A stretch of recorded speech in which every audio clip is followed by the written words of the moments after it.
surrounded by good people. But like I'm getting like tired of people who are bad faith and who have like bad intentions doing like stupid like bad stuff in front of me. And every time like I put on a smile because I don't want people to see me as like an evil or like bad person, and like I try to be nice to these people and I don't want people to see me in an ugly fashion.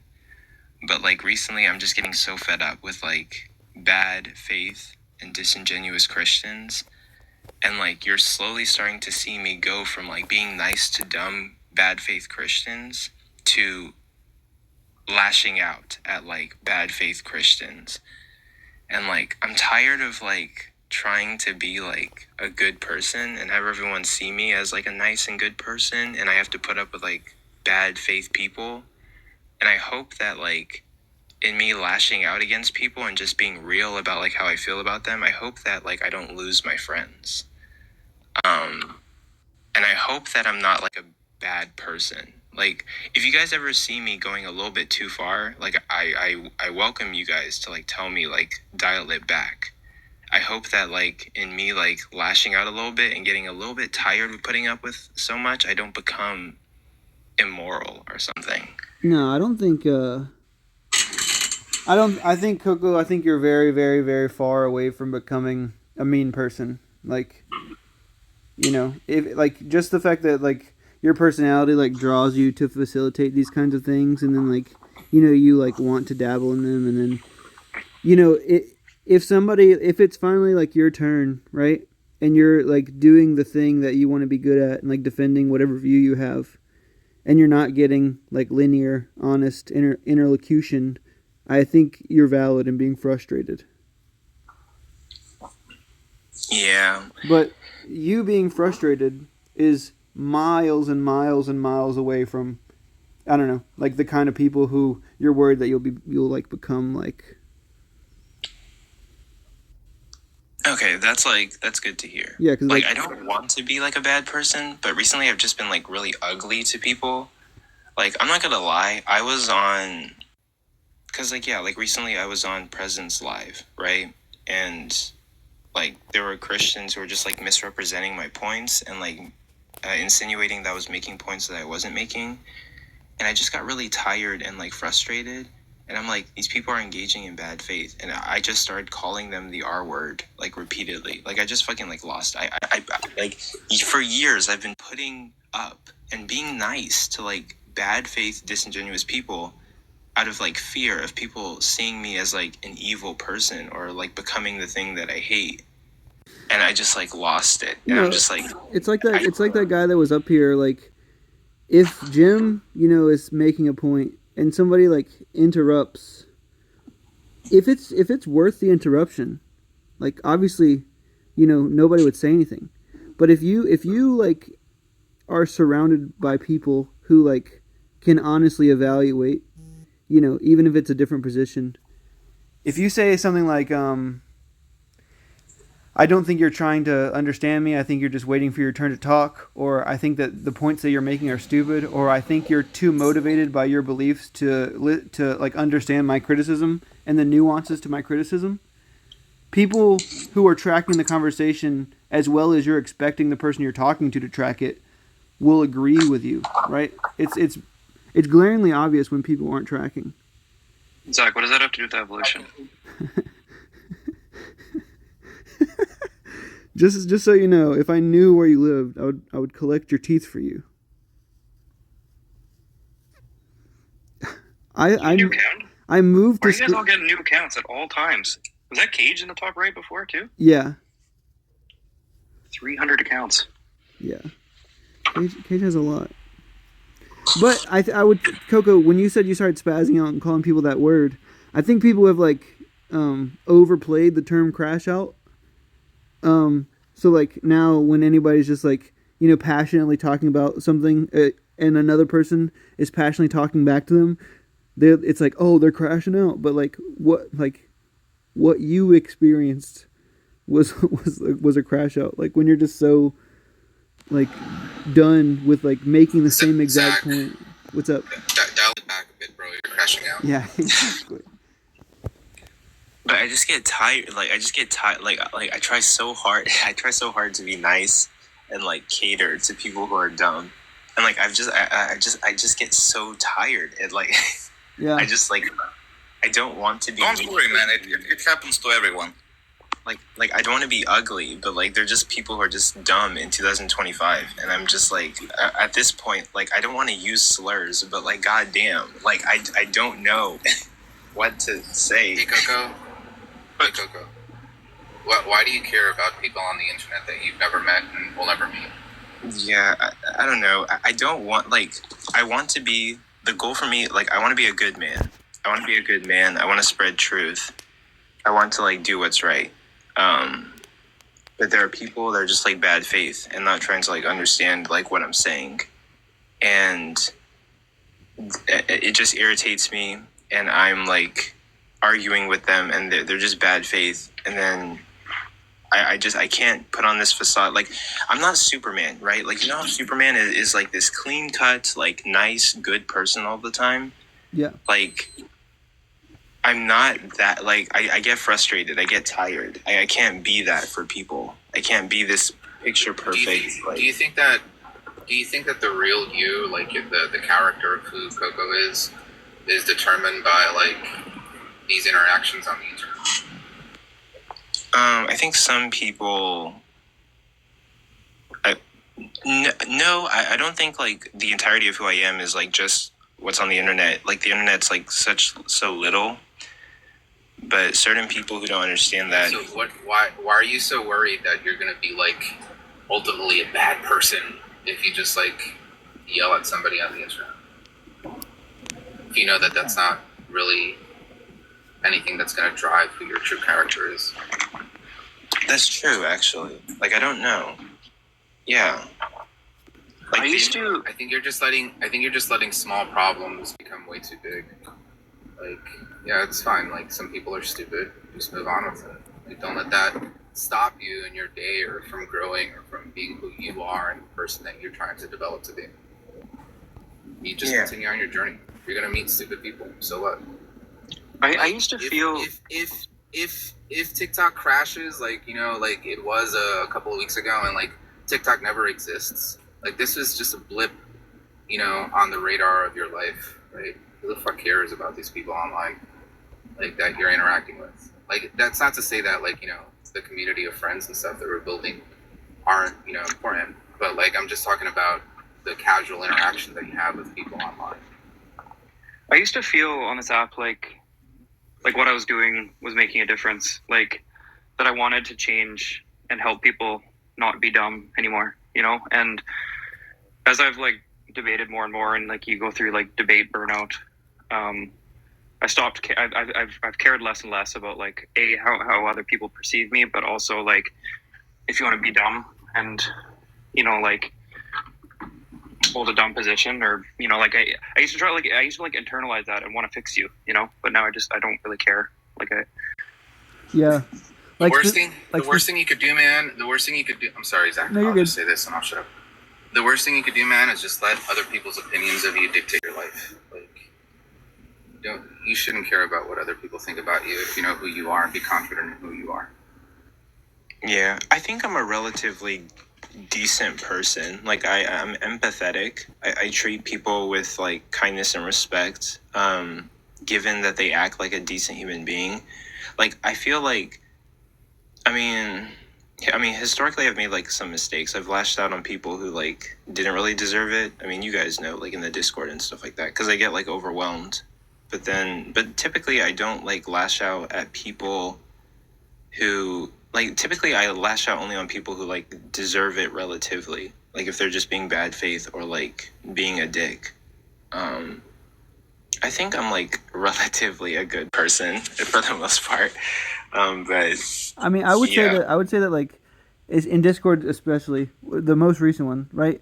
If your goal is to get PMARS to unfollow you or like not participate in your social spaces, I mean, I think there's also something to be said about like just saying that instead of you said something like just so we're clear, my goal is to keep being mean to you until you block me, but like I mean, that's just the tone of it, right? I think that you more than anybody, like two examples within the past like week have been like Hex and then PMARS, where like you'll see somebody is doing something that's not you know harmless, and then you'll like set boundaries, and then if the person oversteps those boundaries, then you'll be honest about what you said you'd follow through with. Like you said, if Hex keeps DMing people that you'd block him, he kept DMing people, you blocked him. And I think whether that's frustrating or not is tangential to whether or not you as a person are standing on your principles. Okay. Cool. Okay. This is good. So I guess like, okay. So I don't know. So, like sometimes I think my brain registers me like being strict or stern and standing for things as being like mean or ugly. Absolutely not. And I don't want to be mean or ugly, but like I don't know. I don't know why that's that. Hi, I'm Nick. By the way, I'm 29 for TikTok. It's good to have boundaries, especially online. Especially online for people who just come in here and like troll or jerks or want to crash out. You know what I mean? Like things like that. Like that's not acceptable. I don't accept it in my life. I let people know that that's the case, and then they have expectations for when they come up. You know what I'm saying? Yeah. So I guess like recently I just got like really tired of some of the interactions I've been having, and like I used to hold back like a lot of like mean things I would say, and like recently like the wall or like the dam that's like holding back like a lot of mean things I would say to like bad faith people is breaking, and like some water is spilling out, and that's literally what's been happening to me recently. Like the Hex. Don't let your water spill out, brother. Coco's leaking.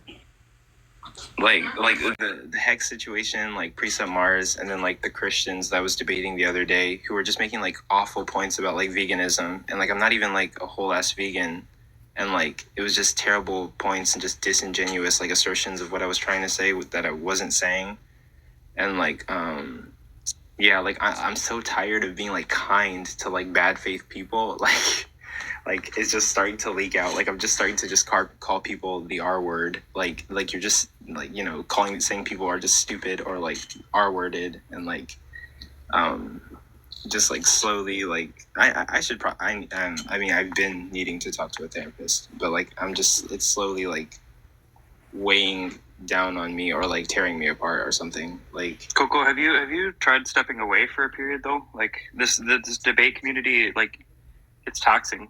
And I think when I'm around it too long, I do get nippy like that too. Like I get frustrated, and I guess step away from like my own values of like I know you're saying like you're not just who you are because you want like that front facing perception of you to stay intact. Like you are that person. You are a good person, and when you like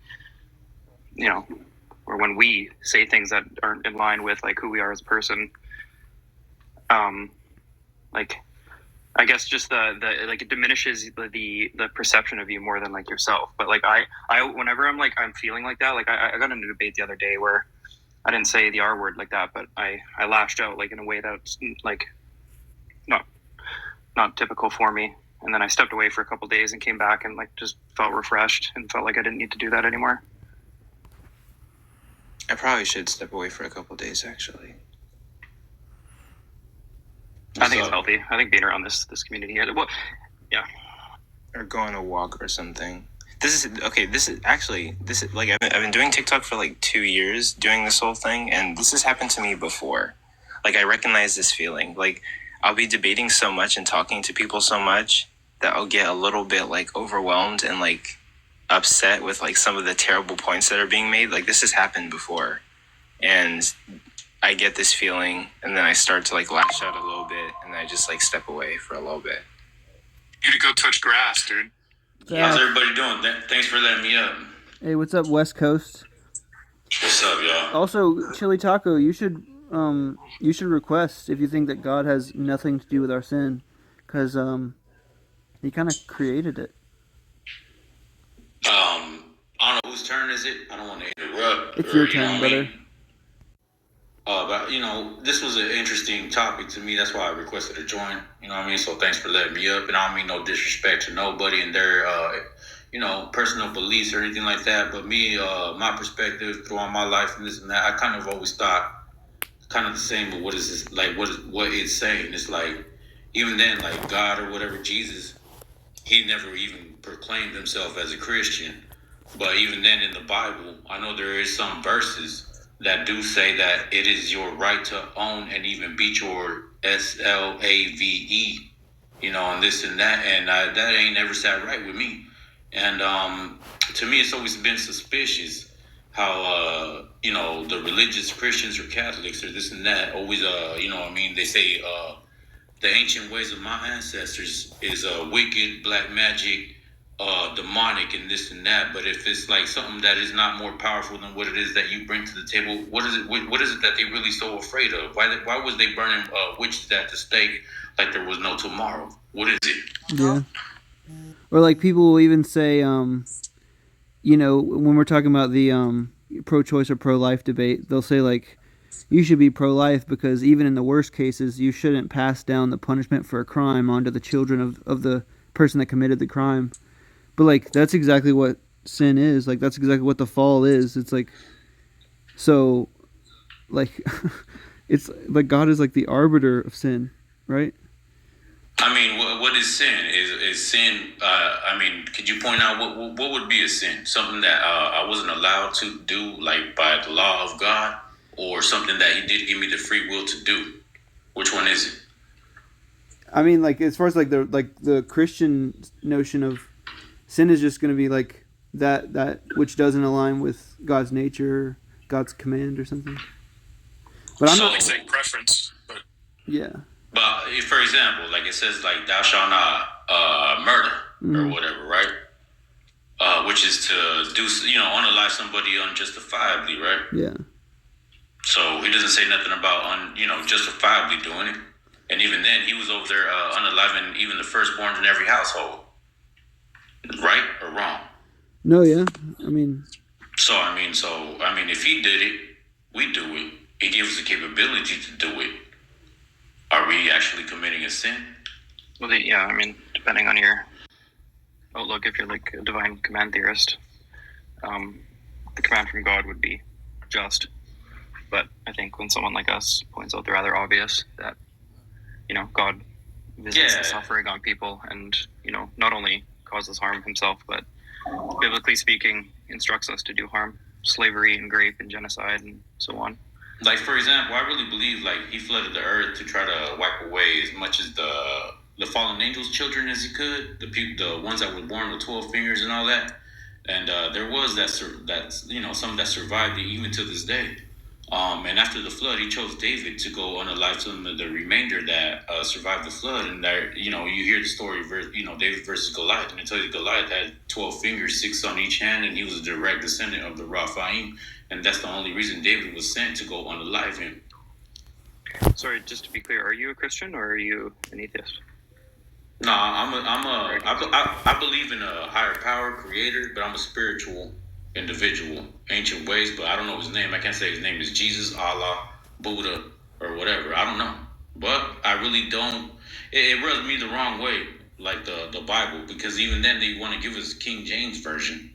Who the hell is King James, and why he's giving us his version? How come it's not Jesus Christ's version? Not for real. People don't ask those questions. He took out books. Because he's a king. He's a king. Who is a king? Jesus or King James? King James on the earth is a king. So Jesus is in heaven. That's what I'm saying, though. To me, that don't sit well with me. It's been filtered by the hand and the mind of human man. You do know that the King James version is just as much the same as the Ethiopian Bible and the Codex Sinaiticus. They're all the same. Only difference, the Ethiopian Bible just got the other apocrypha and all the other stuff, but they all say the same. Oh, are you saying they all say the same stuff except for where they say different stuff? They all basically say the same thing. I know the Ethiopian Bible because I got one of those right now, and the King James say the same. The only difference is that I got extra books. I got the apocrypha and I got all the other stuff. Doesn't no? I mean, But I mean, like even then, the text has been translated in say, it hasn't. look, let's go. It hasn't for been. example, No, it hasn't. for Let's example, go. slavery. The word slavery isn't used in the King James version. It Like, doesn't matter. It's still the same, though. It's still saying the same. It's actually not the same. Slavery has a different meaning in the original Bible. Same Slavery. message. Wait a second. Same message. Slavery. Y'all are just fumbling over words and you don't know the origin of them. Slavery in the Bible is not a reference to like what African It's the Americans. same. It's the same Slavery thing. is a reference to a debt owed.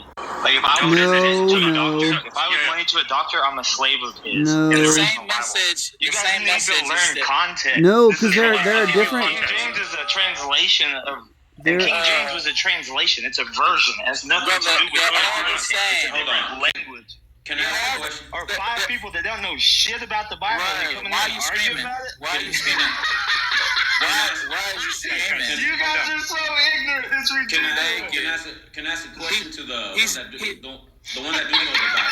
let me respond. I know the Bible. I Why have is a he question. screaming? I know the Bible. Just calm down. Yeah, I mean, do you know the Bible? Do you teach it? Because, like, I teach it globally I've in studied real the Bible. time. Okay, no, Okay, I teach you on the University of Alabama in Tuscaloosa. Okay, You can come to my lectures. Okay, so in Leviticus 25, 44, Oh, you're a 46, TikToker. You're a TikTok teacher. No, hold on. Leviticus 25. Yo, hey, straight talk. Are you afraid of criticism? Let him talk. Go ahead. Am I afraid of criticism? No. It That's seems why I like told you to- are. Okay, That's so why I just told you to come to my class in Alabama. Let So I him can talk, teach straight, real quick. you TikTokers. Yeah, so nothing Sticks can say is going to mess up what you know straight, so let him say it. yeah. I mean, Go ahead, Sticks. Go ahead, Sticks. Go ahead, white boy. Hey, hold on, bro. Let's just chill out with all that. Go ahead, Sticks. Yeah, see, one of us is calm. Look, so in Leviticus 25, 44 through 46, for example, or even 39 through 46, and in Leviticus, in Exodus, in Deuteronomy, like God makes a clear distinction between indentured servitude and chattel slavery. And it's clear that when God instructs the slavery for the people around, the nations around, it's much different than the slavery instructed for the Israelites. Israelites are only required to serve for 6 or 7 years. Thank you for bringing me back up. And in verse 44, it says, "As for the male and female slaves from whom you may have, it's from the nations around you that you may acquire slaves." Right, but then like down in verse 46, it says, "You may keep them as possession for the children after you, and you may inherit them as property. These you may treat as slaves, but as for your fellow Israelites, no one shall rule over over the other with harshness." So God's making a clear distinction between the slavery terms and conditions for Israelites versus for the nations around, right? Terms and conditions. So like for example, when he says like for the male and female slaves from the nations around, the Hebrew word they use is they say leolam, which means forever. So these are not indentured servants that can go free. These are slaves forever. Hold on, can I ask you a question, Sticks? Sure. I mean, with all due respect, are you a Christian or? No, I'm an agnostic atheist. Oh my God! Well, He's not even a Christian. What does me have? Wow, he's not even born again. It's He doesn't somebody even Being believe in Christian have to do like, with it- knowing the It Bible. means a whole lot because the Holy Spirit is not in you, brother. Let me ask him a question though, straight. Hold on a second. I'm gonna do some house cleaning. Right? What we're not gonna do is we're not gonna like put somebody down just because of nothing. Nobody's putting nobody down, but here it is. You're trying to tell me that you. So yeah. Look, you're in my classroom now. You're not. You don't have a classroom. Yeah, You TikToker. You're a TikToker. Wait, You don't even have a degree. hey, we're Look, not Professor, you're in my classroom, so you shut the fuck up until I'm finished talking. Understand? Otherwise, you're not getting platformed. Yeah, also, If we're just such TikTokers, if we're such TikTokers, go teach your class. You don't have to be here, all right? yeah, and we're not Get gonna outta here. we're not gonna disrespect the mods, and yeah, like chill out with all that with all that straight talk. Like, Yeah, he was being a little bit hostile, y'all. But I just wanted to finish my question to anybody that is a Christian or believes in the Bible like that. I had just specific question that I've wondered. I don't know if I could ask Sticks or if I should ask somebody that's a real Christian. Well, I'm fairly biblically literate. If you have a question about the Bible, Okay, I don't know if this is your belief. Do you believe God is all knowing, all powerful? well, no, but I think in the Christian worldview, most would have to. I can't ask you that question. Then I need somebody that believes that that He is all knowing, all powerful. Does anybody here believe that? Well, look, I can cosplay as a Christian if you want. Look, hold on. a Oh, second. that's fine. This is irrelevant, right? Because if what we're trying to do is have a conversation on a particular worldview, you don't have to hold to that worldview in order to be able to have a conversation. Okay, now you're right. The majority of New Testament scholars or Old Testament scholars, are atheists, right? They are able to study this and have understanding of it without having to believe in the God, right? So if you're having some criticism or questions about what... No, yeah, that's fine. That's my mistake. But okay, I'm gonna go ahead and ask, or in general, Steve could answer whoever. But Go ahead. most believers, in Christ, will be like, yeah, he is all knowing, all powerful, right? So, but like me and my perspective is that, like, is he really all knowing, all powerful? And like, say these children that get SA'd, unalived, and this and that by the hundreds of thousands or even millions, does he voluntarily choose to turn the other cheek and ignore it, or does that prove that he's not all knowing, all powerful? Which one is it? Is he all knowing, all powerful, or is he not? Or is he just turning the other cheek? I think that's like the classic problem of evil, right? He either doesn't care to help or he can't help, right? He's impotent or he's evil. But I think a lot of Christians might argue something like, whatever God does is intrinsically good and has meaning beyond human perception, right? That's the classic argument you'll get. And that our perception of good is insufficient to explain why his actions are perceived as being bad to us. Like there could be some sort of greater meaning that we can't recognize. That's a Christian worldview. Yeah, like to me that don't make sense. Like he's willing to unalive every firstborn in every household, flood the earth and this and that, but he won't unalive the devil himself. Why is that? Well, what's the reason that you believe in a creator? Me? Yeah. I believe in a supreme architect. There is a spirit realm. I believe there is some type of intelligent design behind all this. Looking at myself in the mirror, breathing in, breathing out. Looking at myself and like, I'm really in this. By intelligent design, yeah, I can see, I can taste, I can smell, I could hear, I could, think, and it feels so real. I feel hot, cold, pain, love, and this and that. But I'm asking the reasons that you believe those things. That's why those are my reasons. It's not a coincidence that by intelligent design, I don't even have to think about my heart pumping my blood, me breathing in and out. It's being done for me, right? So there has to be some type of higher power, like when you say has to be behind the scenes. Are you saying your heart couldn't pump on its own if there was an absence of a creator God? No, consciously, no. I wouldn't be able to tell my heart to pump in and out and breathe in, exhale, and in and out, think and go to work and do and build and something at the same time. No way. So, can I ask you, like, you're assuming that, you're assuming intelligent design because things seem complex and intricate and complicated, and you don't have to think to. Yeah, it's by intelligence. Why could naturalism and just the process of evolution? Why would that not explain that phenomenon, right? Like the complexity in nature that we see is a prediction that would also be true if naturalism was true and there was no creator. There is a great. It's hard to answer that question because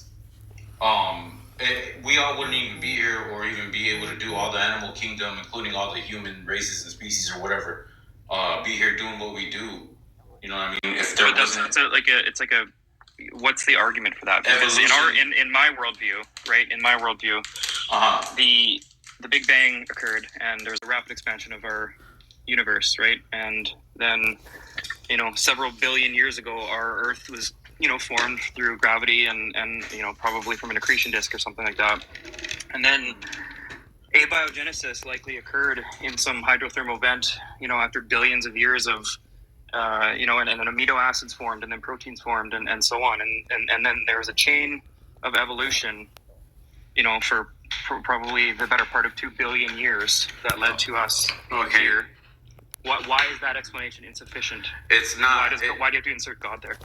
Because it's like, how do you take, if you say you believe, I don't believe in the Big Bang and we just, got spit into existence and evolution is a reality. I don't really believe in evolution because nobody's even evolving to this day. What? You know what I mean? So, but okay, Okay, so you're gonna tell me in the beginning, right? There was nothing, and nothing exploded. Nobody the big said that. boom Nobody into said something. that. Nobody said that. So what clear, was the big boom, and what went boom, and what was big in the beginning? There are a lot of theorems and theories that explain this, what happened. One of them, being that, the laws of thermodynamics and how energy can't be created or destroyed. Well, some might suggest that because energy can't be created or destroyed, that it always existed, right? So there's some sort of past infinite universe, whether it's a cyclical universe or so on. But at some point, the rapid expansion of our universe began, and energy was converted into matter, and so on. So you believe we came from apes?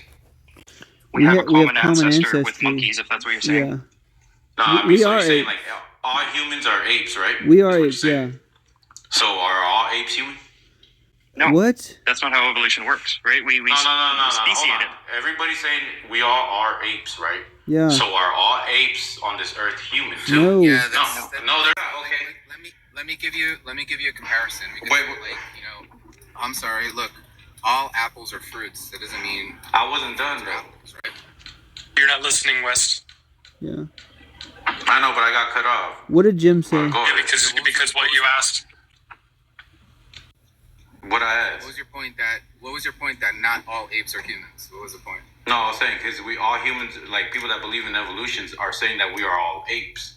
No, to be clear though, West, evolution isn't linear, and we didn't evolve like Pokemon from apes to humans, and that's why we're not seeing apes spontaneously evolve into humans. Not only do these processes take like hundreds of millions of years, millions at the very least, to see like speciated differences, but that's not how evolution works. Like I said, it's not linear. So we have a common ancestor with, chimpanzees and bonobos and monkeys, but that doesn't mean that chimpanzees and bonobos and monkeys are in a linear evolutionary path to why not? Why not though? If they've been here because for that's not how millions of evolution Because works. that's not how evolution works. Then how does it work? Evolution is You have to inject new DNA into a new species to make it into something new, right? No. You What? have to no. Yeah. You have a very elementary level understanding of this. Look, evolution. When an ape gets good at becoming an ape, and there's no reason to evolve, evolution could slow down, right? Not only that, but are you expecting to see species turn into other species in your lifetime? Because these things take according to millions of years. Evolution, we should be seeing No, we shouldn't. Oh, Why not? You're just Why all of a sudden?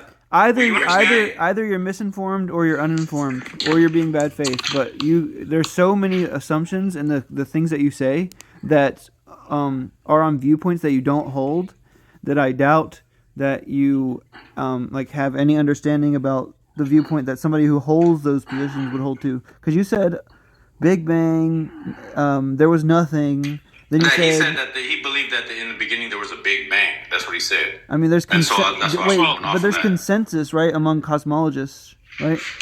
We know, the Big Bang also is still happening. We're in the Big Bang. We're observing it.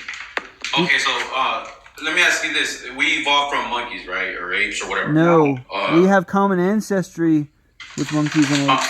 Okay, so we're half ape and half something else. What is it? We have common ancestry. How we have a common ancestor? Who's the ancestor? Where did because come from? hey bro, listen.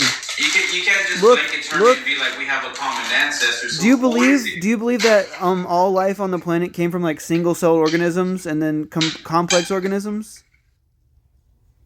No, not all of them. No. Okay, then I would say that if your God, your creator God, is the kind of person that created people, right? Is that what you're saying? Yeah, I believe there's intelligent design after behind every species or animal and human. It's not that we're not all the same. Not all men are created equal either. We're not all cut from the same fabric. Oh my God. Pump the brakes. So just to be clear, you said a lot of things here. First, you started this conversation by saying, something along the lines of something can't come from nothing. So why do you believe the Big Bang? I don't believe the Big Bang. No, yeah, but you're the one who believes something came from nothing. You believe that I said that your God I believe in a spontaneously higher power. created. No, but your argument is that God spontaneously created everything from nothing, right? Oh, he created everything from something. Okay, what did he make everything out of? I don't know. I wasn't there. I don't know. Even to this day, what everything Are is you- are actually. you saying Why that- is everything so similar but yet so different? Are you saying that know? if you weren't there to observe But a it's all thing, intelligent. if you- It's all intelligent are you design. Is what I'm saying. are you saying that if you weren't there to observe a thing, you have to abstain judgment? No, I can't say specifically where and who, what comes from exactly. I can't. And Wait, neither could any of y'all. listen to my question. Are you saying that if you weren't around to witness a thing happening, you shouldn't say whether or not a thing happened? Is that what you're saying? No, well, I mean, I said that in a way saying that I don't know specifically who, Then what, why don't you say the people same are built thing? the way they are built, or even animals and this and that. But yet we're so similar, but yet so different. Why don't you say the same thing about evolution then? You weren't around to see the first humans. Because I personally I don't believe in evolution. I'm asking why you don't. You believe in God even though you weren't there to see Him make the universe. Why do you discredit evolution when you weren't around when the first humans were put on Earth? Because I've never witnessed evolution. You've never witnessed God create a universe, yet you believe it. There's no even like in the human history. Okay, can we try and be a little bit more concise? Well, you're not even letting me answer your question. You just keep cutting No, me off. I'm stopping you once you've answered my question. Why are you stopping me? Wait, I'm not even done. I'm stopping you once you've answered my question. Right? I'm stopping you. Okay, bro. So you're not even gonna let me elaborate or even finish why. I think the way I do, you just want to cut me off because you say so. It's unnecessary. It's unnecessary. Okay, then I mean, if nobody can speak freely here, just let me know. You know what I mean? It's not a matter about speaking freely, right? We're trying to go back and forth on a dialectic, and if somebody asks you a yes or no question, unless they're asking for some kind of elaboration, it kind of detracts from the point that they're trying to make. That's the only reason. No, they're just trying to cut me off, and they're trying to cherry pick what I should answer or what I should not, and then cut me off. Well, what was the point that Zach was trying to make? Do you even know? Zach, who's Zach? Just the person you were talking to. Use context clues. Right there. Sorry. No, I mean he asked me. He's all, you had to be there, right? If not, you weren't there. You can't say evolution don't exist or something like that. I told him, I was like, look, none of us was there. I can't say for an exact, you know what I mean, like on accurate say, detail. This is where we come from. Every single one of us and every single animal, organism, or whatever in this realm. I really can't say that. Yet we are so close, but yet so different. What's the point, right? Like, look, he's trying to test the consistency of your reasoning. Okay, this is my belief. I don't believe in evolution, but I believe in that. I'm sorry. Who interrupts now? You're the first one. You're the first one that like complains about interrupting, and I'm in the middle of a sentence and you interrupt, right? So, like, look, the whole point that he's trying to push back on is the consistency of your reasoning, right? Because the reason that you reject evolution is because you're saying, well, look, I wasn't there to witness it, so therefore I shouldn't hold to it. No, that's not what I'm saying. You're just putting words in my mouth. So then, what is it? So then, what is your reason to reject evolution? Because look, I don't believe in evolution. I believe in adaptation. That's it. Yeah, we know what you believe in, but why do you believe in that? No, why do you reject evolution is a question. Okay, because like for example, me, I'm light skinned or whatever. I've been here millions of years, right? But then you have dark-skinned, melanated people that it don't matter how long I've been here and this and that, I will never be dark-skinned, or my children, next generations will be dark-skinned unless I lay down and I, reproduce with one of those type of people. It will never happen. I don't just turn black. So you're saying unless it happens, it won't happen? Is that what you're saying? I'm saying through adaptation, not evolution. Look. That's the reality of things. What's your understanding of what evolution even is? Evolution doesn't exist. Evolution is when you take something, when the nature. Whether it exists. I didn't ask. Like, track the question. What is evolution? Evolution is a theory. No. What is your definition with evolution that you disagree with?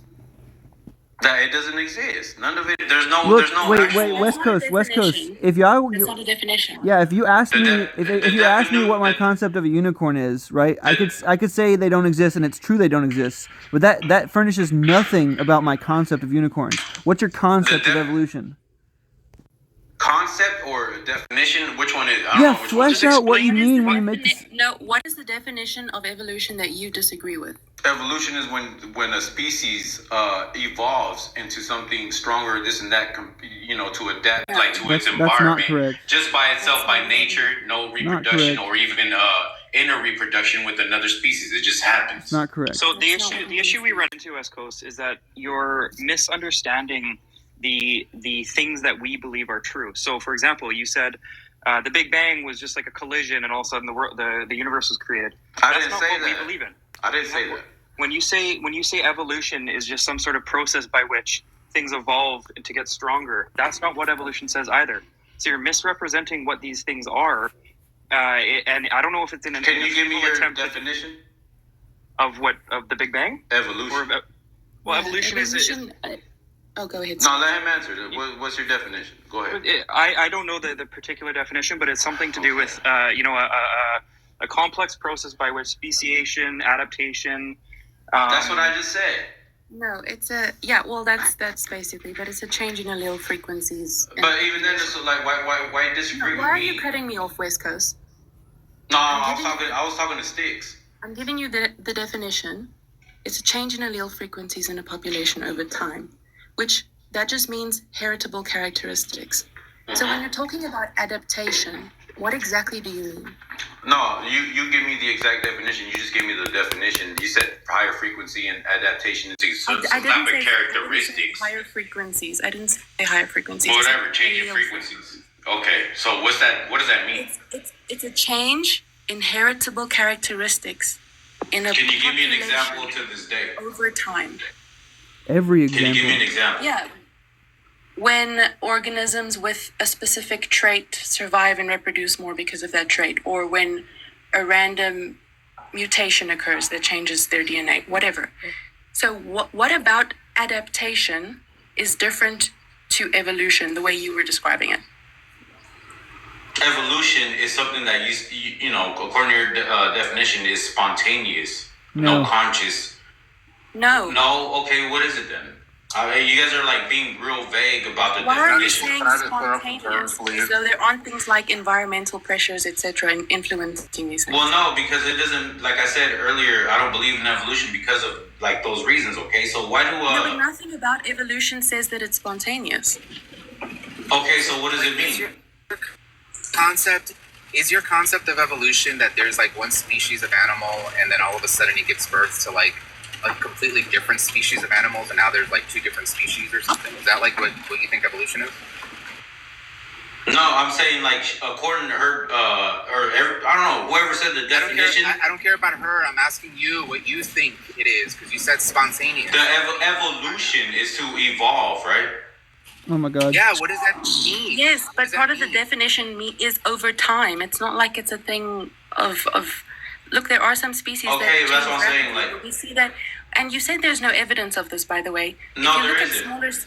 Yes, there is. If you look at smaller species with rapid life cycles, like bacteria, for example, how do you think resistance to antibiotics happens? Yeah. Resistance to antibiotics. Yeah. About like germs and bacteria. You scared Matt Adams away. Good job. Yeah. How do you think viruses change so quickly? What do you think that's called? I think it's evolution. It's just developing a what do you call it? Immunity. What's the word? You build up immunity to. Yeah. That's it. Yeah. Do you think? I'm talking about if I have bacteria in a petri dish. We can see in real time how they change in a population. This is why we have things like antibiotic resistance. Yeah, because they get immune to whatever it is that you're injecting them. Why does that happen? Do they evolve? No, because the cells, they adapt to whatever it is that you're injecting them. Let me clear this up. You are confusing adaptation for acclimation. Adaptation is a long-term, multi-generational change in a population over time. You're talking about acclimation, which happens within the lifetime of an organism, where there's a short-term phase that can be reversible. Mm-hmm. Yeah, so what you're saying is not adaptation. Adaptation is multi-generational. So what is she saying that about that is evolution, or you know what I mean? Or explain that to me. I'm sorry, what? How is that evolution? She's saying that's the evolution. Because if you have a population, for example, of microorganisms that something like they're exposed to some sort of drug, and some of them unalive, and some of them gain mutations or whatever, and then that mutated. I'd have to get an example, but that mutated trait that allows them to survive allows some organisms to survive and some not to survive. And that is a change in the allele frequency in that population. That is evolution. Oh, okay, but how's that not adaptation? Yeah, the Because reason that it's not adaptation is But because. even then, okay, say that you're right. Was that a and rhetorical question? Well, so first of all, adaptation is a part of evolution. Adaptation is the end stage of evolution. Okay, but just say that you're right. Say microorganisms, bacteria, say they evolve, right? Besides bacteria, what type of like actual species, animals, humans, do you see doing the same thing? West Coast, this is easy, right? Because what people get wrong about evolution a lot is they hear like survival of the fittest, and they think that we're like gaining traits like the X-Men or Pokemon or something to help us in our harsh environments that we live in. But that's not true. Let's say like the petri dish full of bacteria, right? If we introduce a vaccine that's 98% effective, right? The 2% of the petri dish that it's not effective against are the only ones that are going to be able to go through mitosis and meiosis.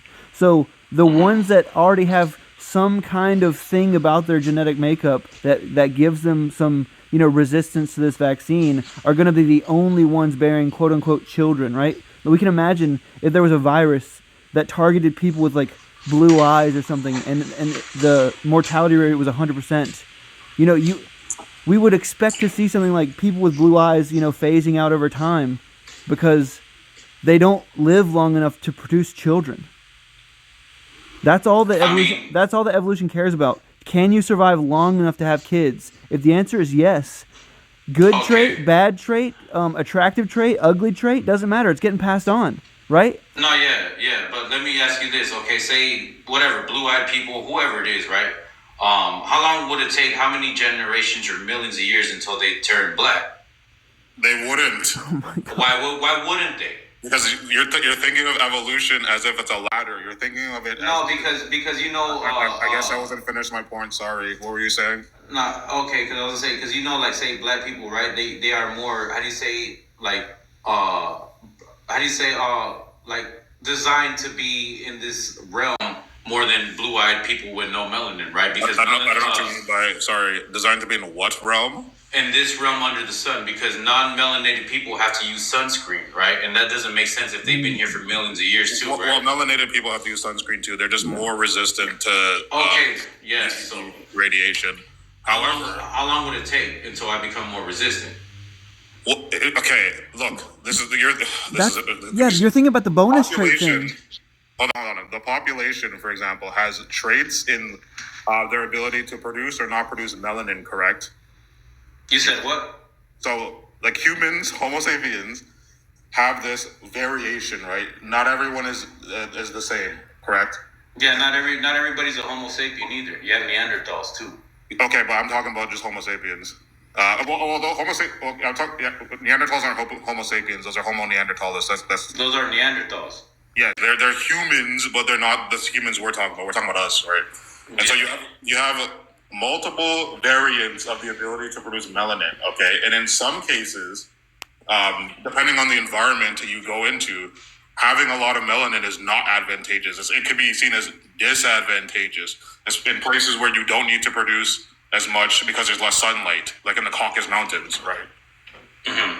And so it's not that like you per se turn black. You per se turn white. It's that the selective pressure of sunlight is such that like lighter skinned people do well in less light environments because they need more sunlight to produce vitamin D, and it's more advantageous for them not to be as a population. You're thinking about evolution like this is like single like individuals. Evolution happens on a population scale. Yeah, but I'm just saying like a white person never becomes black. Unless they reproduce with a black person. Well, then they'd be quote unquote mixed. But like this is just variation. Yeah, that's what I'm saying though. So it's like there's a lot of weird shit going on. So who's evolved more? Who's devolved? There's no more or less. So there's no such thing as more evolved or less evolved, right? Because traits that give you an advantage in one environment are detrimental in another environment. Right. You are just adapted for that particular environment. There's no better or worse in terms of how do I say this? There's no superior or inferior or more evolved. Everything is as evolved as everything else currently living. But how come okay, I don't know if I'm wrong, correct me if I am. I don't know everything, right? I could be wrong as hell. So forgive me if I'm wrong, but like every animal species in this realm produces melanin, even in the human species. Besides, like you can say Caucasians, they don't really produce melanin. We do. They turn red before they turn darker, and this and that. And it's just kind of like if you are from this place for millions of years, it's like how long would it take until you just produce melanin? Well, you're thinking about evolution as is like if you prestige in COD and you get to pick a trait that you now have. That's not the way it is. No, it's not just that. It's just an example. I mean, there's many ways. There's many ways to like. But you're not understanding this, right? West Coast, like this idea that like, oh, if we've been around for millions of years, why do not all have melanin? Because melanin is not advantageous everywhere. It's advantageous closer to the equator, further away from the equator, not really as necessary. Right. I mean, obviously, different species in different parts of the world and different populations of humans who are in different parts of the world are going to have different adaptations for their particular environment. Right. That's okay. Like when they were like replicating DNA to check for I forget what it was, but let's just say Alzheimer's or something. The reason that it like took them so long and cost them so much money is because in order to make DNA strands be able to be separated, so you can get like the polymers or whatever, you have to go through a range of temperatures, and the bacteria that attach to this thing where we can test for Alzheimer's, they can't survive in the upper limits of that temperature range, right? So lo and behold, right? Yellowstone National Park, right? The geysers, the hot springs that are there, they're like 300 degrees. Lo and behold, we thought that no bacteria could survive there. But once they sampled that water and found out there were bacteria that had taken the allele mutations, right, to be able to survive in those temperature differences, that's how we replicate DNA to this day. Freezing cold environments, hot lava environments. There's going to be bacteria found, they're completely different, but. But you place those bacteria in another environment and they're gonna fucking die. Yeah. Yeah.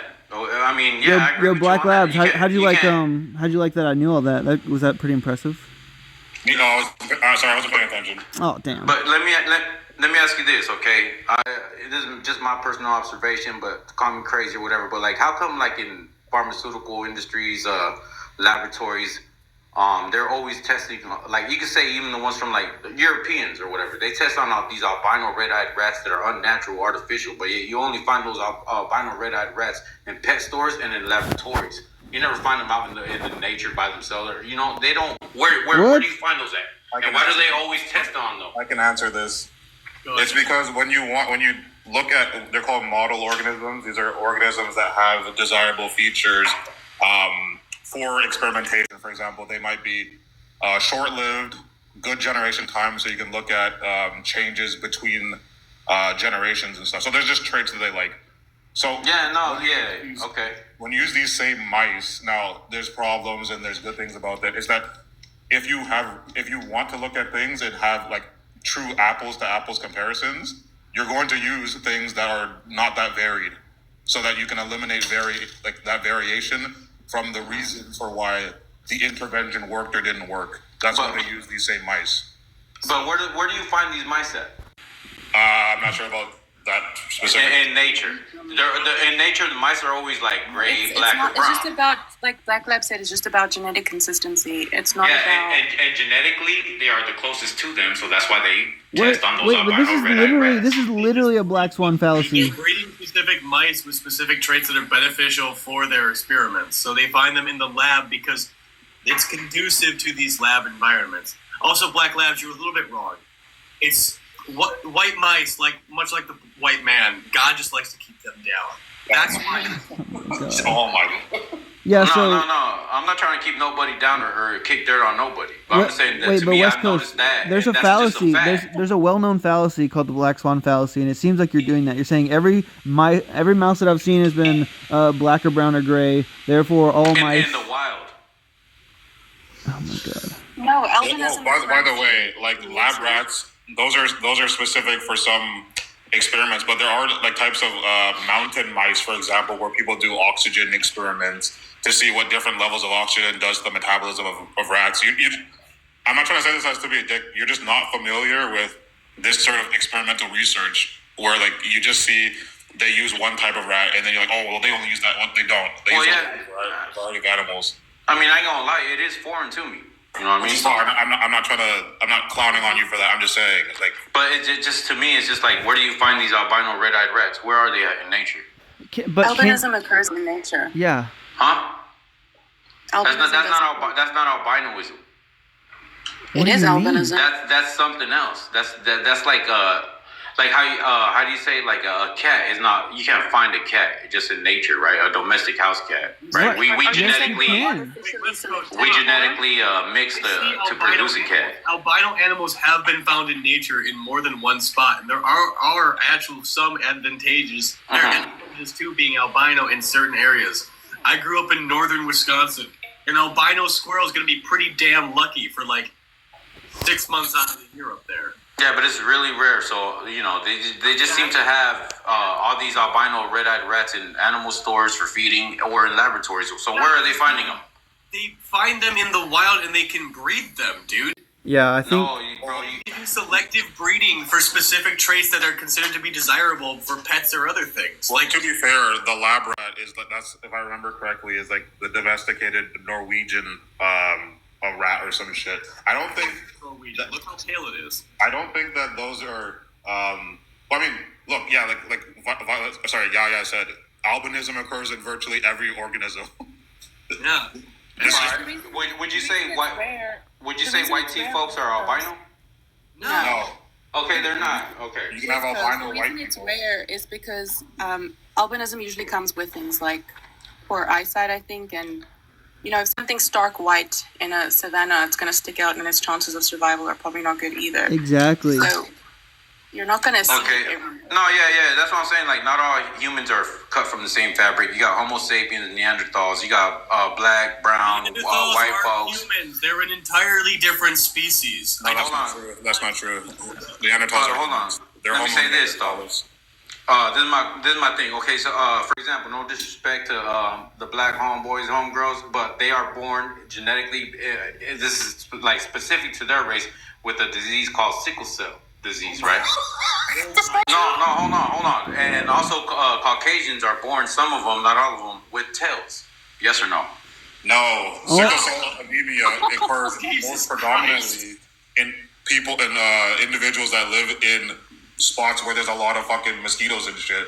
I guess I'm hella wrong. I apologize, y'all. I don't mean to. It's more prevalent in Africans, sure, but that's mostly because they're in environments where sickle cell trait would be advantageous. It's called correlation causation.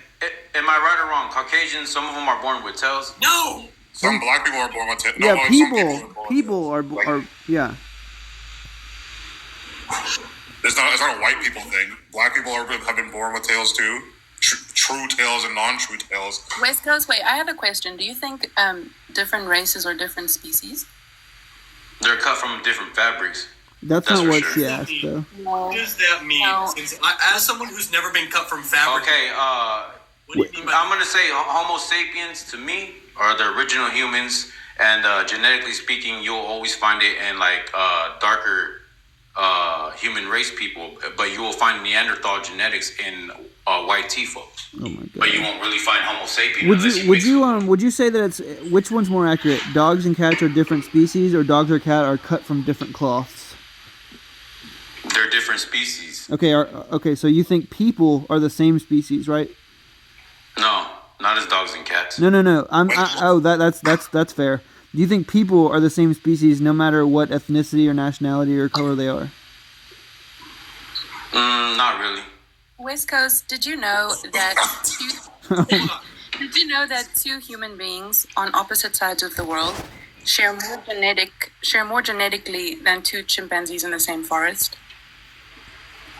I don't know that. I mean, if you say so. That is 100% true. Is a gorilla the same as a monkey? We're extremely genetically similar. No, yeah, but I mean, we are. We got 2 arms, 2 legs, a head. You know what I mean? We breathe in, breathe out. What else? But what else? Okay, some of us is Homo sapien and some of us is Neanderthal. So which one is the real human? Oh my God. Oh my God. Or are they both human? And if they are both human, this is a misconception. Any no, look, organism let me go back. in the genus Homo is a human. Let me just narrow it down with white tea folks, right? You got white tea folks in America, the UK, Russia, but they don't. If you look at them or line them up, you could tell that they are cut from a different fabric. Russian white tea folks ain't the same as UK. No, they're not. They're cut from a different fabric. You could tell even just by looking at them. So ask him what he means by species. Yeah, what do you mean by Quick, I was species? late here. So can I ask you a question because I was late here? Is this dude a black Israelite or a black Hebrew Israelite? Probably. No, I'm not a part of that. Okay, because you're saying all this. This is just my crazy observations. I agree. Well, they're not observations, and they definitely are fucking crazy. But that's another thing.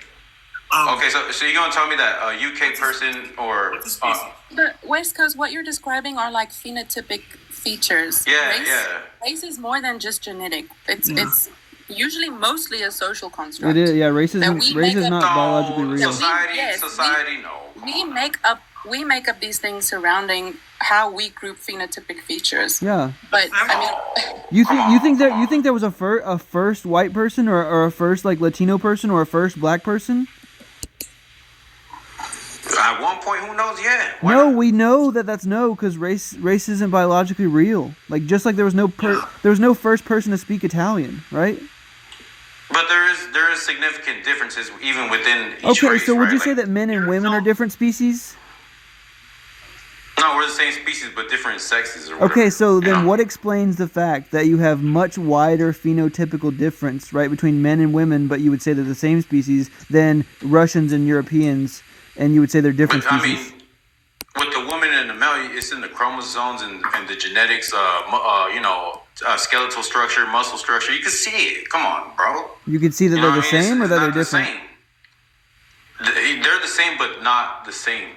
They're different. Okay, so unpack that. Are you the same as a woman? You look like Beyonce? No, you don't. I'm asking. I'm granting you that there are differences between men and women. I'm saying that I would argue, right, that the differences between men and women are substantially more than the difference between a European male and a Russian male. And I'm wondering why. And I'm wondering why. And I'm wondering why. And I'm wondering why you would say that the two that have the less differences are different species, but men and women who have more phenotypical difference are the same species.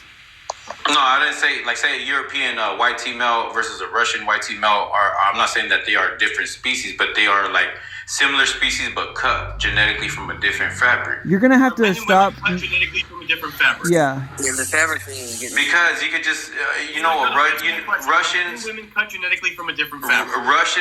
Russians wrestle with grizzly bears and all that shit. Okay, bro. you're trolling. You know what I mean? You're So trolling. I'm gonna ask you again because you're not answering. I'm not trolling. You are. Are men and women cut from a different fabric? Men and women cut from a different fabric? Yeah. Yeah. Okay, is there any two things on Earth that aren't cut from a different fabric? Give me two things that are cut from the same fabric. You said that.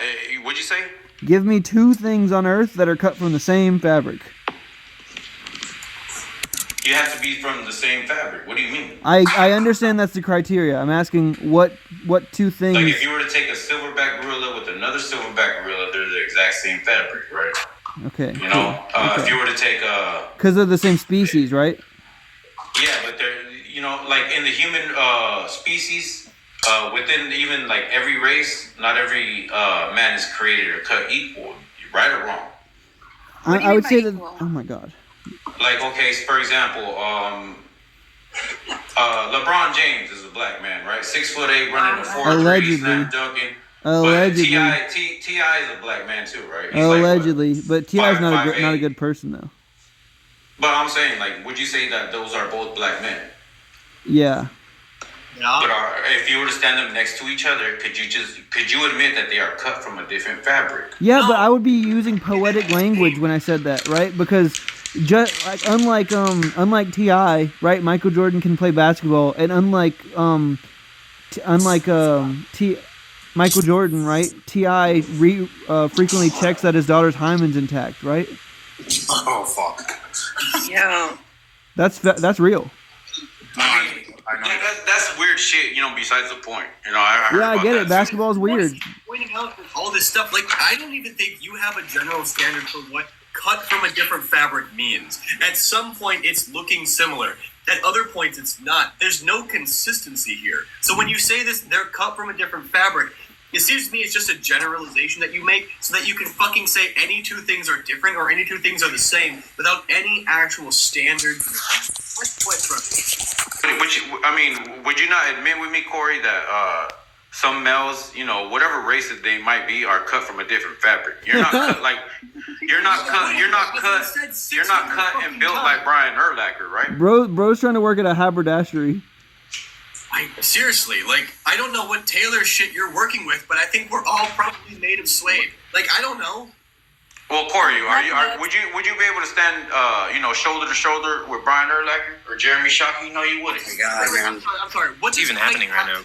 What would height or skill in a certain sport or something? I'm saying because they're genetically cut from a different fabric, but yet the same race. By that same standard, everybody's different. We share the same genome. That's what you're not understanding. I don't believe in genetics. What does the word humanity mean to you?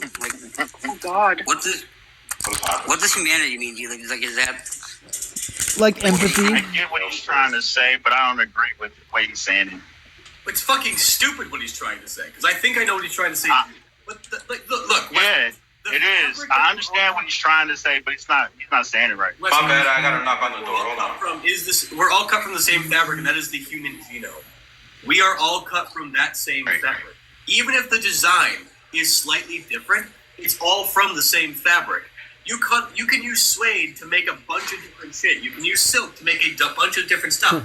Still cut from the same fabric. No, yeah, I know what you're saying. Silk curtains are both cut from the same fabric, even if they look different. So this entire thing is ridiculous. Okay, no, look, I agree with what you're saying. Every man should be equal, or whatever. Nobody's less than, or or better, or whatever. Oh my God. Pointing out how every time you say fabric, you're fucking stupid. Okay, bro, if you want to come up with personal insults. West Coast, you should kind of look into genetic variations between populations. You'll find amongst African populations there is the widest genetic variation, right. And I think something close to 90% of human genetic variation exists between the same groups. Yes. Meaning you're more different, maybe, compared to another African person than you are to a white person. Facts. That's why racism is biologically real. But even then, between all the races, not all every African is cut and built the same as the other African next to them. They're not exactly the same. Those different races. Humans are diverse. No, but humans are diverse. West Coast, you keep saying this, but until you can actually define what the fabric. What are you trying to say? Are you trying to say, West Coast? Is this what you're trying to say? Is that humans come from Africa, and when they migrated out of Africa, they made it with different human types and made the world human? Is that what you're trying to say? Different fabrics when they made it with Neanderthals and Mongols and made the world human? Yeah, when the Homo sapien reproduced with Neanderthals, you got to do type of human being or whatever. Yeah, but that was a long time ago. No, yeah, but I'm just saying, for example, in every race, not every man is created equal. Nobody's we all created equal. We all got. Wait, what's happening right now? Quality itself is a social construct. When we have this, yes, by equal. Everybody is equal. Everybody's created equal. Well, not really, bro. I'm gonna say, not every person have the exact. Who is value? Whose value is created? Bro, what am I trying to say? You guys who was created? Who was created from the same race but different? Oh my! The fuck does race mean? Hold on, real quick, because I'm just narrowing it down. We're all human. Are you? Because you seem to be implying that if people have different skill sets, they aren't equal in some way. But equality at a social scale is going to be different from equality of ability and other things, right?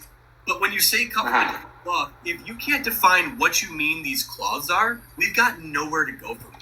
I mean, if you've never seen it, throughout your whole life, then I can't help you, bro.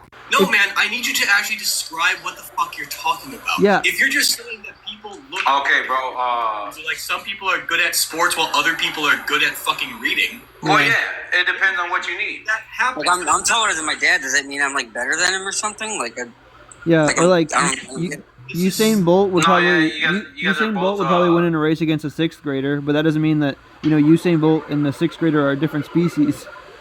Yeah, I tested this theory. I went to a playground the other day and I beat up all the 8-year-olds there. I'm definitely cut from a different cloth from those 8-year-olds, right? But when you was 8-year-old, no, I wouldn't believe that. No, I'm 30 right now. I won that fucking fight hands down. Those kids had no idea what I mean, look, for example, I mean, I don't know how much more examples I could give you. No, I don't need examples.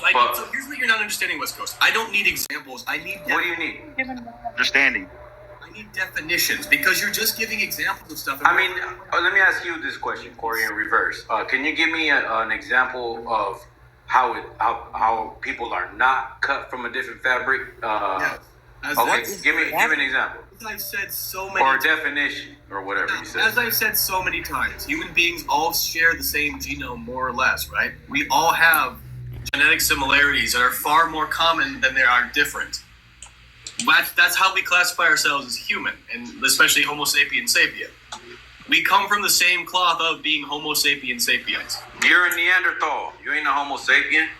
No, dude. You're I am the genetically dinosaurs speaking. are gone. Hold on. I'm genetically. That's what he was getting at. Sapien sapien. This is why I didn't like this. You can't claim to be a Homo sapien when you are a Neanderthal. Wait, because how do you know you don't have Neanderthal This is why I don't DNA? like They have 90% human and 2%. Okay. I didn't drop. That wasn't me. I didn't drop him. No, it's so frustrating with this. Oh, I'm part Neanderthal. That wasn't me. First of all, Neanderthals are considered to be a close enough species that we could have mated with them back in the day. But even then, most human beings have some level of Neanderthal DNA in their genomes. Beyond all that, once again, our genetic similarities are far more than our genetic differences. If you're saying cut from a different cloth, you need to actually point out what that means. Because I can actually say what I say. Yeah, I mean, you could Google. Genome in general, from our current species standpoint, is damn near identical. Okay, but it's not exactly the same. Show me an example. That's not just, oh, this guy's taller than somebody else. Because I at least have a basis for saying the same thought. No, okay, Corey. I mean, look, I don't mean disrespect or even upset I don't give anybody. a fuck what you mean. I want you to define what you mean instead. Okay, you could go ahead and Google, genetically speaking, who are genetically made up by Neanderthal genetics and who is the Homo sapien. They're not the same. Okay? But, that's all I'm saying, bro. I'm not making it up. You're dismissing what Yaya said a minute ago, that people of the same race, right, have more genetic diversity than a member of a race and a member of a different race. Who has, you said genetically, who has what? There's more genetic diversity among white people than there is between a white person and an Asian person. And that's true for any race. Okay, wait, would you, look, he said it scientifically perfect, what I was trying to say. The cut from a different fabric term is just what he just said right now. Okay, well, I was disagreeing with you, so Thanks your for own point clarifying, contradicts. Zach. Yeah. His own clarification, you don't even agree with your own definition of fabric. Okay, do you want me to look up Google and then screenshot it, put it on the picture, like Neanderthal and Homo sapien differences? Yeah. Google consensus about Homo sapien and Neanderthal differences. That's the stupidity of this shit. Nobody here is a Neanderthal. Nobody here is. Are you sure, Corey? Yeah, man, because Neanderthals went extinct thousands of fucking years ago. Neanderthals were a different hominid species. Yeah, they're lived alongside. Yeah, but you could trace back or even trace to this day who has that. Yeah, that's fine. The majority, like Corey said before, the majority of current, modern Homo sapiens have some Neanderthal DNA in them. That's not contested, right? Yeah, but that's not to mean that they are Neanderthals, right? That's a totally different claim. Yeah, the fact that our ancient ancestors were able to mate with Neanderthals does not mean that we are not still Homo sapiens today. Right, like you share DNA with a banana, but you're not a fucking banana. Right? Hold on, yeah, hold on. Even though you're being a total fruitcase right now. White people have more Neanderthal DNA. And sure, maybe there's more Neanderthal genes in a European population. But the way it affects our genome is negligible. It's going to talk about things like, I don't know, how many freckles you fucking have or your immune system or whatever. The fact is we're still like 99.9% similar. And those small variations don't affect our ability to interbreed, of which there have been you don't know what's in your DNA. You don't know what's in your ancestry. You could have Neanderthal DNA. You don't know. Again, this comes down to West Coast, what I was saying earlier. We are all cut from the same cloth, even if that cloth is used for different styles of clothing. I mean, my bad, y'all. I just had to respond to something real quick. Somebody knocking on my door and all that. But I was hearing you guys. You know what I mean? But I think Corey's cut from corduroy. Corey. First of all, fuck yeah. Hold on, hey Corey. Do you eat coleslaw? God no, it's disgusting. So me and you are cut from the similar fabric, bro. Because I don't trust people that eat coleslaw, bro. No, okay, wait. So once again, you and I have certain things in common that look like taste and stuff like that. We would, even if we both had different views on coleslaw, we would still be cut from the same cloth by the definition of being human or not. Having different preferences would in no way, shape, or form mean that we are cut from different cloths in the regard of how you were using it previously. This is why I asked you to define what you mean by the whole cloth thing, because you can just... Because, bro, certain people are just built to be better at certain things, or, to handle certain things better than other people, bro, and that's just a fact, bro. You just understand. Look, West Coast, I agree with you that people who like coleslaw aren't human. I agree with you. They're not. Hell yeah. Hell yeah, Corey. Hell yeah. But that's not the conversation we're having. I mean, that was just an example, bro. Yeah, Coleslaw, bro, is do you think that... Because whenever, the more you go on, the more that I'm convinced that you're trolling, and I'm wondering if that has any effect on how motivated you might be to change your views on things. No, look, I'll admit, I don't know shit. This is my own personal perspective or opinions. I drop jokes here and there, but I'm not a troll. And I'm open to hear out how, coleslaw's better than rice or some shit. Go ahead. I mean, what if, would you agree that... Okay, wait, I actually have a goated idea. So you would agree that just like there are some people who, can throw a frisbee better than other people, or do origami better than other people. Do you agree that there's some people who are way better at studying biology than other people? There's certain people, that are just better at certain things. And then do you think that there are certain people who are better at studying outer space than other people? No, because that's not some type of ability to go and look at through a microscope and guess. Okay, cool. Okay, then we can leave the Big Bang aside now. But let's say that almost all of the people that were cut from the cloth that makes them good at studying biology, let's say there was a 99% consensus that evolution was true based on their findings about biology. Would you agree that since they're cut from the cloth that predisposes them to being good at studying biology, that we ought trust their opinion? I mean, it depends who it is that's doing the studying. 99% of them. People that study scientific things? No, biology. Biology, look, it's always Asians and Caucasians, bro, that be over there. Look, I'm not interested in stereotypes. Okay, I'm asking you, right? Let's take it the full diversification of people that are cut from the same cloth in terms of their biological studying ability, but maybe cut from different cloths when it comes to their race or ethnicity or culture, right? Let's say all these people that believe different things about maybe there's a creator, maybe there's not. Maybe they think, Neanderthals are still around. Maybe they don't. Maybe they think we never went to the moon. Maybe they do. But about the thing that they're cut from the same cloth to do, aka study biology, all those different opinions converge and say that evolution is true. Yeah. Should we trust the opinion of the consensus of that 99%? Yeah. Mentally, people that are built, mentally and all that, psychologically to go and handle, and they can understand it, and how do you say, what do you call make sense of the data? Yeah, make sense of the data, and to where make sense to us people that just over here, what we do for a living is fly an airplane or some shit. It's like Yeah, you know, Okay, there's some so- people that are just cut out, built out better, Okay, you know, cool. for So, certain things. what if you learned today that 99% of people that study biology confirm that evolution is true? Would you start believing in evolution because the people that are cut from the cloth that Yeah, you know, predispose? I'll hear him out, bro. I'll hear him out. Rather But than I'm just hard-headed, a so, quick you know, Google search will tell you that. that's fine. Thank you Like I for said, coming to my I don't TED know Talk. everything. I don't know everything, you know, I'll admit, and like I always will hear somebody that is more educated over here with, you know, master's degrees and all that. What the fuck am I ain't shit. But I'm just saying, like, my opinion. And it's a personal question. You can tell me yes or no. I don't have any like. Nah, yes, ma'am. Go ahead. Ideas. So, do you think maybe like, because I know you mentioned white and Asian people you perceive them as having like degrees in certain fields.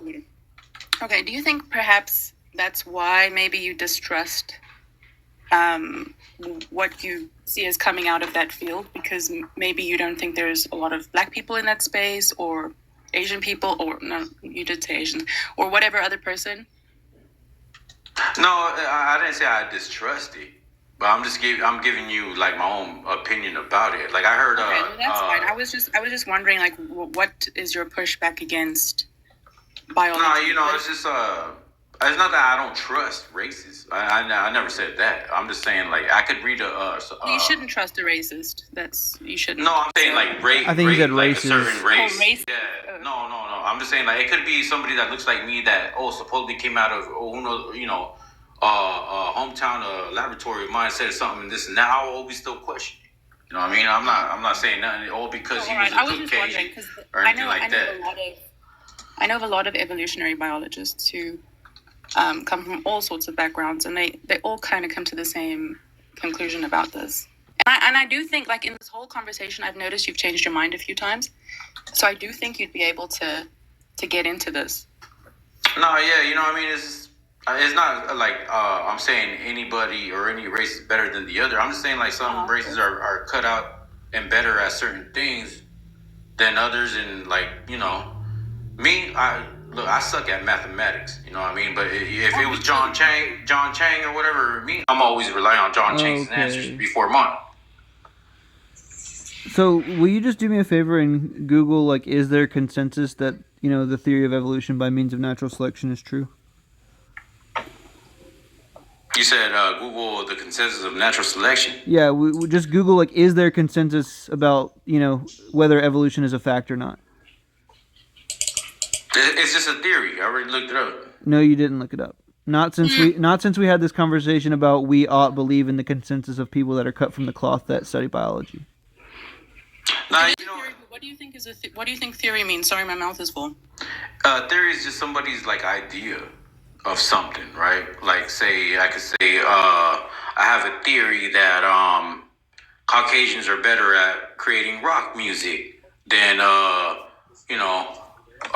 black folks. I mean, would I be wrong? No, it's true. That's just what they better at. So the way you're talking about theory is. It's not a theory. It's just like no. Listen. The scientific theory is different to the way we colloquially use the word theory. In science, it's somebody's opinion. No. It's an explanation for phenomena that is observed, and this explanation comes through repeated evidence and experiments. And I don't know if somebody can explain this better. I'm eating. Oh, no, it's fine. As a white man, clearly he'll trust me more. So I trust you, Corey, because you don't like coleslaw, and I don't either. A theory is simply the best explanation for an observation, backed up by data, repeated testability, and predictive power. So basically, a theory is something that has repeatedly been shown to be reliable and true. However, because science does not deal with absolutes, there is always a possibility for some part of a theory to be incorrect, and therefore for the model to need to be adjusted. But it's not just an educated guess. It's not just like, ooh, I'm throwing shit at the wall to see what sticks. Right. A theory is the closest we get to something being proven to be true as we can when we discuss things scientifically. Yeah, it's like the highest degree of confidence that you can have after a bunch of people tried to prove it wrong and failed every time. Yeah, so look, don't get me wrong. I come off over here hard headed or whatever because I'm a hard headed individual. But I don't know everything. But you know, I was just always like, some people are really sensitive to the like. They'll say, "Oh, you're stereotyping this and that," but it's like, no, it's just like these notices or whatever that I've noticed in certain races or whatever. It's like, you know what I mean? Like you know, it's people that want to crawl through craves and like certain 2-3 inches deep crevices or whatever, and like a mile down deep. It's always a Caucasian. You ain't gonna find nobody else. I'll bet all my money that it was a Caucasian that got so caught up over there. let's just take like a common example of like a stereotype. Do you think that like women are worse drivers than men? Yes. Oh yeah, bro. Hell yeah. Okay, do you understand why you're like factually wrong about that? I What you completely mean? agree. Because Men are better drivers. men are better.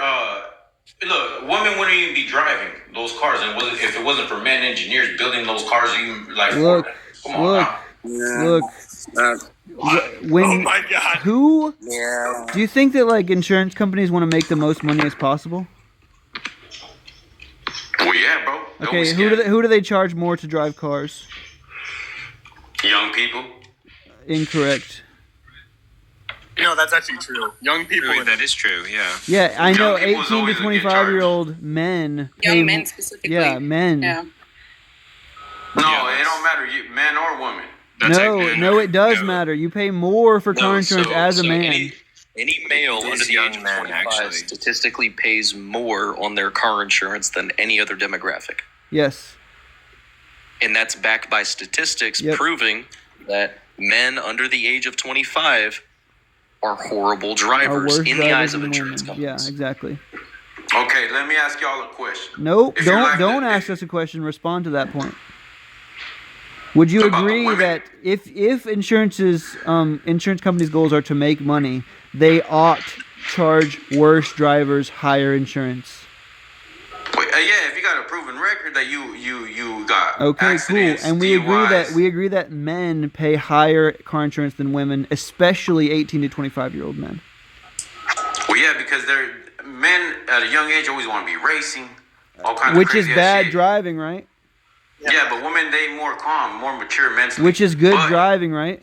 It wouldn't make them better drivers. Of course, Well, it would. if what we mean by good driver is get an They're just accident. better Hey, West choice Coast. makers. Hey, if what we mean by better driver is gets in car accidents less often, then you're just wrong about this. No, but it doesn't prove that they're better drivers. 'Cause where you see If them in what that we school- mean by better drivers is they get in less accidents, yes, it does. Statistically proves that they are better drivers. They're better decision makers. What do you do when you drive? Do you make decisions? Yeah, I was gonna say, do you think that there's a decision-making process involved with driving your car? Well, yeah. Why do you think women live longer than men? Okay, Because so they're by decision their makers. own logic, driving your car, which involves decisions, women are better decision makers. Ergo, women would be better drivers. Like using your logic. Yeah. Which is I don't even agree with statistically it, but I'm backed just up saying. by data. Okay, or whatever. I'm wrong then. Women are the best drivers on earth. Okay, what else? Cool.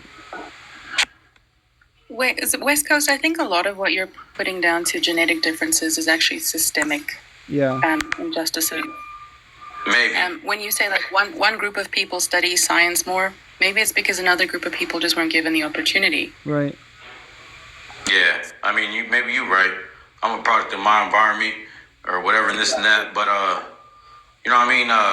I'm still gonna stick with like not every race or whatever. Like Caucasians cut from the same fabric. 90s Caucasians and rock bands was cut from a different fabric. Made better music than the ones even today. What's going what does on? better music mean? That's an opinion. So Yeah. Like somebody could enjoying say music that is they going to be find- subjective. That's your perception, but Yeah. it's not, Like it's not some people like K-pop, and while those people are objectively wrong, you know, it is a subjective enjoyment thing. Or hold on, a better one yet. Some people like rap and R&B better, which statistically is produced by predominantly African American artists. Some people don't like Florida Georgia Line and think they're the best country artist ever, and those people are also wrong. Like, it's just a whole thing. I don't like cultural. Yo, why are we calling out these music genres? Wait, what the fuck is happening? Well, whenever we let West Coast take the reins, we go in all sorts of directions. So we just got to be ready to roll with the punches. No, okay, let's switch music genres. That's my bad, host. But let's say sports. X Games dominated by who? Caucasians. Over there doing all kinds of crazy ass flips over the Mount Everest and all kinds of crazy ass shit. You won't find nobody else doing that type of shit. Yeah, Crazy but motherfuckers. just like Yaya said, the more expensive equipment is for a sport, the more likely it is to be subject to systemic, like gatekeeping. No, bro. I don't care what you say, bro. You I will know never that you find don't care me. what I say, but your care or not is irrelevant to whether it's true or not. Look, Caucasians, bro, they be doing crazy ass shit on bikes that you never thought was possible. Scooters, skateboards, half pipes, jumping out of helicopters onto a half pipe, bro. Nah, bro. If there's some type of civil WAR in my country or my neighborhood, I'm looking for my white folks, homeboy. You know what I mean? They gonna have my back. They ready to ride. I mean, sport is different. Like, I think if you look at Kenyans, how fast they freaking run, like, just if we look at the stats, I'm sure that body type and stuff helps there. But I'm talking about other fields, other types of things. As for doing a flip out of a helicopter onto a half pipe, I don't know what gene that is. Maybe it is a white gene. That's talent. That's just God give abilities. I can't do that shit. Yeah, but if you were given the opportunity and the environment to learn that, of course you could do it. I'm not willing to learn. I'm not jumping out of no helicopter onto no half pipe. Yeah, no, that's I understand that. But if you were able to get that training, you would be able to have that skill just like. No, bro, it's all good, homie. You handle that. I'm gonna take pictures of you though. You know what I mean? Yeah, okay. All he's saying is that you lacking belief in yourself or you not having the desire doesn't mean that, like, if somebody was gonna, like, torture infinite people for infinite time unless you, like, did a helicopter 360 varial kickflip into a half pipe, that you couldn't through like as much practice as it takes learn to do that, right? Look, I'm not cut out for that. I'm cut from a different fabric. If you need tacos or burritos or your roof built or your house built, call me. That's it, bro. I'm not jumping down no helicopters. I'm good at that shit, and that's it. The internalized, I don't even know if I can say this word on TikTok. I think he's trolling. I genuinely think he's trolling with that. I'm not trolling. That has to be a fucking joke. I want to say, I don't even know if I can say the word. I can't even find a botched. Does it start with a T? It starts with an R and ends with acism. Oh, yeah. Racism? Yeah, the internalized racism is crazy. I'm not going to accuse him of that. Like, he has. No, I'm not racist, bro. You know what I mean? But I'm just saying, like, a lot of people don't want to, like, speak upon, like, these different stereotypes or whatever you want to racist. But I will, bro. I don't got no. Oh yeah, but those stereotypes aren't the root of those stereotypes aren't race. It's culture and its background and its environments. Like, well, whatever, bro. Politics. Like, we all know that bad drivers belong in the kitchen, right? That stereotype exists for a reason. Oh my god. I'm just kidding. Yeah, exactly. I make sandwiches really well. I just want to say something about West Coast is that, like, love him or hate him, like, he's handling this conversation with an open mind. Yeah, for sure. I mean, maybe. No, I think that's true. Like, few people have ever gone that much into the weeds and then made it out the other side. So, like, there was a point. Don't know. Few people have gone. Yeah, what's up? Corey, did you hit legs today? Connor, I swear to God, I don't even believe in God. I will go create a God. Did you swear hit to legs today? that I will beat your ass. I did it yesterday, and then I fucking re-injured my shoulder because I was on the stair stepper, went too fast, and pulled it. You were using your arms on a stair stepper? That's cheating. No, I went too fast and tried to catch myself, and then my arm got pulled out of its socket again. Imagine getting a shoulder injury while doing legs. Hold on. That's crazy. But Corey, you did hit legs though, right? Yesterday. Today is shoulder and back. Good boy. Good boy. But yeah. I'm just speaking my mind, bro. I'm a person that speaks his mind. I know I offend a lot of people, bro. But it's like, to me, life's too short, bro. I'm here for a good time, not a long time. Well, I think that perhaps we need to also recognize perhaps why some people might be offended with this. And it's not so much just that it's, ACEs. It's because the truth hurts people, bro. If you get offended or hurt. But West Coast, with all due respect, we've routinely been showing you how this isn't the truth. Right? I think that's actually what's more offensive here. Not that it's bigoted, but rather that it's so blatantly wrong and we can easily prove it. It's the willful ignorance of it all. I think there are people that genuinely do think this way, and I think if you've grown up with this type of thinking, it's going to take a while to kind of because we rely on our stereotypes, whether we want to or not. We do rely on them. Yeah. Core beliefs. Deconstructing it and finding the nuance is kind of tricky. No, I mean, I agree with you, right? Like, stereotypes do exist for a reason. I can't fucking dance, and I'm very aware of that. But my credit score's amazing. So there are stereotypes that are true. But, like, I don't think we need to use all of them. Hey, I'm a white man, but I can bust a move, all right? But you see, that's what I'm saying, bro. If I need a co-signer, I'm asking Corey. Dude, you're not doing the fucking cha-cha slide. That doesn't count as dancing.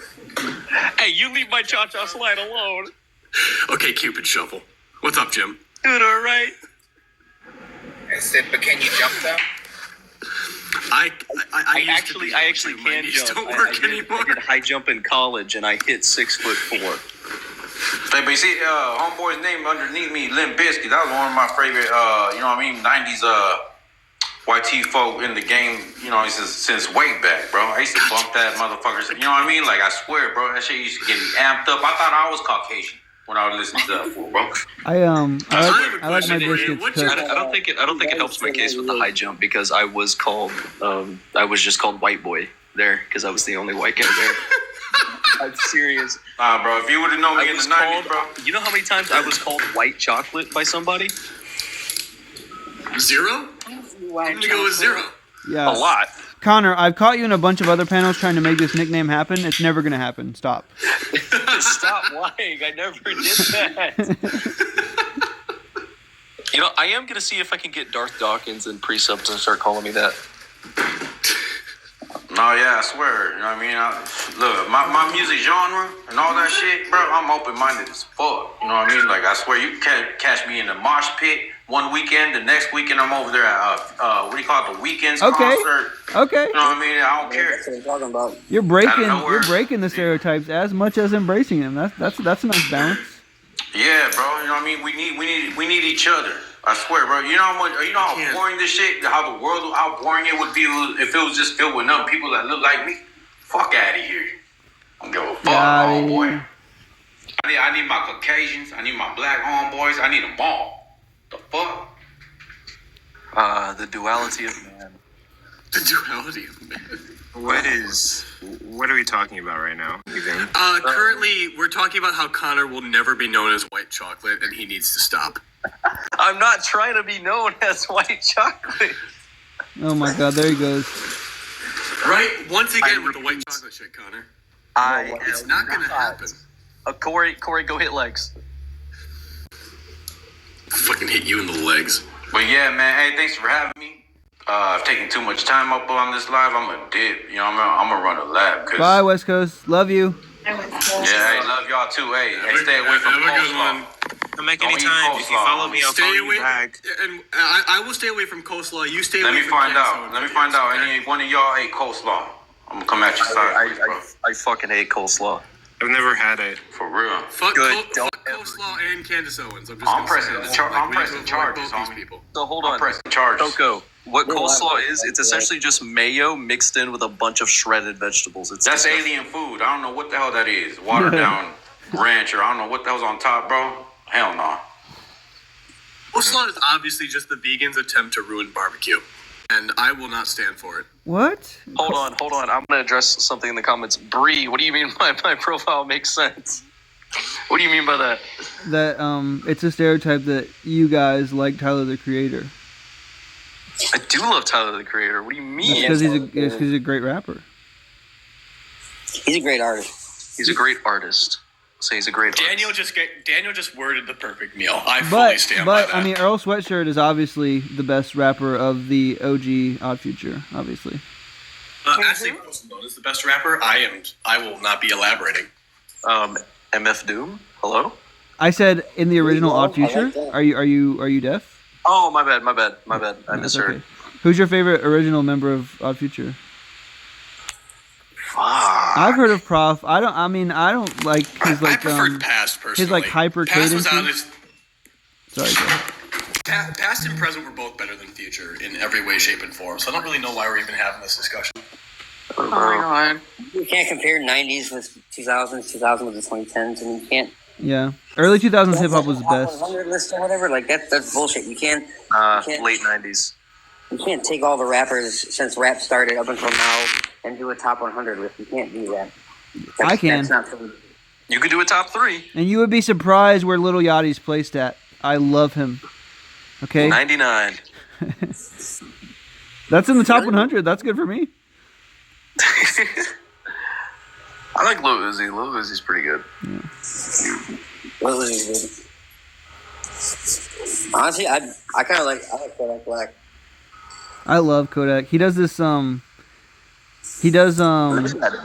it's a song, it's a phone number, but he does it on the Baby Can I like Drake beat from back in the day. It's so good. Let me try the boat. Wayne's always gonna be my number one though. My name's Kodak Black, but when you see me, I'm white. My name's Kodak Black, but I might fuck your white wife. When I think of Kodak Black, all I can picture is just that fucking video. I'm a suburbanite. Nah, him in the fucking life jacket. Let me try the boat.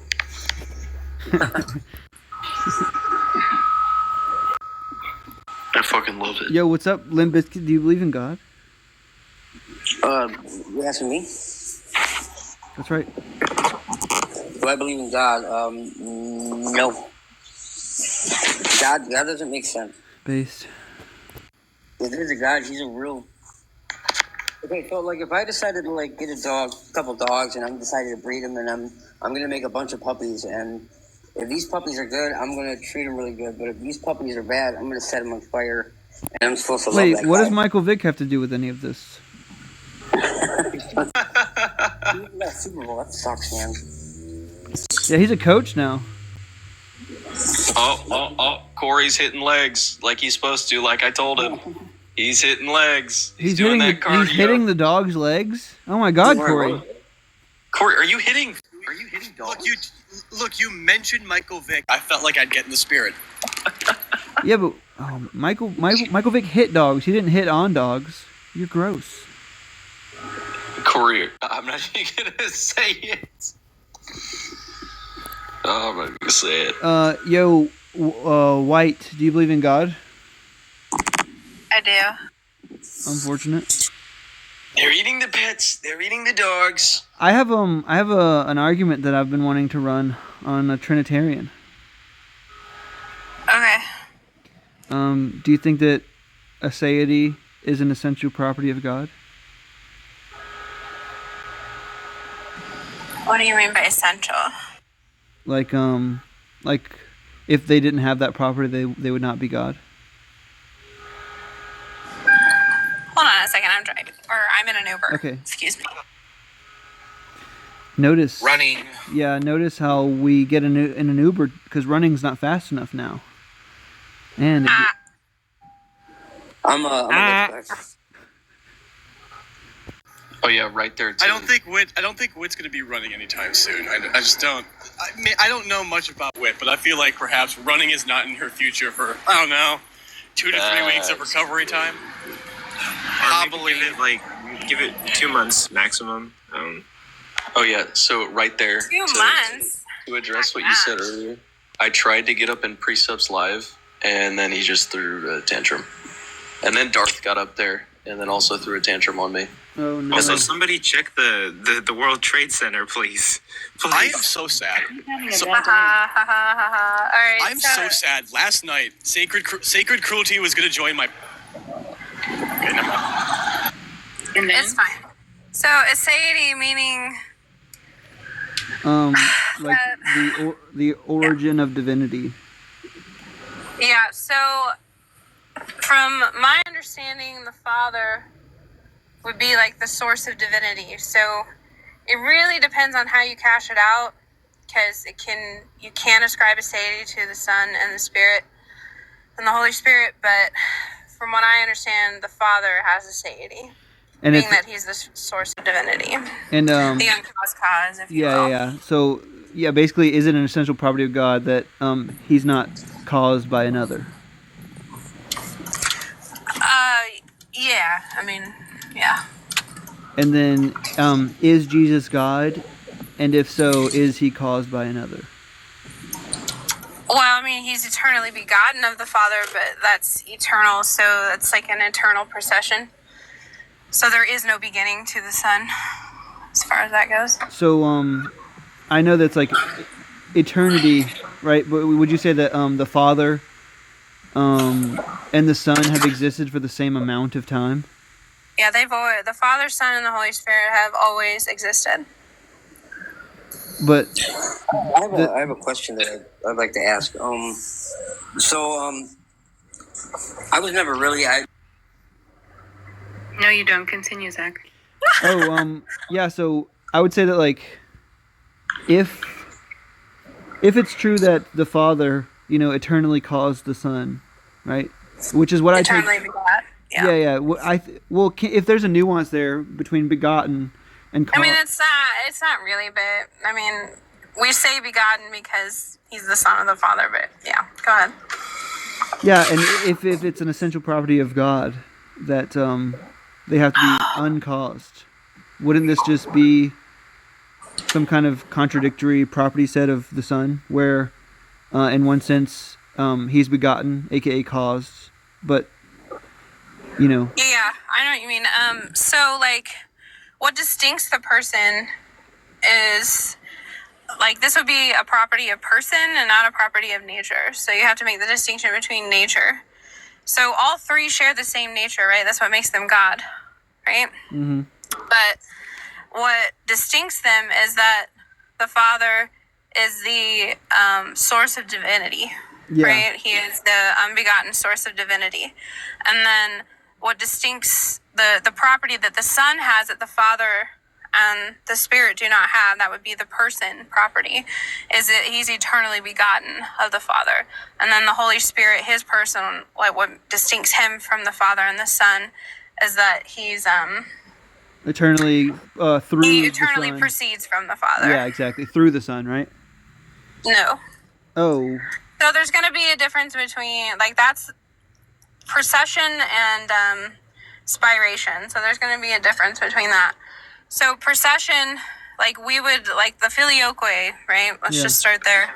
The filioque states that the Holy Spirit proceeds from the Father and the Son. We would say he proceeds from the Father alone, right? Okay. So spiration would be something different as far as, so, like, I think it's like John, so, like, the Son sends the Spirit, right? Mm-hmm. I think it's in John somewhere. I can't quote, but we're talking about, like, this is different from, like, procession, right? So we would say that the source of divinity is from the Father alone and not the Son. Okay, then yeah. So and that would that be like, I had church fathers' names that I was gonna, but I didn't expect to see you. I tried running this argument on PMARS just because I'm like just getting into learning it, but would this be like? Would you say that you hold to like monarchical Trinitarianism? Yeah, monarchical. That would be EO's position. Yeah. Okay, so I guess if an essential property set of God is being the source of divinity, then I don't know. It would, and that's what some church father taught that I can't remember his fucking name, but it was some like Greek Phidippides sounding name, right? Well, I mean, the Cappadocians are going to be really essential to, like, learn about, like, Trinitarian theology. Mm-hmm. And that would be like Saint Basil the Great. I can't think of the other three that are. I'll know it when I hear it. Gregory of Nyssa, maybe, I think, is another one. But maybe that's the one. Yeah, but I mean, you could read it to me if you have it. I don't have I don't have the argument like written down. I just like it's something like I've. I didn't know if you had the quote from the Father or whatever. Oh, no, I don't have it. I would have to like, it's in like video format. I would have to re-listen. But Basically, I mean, this can be, you can have the last word after this, but like if an essential property set of God is that origin of divinity is on that, then it would seem like it would be a contradictory property set to say that Jesus is God or the Holy Spirit is God if they don't have that aseity. Yeah, I mean, you can ascribe, like, it's very, like, a lot of this is semantics, right? Mm-hmm. So, you can ascribe aseity to the Son and the Spirit, being that they are eternal, right? But it wasn't improper to say, and a lot of church fathers kind of reference this if you look at it, but it wasn't improper to say that when we spoke about, like, God, right? Oh, I'm sorry, hold on just a second.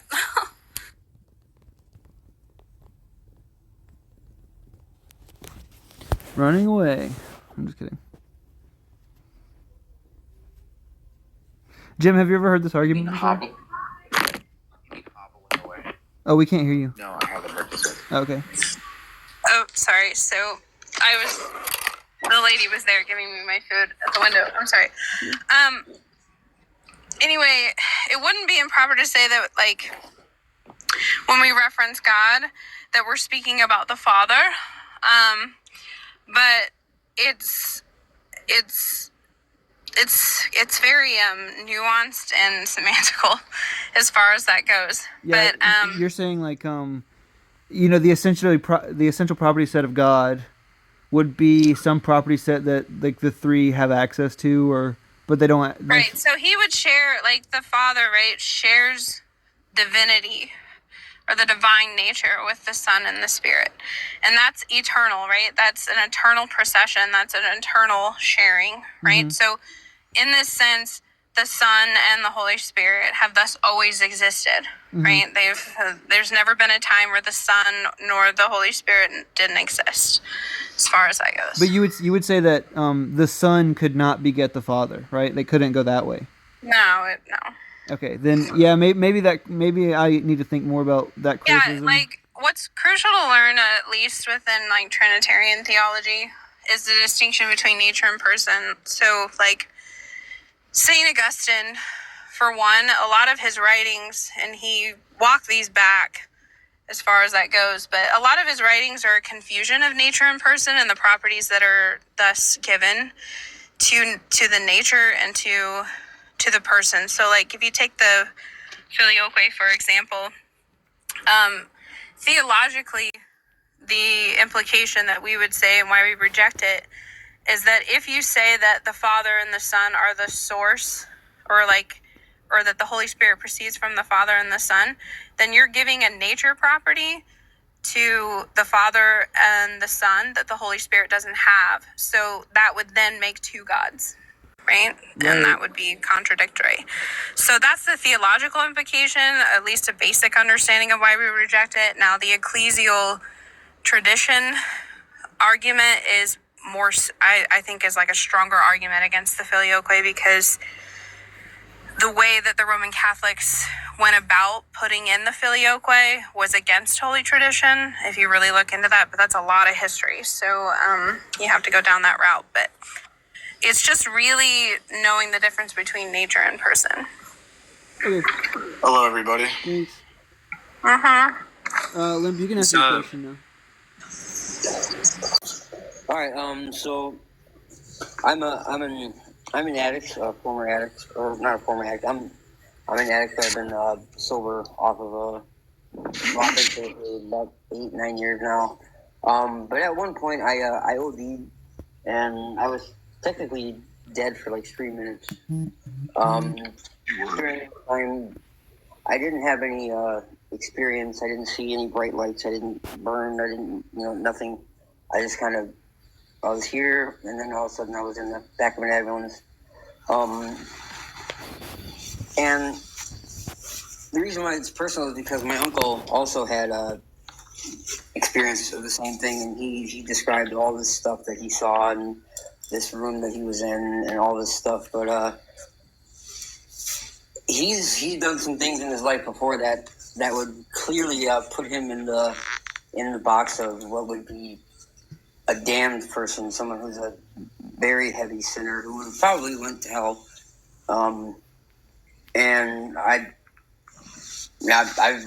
would consider myself someone that's definitely a sinner, but not in his league. So like, I just wonder like what. I guess my question would be is like how does that work? Like as far as like religion goes, like does anybody like have an opinion on it? Because You're talking about like near death experiences. Is that what you're talking about? Yeah. So we have like some. At least there's a certain book that I've read called Soul After Death. And it sort of speaks on like at least our teaching of what happens after we unalive, right? What happens to the soul after we unalive, and like our teaching as far as that goes. Now it does touch on, there's a certain chapter, and obviously I don't have it with me because I'm at work or not at home, but where they talk about near-death experiences. And a lot of them are from what I understand, they're very similar in a lot of ways, and they are kind of tailored to like their religion to some degree. So we would say that like these NDEs, if you will, they go contradictory to our understanding of what happens to the soul after death. So we would say that they're more spiritual deceptions as far as that goes.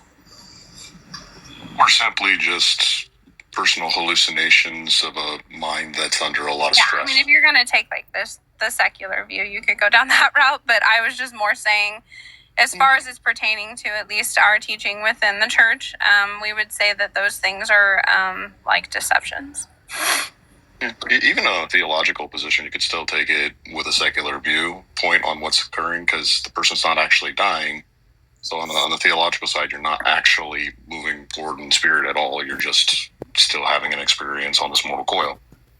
So either way it works, but neither position pushes towards an NDE being an accurate description of an afterlife. If we knew, there'd be no conversation, right? Yeah, exactly. Yeah, and then I just hear your guys' opinions on it because I've asked that question more than a few times, and the answers I get from people are no one's answered it the same way, twice. But yeah, I mean, I overdosed and was unalive twice for enough minutes, and there was nothing, So I was just curious if it just that whole thing just didn't make sense to me. Yeah, I mean, it's only one way to find out. Exactly. I mean, that's kind of where I'm at. Like, and everyone's gonna have to take that step themselves and see what's on the other side. Dom, do you believe in God? Yeah. Why? I'm a Christian. Do you have like reasons or an argument or something? For this prompt. Sure. Hold on. Okay, I think for this specific prompt, I don't think he's condoning anything that's happening. I'm not like a radical follower. I think having faith is important, and I have a cross around my neck and going to church many times. Wasn't a huge part of my life. I did CCD, like the Christian Catholic school, whatever it is. And that was a pretty good experience. I think it is nice to have a something bigger than yourself, but I don't agree with people who just live every single waking decision based on if they're gonna make it into the kingdom of heaven. I don't agree with that. Like, I think you should still explore the world, the limitations of just your mind. But at the end of the day, I think it's important to have something you believe in, just so you don't think your life's meaningless. You want to have a everyone wants to have a purpose. So my purpose is my life, though. What do you mean? Well, you could say like a purpose is having a family, being a I have nothing beyond what I experience now that's part of my purpose. Everything that's important to me exists currently. Like, as in you already have a family and stuff? Yeah. Yeah, well, you are in a very different space than me. I guess you're feeling pretty accomplished then. And in your situation, yeah, I would probably be like curious, like what now type of thing, but no one, yeah, If you you don't know. let's say like somebody could prove tomorrow that the Christian God wasn't true, do you think that you would lose the ability to like imbue purpose in things? Well, I would say that it is important to me that I do want to get married in a church. So I think no matter what, even like I that's just everyone's done that in my family. That's what I want to do. So and in terms of like funerals being held in like churches, like that's just like normal to me. So I think if I found out I don't know how that would be disputed, but I would just still probably get married in a church. Yeah. Well, okay. But like more in general, do you think like if whatever it took to convince you that the Christian God wasn't real, do you think you would like somehow? Because it seems like you're saying you need to believe in a God in order to ascribe purposefulness to stuff. And I'm saying like if you found out the Christian God wasn't real tomorrow, do you think that you could like, short-term, long-term goal things in such a way that you would get that feeling of purpose?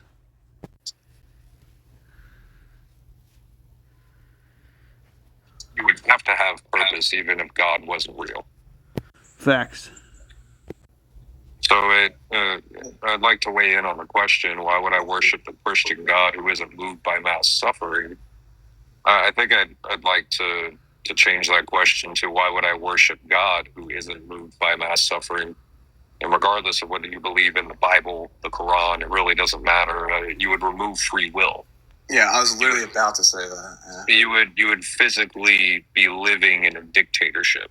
Is it bad that we live in a dictatorship? We don't. I'm saying, is it bad if we did? As in, he would control everything? Yeah, I feel like you wouldn't feel very happy with that. Kevin, like if do you agree? I do. Why would you care? I do. I'm sorry. Excuse me. Why would you care? Yeah, I'm wondering why he would care. Why would he not be happy?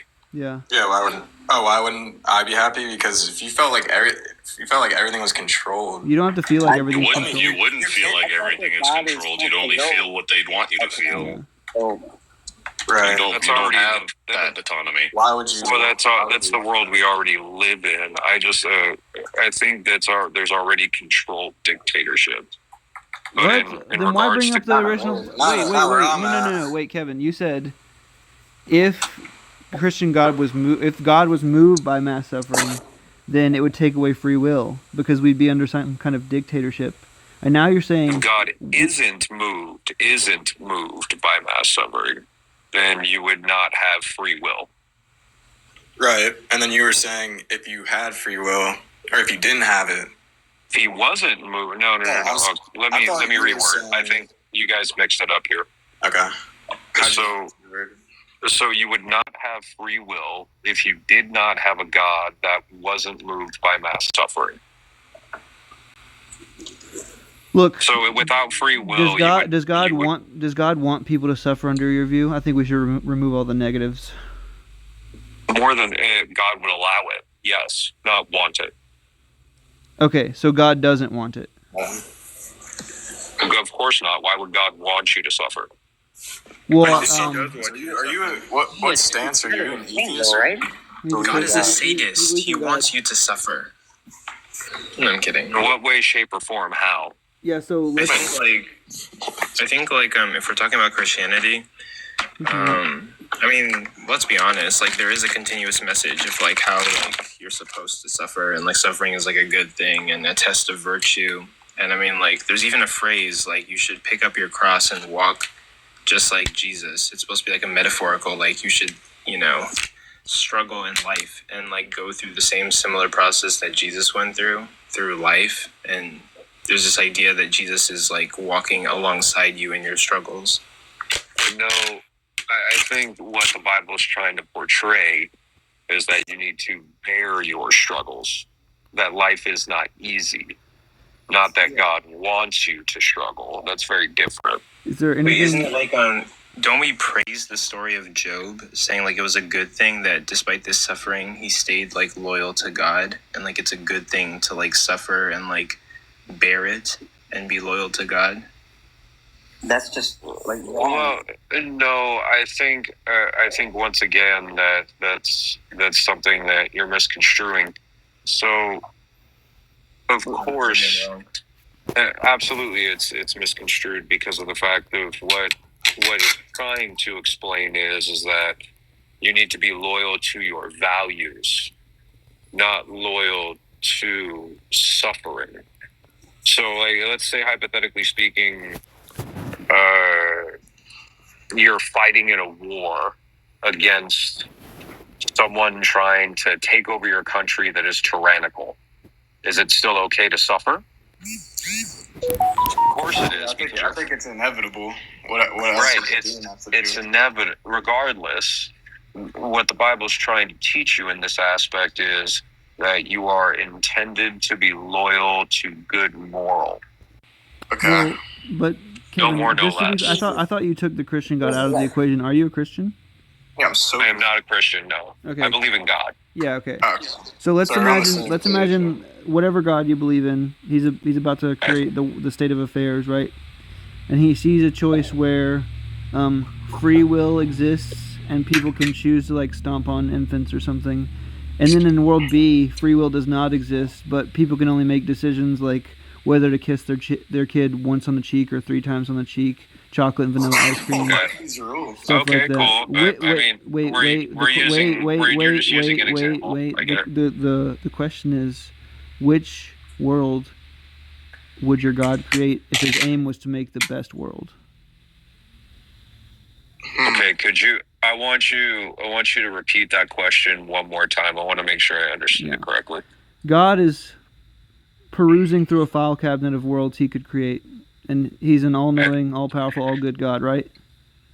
Okay, so world 1 is World 1, free will exists, and people can stomp infants if they freely choose to do so. World B, world 2, right?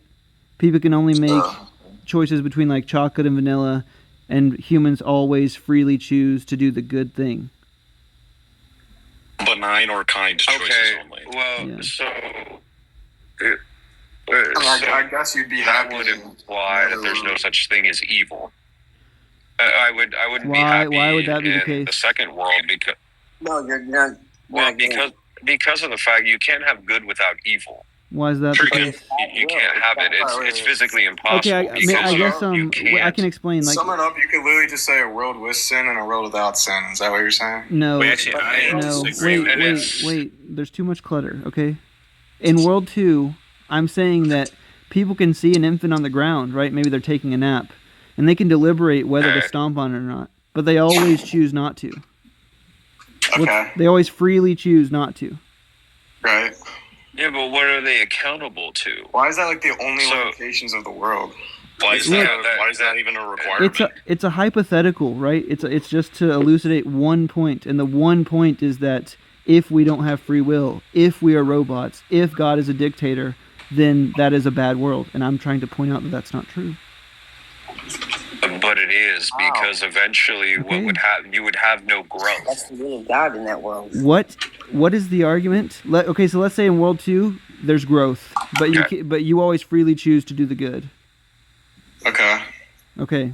Which world would God be committed to creating if he's an all-powerful, all-knowing? Well, I have a question. God? In World 2, how would you know what's good if you have free will? Because free will implies that there is good and evil. You would know what good is because God wrote it on your heart. You can also compare it to the neutral rather than the evil. Alright, World 2, does the infant come first or you? Because what if you just get born and you're instantly stomped on when you're 3? So how does that work? In World 1? That's in the Bible.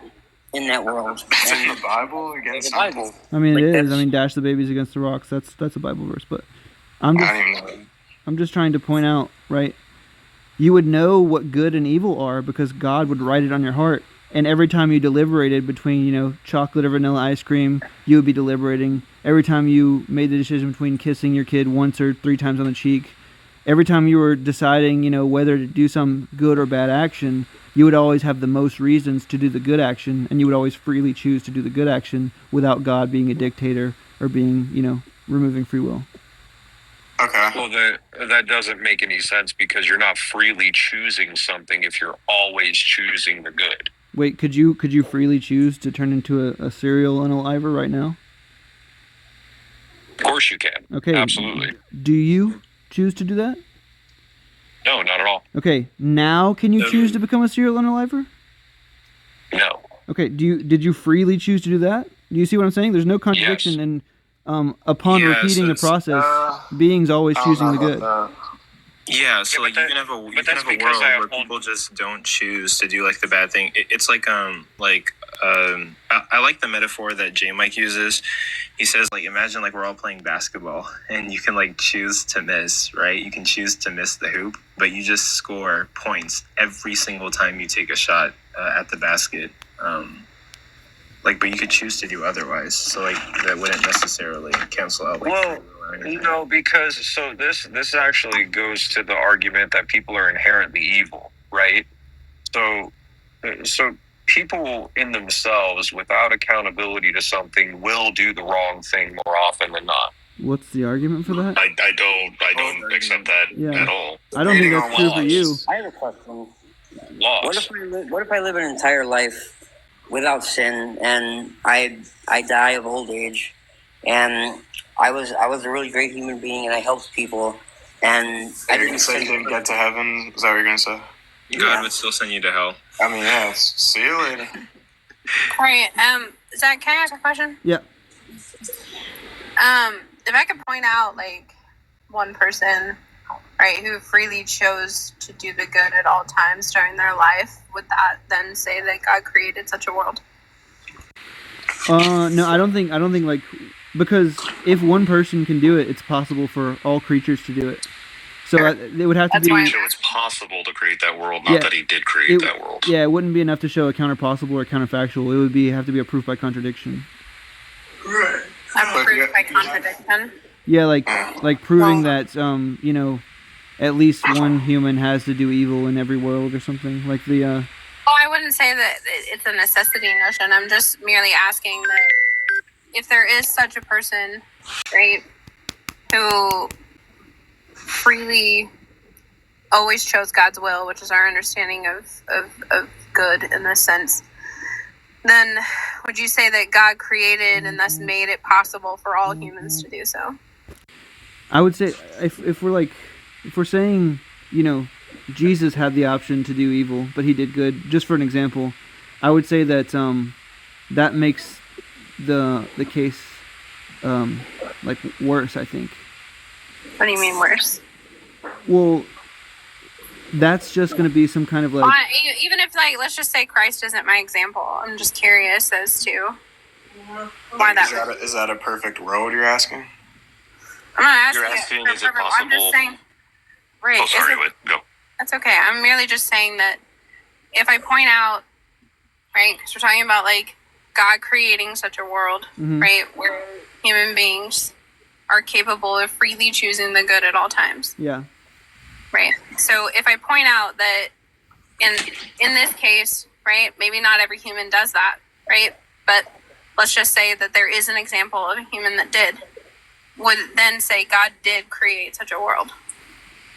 You would say he created the opportunity for that person to use their free will to follow his guidelines. I would say. I would have to think into my intuition is no, but only for if God can do it with one person, and he knows the. Well, I mean, it's a matter of because to me it's this causality notion, right? Being that under the Christian view, or at least the EO view, that we're secondary agents that cause things to happen, right? Yeah. So not everything is the direct cause of God.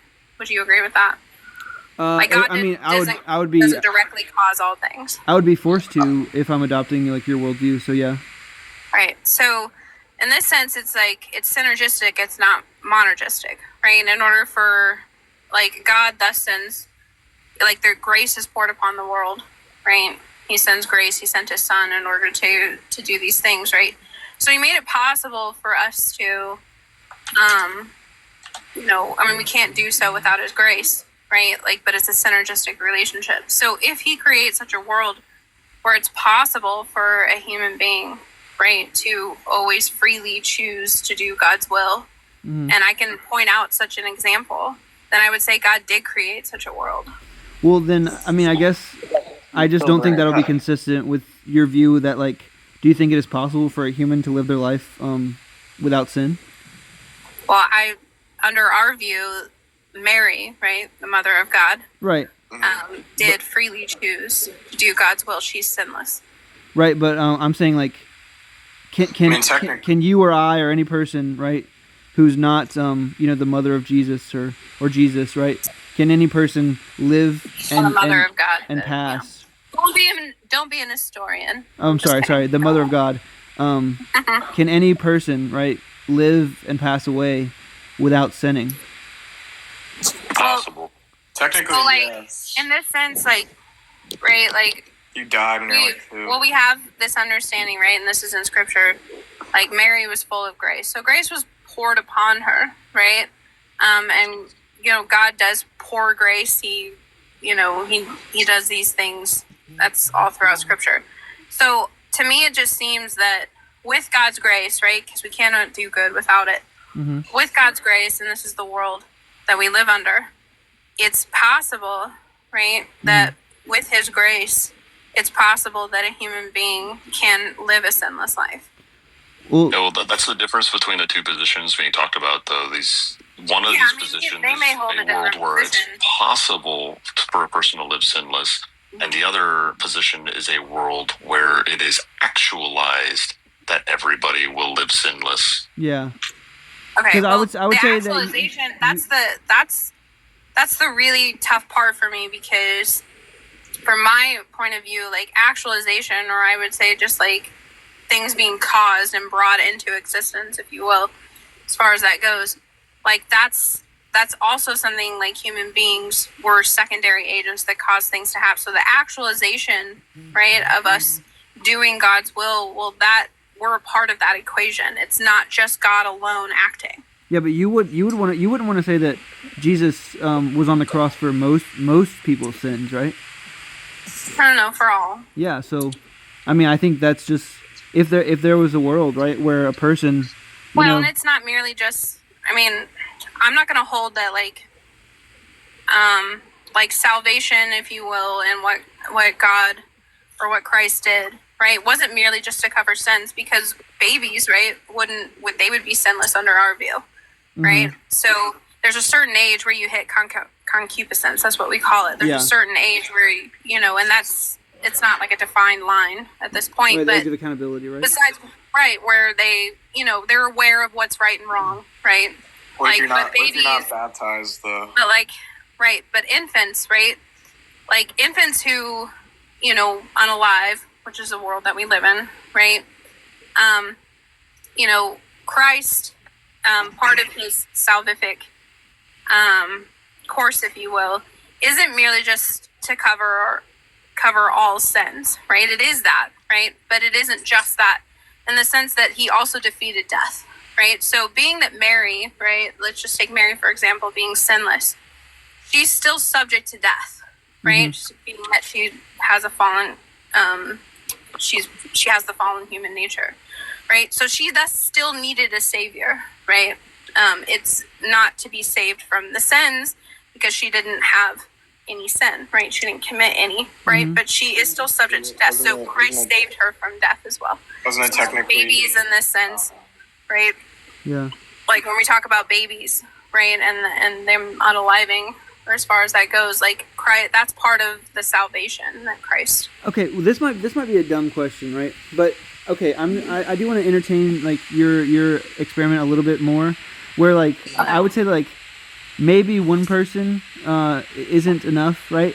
But I can think of two people that if they freely chose to do the good, all this would be unnecessary, right? Like if Adam and Eve were the kind of beings that freely chose to do the good, like, I would assume God's goal. Yeah, I mean, we would say, like, the plan to send the Son has always been set before the creation of the world.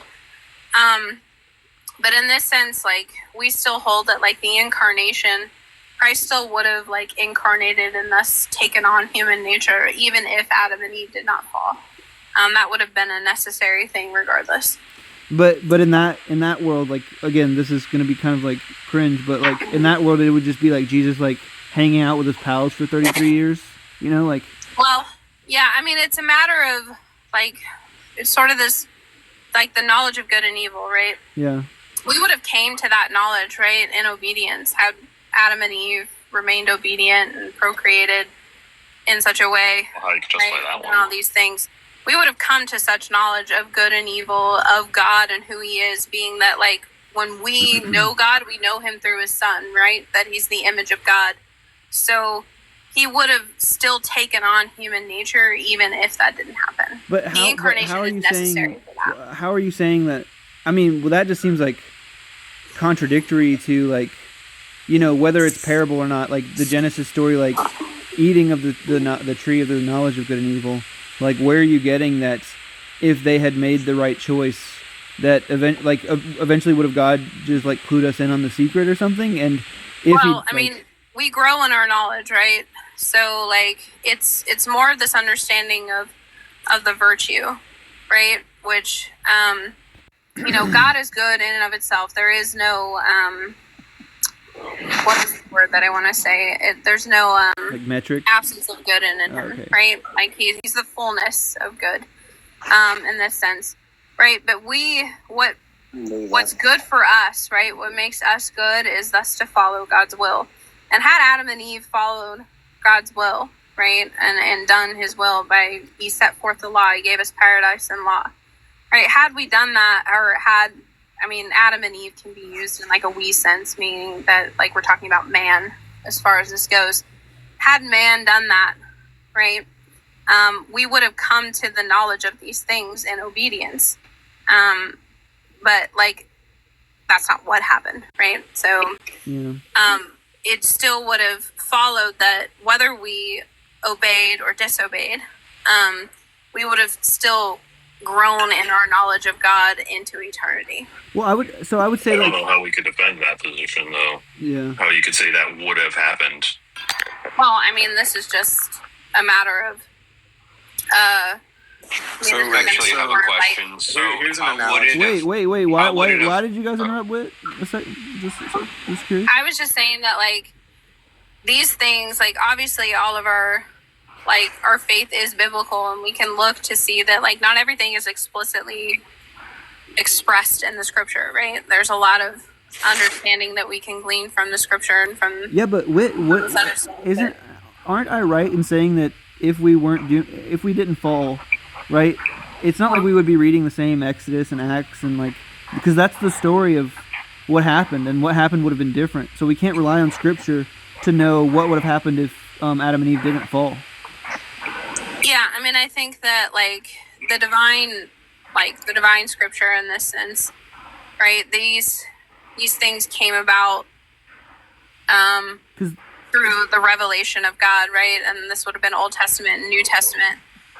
You know, I can't speak, and I'm not sure that any father really could speak to, like, what would have been had that not happened, but they can at least speak on such things like the incarnation. And yeah, I mean, we can say it, like, in the same sense that, like, we don't know exactly what heaven and hell is like, right? Yeah. There's mystery unto our faith. There's, like, our faith is going to be mysticism, and, like, we don't have to know, like, the exact semantics of everything that would have happened had that gone the other way. But when I read the text, it's pretty explicit that he withheld that knowledge. He told them not to take of that knowledge. There's no point saying that he would have wanted them to have it Yeah, I mean, knowledge in the future. Knowledge in and of itself isn't, like, a bad thing that's to pursue. We just do so in obedience to God, right? So that was part of the lie, if you will, of the serpent, right? Wait, how in did this the sense. serpent lie? Do what? Serpent How did didn't the lie. serpent lie? Well, I mean, he did, according to our faith, but This did not lie. yeah. Right, he didn't No, lie. and he did lie in the sense that, like, he said, okay, well, God doesn't want you to become like him, right? Well, that is a lie in and of itself. We were created thus to be gods. No, it's actually the serpent's right. That's not written anywhere. Because God said if they eat from the tree of life, then they'll live forever and they'll be like Christ us. calls us gods. So, Well, actually, so the serpent was telling the truth. so yes, like this is our understanding of something like theosis, right? So, like we were created to become, right, gods. And How do you know that? So, again, like this is in scripture. I mean, I don't have my Bible right in front of me, but I can get there and. The book is the claim, so. Wait, I'm not talking yeah, like we're not talking about claims of whether We're it's not true talking or the not. factual nature. We're it's in the talking about the Bible. theology. Yeah, we're talking about the theology, not whether it's factual. Yeah, we're doing an bullshit. internal Like, critique. why do people do this all the time? It's so ridiculous. Okay. But also, like, are we like the Bible also kind of like makes the idea that we were created in God's image. So essentially, like Adam and Eve were already sort of like gods or created in God's image, and like the serpent was like sort of selling the idea that like God doesn't want you to become like Him. Only That was not true. Yeah, it wasn't true. Like Yes, that was the lie. That was part of the deception. Yes. Yeah. Wait, how did the serpent lie again? Being that he told them, like, well, God doesn't want you to become like Him, right? That is a lie. Right? I don't think that's a lie. That's false. Because what did God say in response to him? If you like, we can go into the interpretive analysis of this. Now just read the We book. can sit here and say why I should take your interpretation over, the understanding of the church. But besides the point, I'm merely just speaking about the theology within the church and our understanding of these things. And yes, indeed, the serpent deceived, right? He deceived. No, he did. He did. I'm good with deceived. I'm just not good with lie. Yeah, no. What is a deception if it's not lie? Meaning the intent to cause them to do something that God didn't want them to do, but using true words in a dishonest way. Yeah, it's dishonest lie. That's the same shit. No. Dishonesty is not the same as lying. No, not at all. Sorry, how is it not the same thing as lying? Lying is intent. You can use truth dishonestly. Lying is means. That would be a lie. No. Oh, that wouldn't. It would be true. I think lying is like the intention to deceive, right? But in either case, I think that the similarities between dishonest and lie are going to be the same similarities between like us being created in God's image and God wanting us to be like Him, right? There's going to be some like intersectionality or something, right? Well, I was gonna in the book. Technically, you could say the serpent misguided, not deceived. Technically. I mean, you can just say that he deceived them and told them lies. That's what he did. Okay, but I don't know. I mean, that's fine. You can say nope all you want, but again, like, I'm just gonna go down the route of why I should take your interpretation of scripture over the church. You don't. Just read the book. You don't have to. Yeah, that's cool. Like, you can say read the book. I can read too. That doesn't mean that you have proper interpretation. wait, but to go back to like the original point that you raised, I would say that like if God is the triomnies, right, and He could create a world where there was let's say Jesus and Mary and maybe one regular person that was born in 2010 or something that always chose the good, right? Oh fuck. Yeah. There was Sorry, my leg. I'm sorry. Go ahead. It's okay. So that world, right? There's three people that can freely choose the good or freely choose the good. And then another world where there was four people, right? I think that all powerful and all good are going to commit that being to create the world where four people freely choose the good rather than three. And we can just extrapolate that into like, a world where all people freely choose to do the good. Not another one of these, man. Come on. I can't even. Yeah, so like things like, Would you intuitively agree with that or no? I'm not sure I'd intuitively agree with it. I just think like as it's set up, I could probably agree with it, but as it pertains to like something like within our theology, like the understanding of these things isn't just like a moment of time, right? So like when you speak about something like the gifts of the Holy Spirit, right? These aren't things that like here I accept Christ as God, right? And immediately is thus given to me all these gifts, right? Like that's just not our understanding of it. Mhm. It's something you grow into, right? It's a continuous living. It's not static, right? So like what you were saying with Flowcat, how like you don't know that you're saved because saved is a process, right? Precisely. Yeah. Right. Yes. It's a continuous living thing, right? So like we have a word for it. It's called apostate. You can fall out of faith and fall out of God's grace. That is a thing that you can do. So, I just think like maybe in the way that you're setting up, I could probably agree with it, but I would just say theologically I couldn't. Well, I mean, but that to me seems like you would be saying that like God does consider these things, and so the amount of wrongness or badness, or the amount of people that choose to turn away, there's some ratio, some cost benefit analysis where this is the most bang that you can get for the buck, right? And so like, I think like as it's pertaining to something like desire, like God desires all men to be saved, right? He likes to doubt. But yeah, okay, all right, neat. So anyway, like like God desires all men to be saved. We must also desire to be saved, right? So when people come to me and they say, well, why won't you tell me? Why won't you tell me these answers? Don't you care about my salvation? I'm like, well, I care about it as much as you do. So, like as far as this goes, right? You have to. That's why I say it's synergistic. It's not monergistic. God isn't the sole actor, right? He isn't the sole actualizer. He's not the only person who acts, right? Mm-hmm. We also act. We are causal agents as far as that goes. Can you do anything God doesn't want you to do or allows you to do? Well, I don't have life without him, so no. That's not you. So you admit that? Yeah. Okay. So yeah, you accept that your triomni deity is in charge and does everything. Okay. So you really don't have any desires. Then you don't have free will. What's with the tone? What's the argument with that? Like, what is it? Like, I have desires that God. Tone police wit then right there. Hold on, like I have desires that God doesn't desire. So I would say that there's a big distinction between my desires and his. Yeah. So I don't know why that's. I really don't. Yeah, the part that I don't get is why a world Reddit atheists up here. Yeah, I don't need the Reddit atheism. It's just like Reddit atheists is annoying. Yeah, like you're gonna come in here and be like, well, none of this is real fairy tales. Like, okay, Oh, bro, so your like, we're not talking triomni about deity has knowledge of all things, even your intentional states. Is that right? It's like, and then I was like, what's with the tone? It's like, oh, tone police. It's like, I'm just like, yeah. Talk to my friend better. Much, yeah. Talk to my friend better.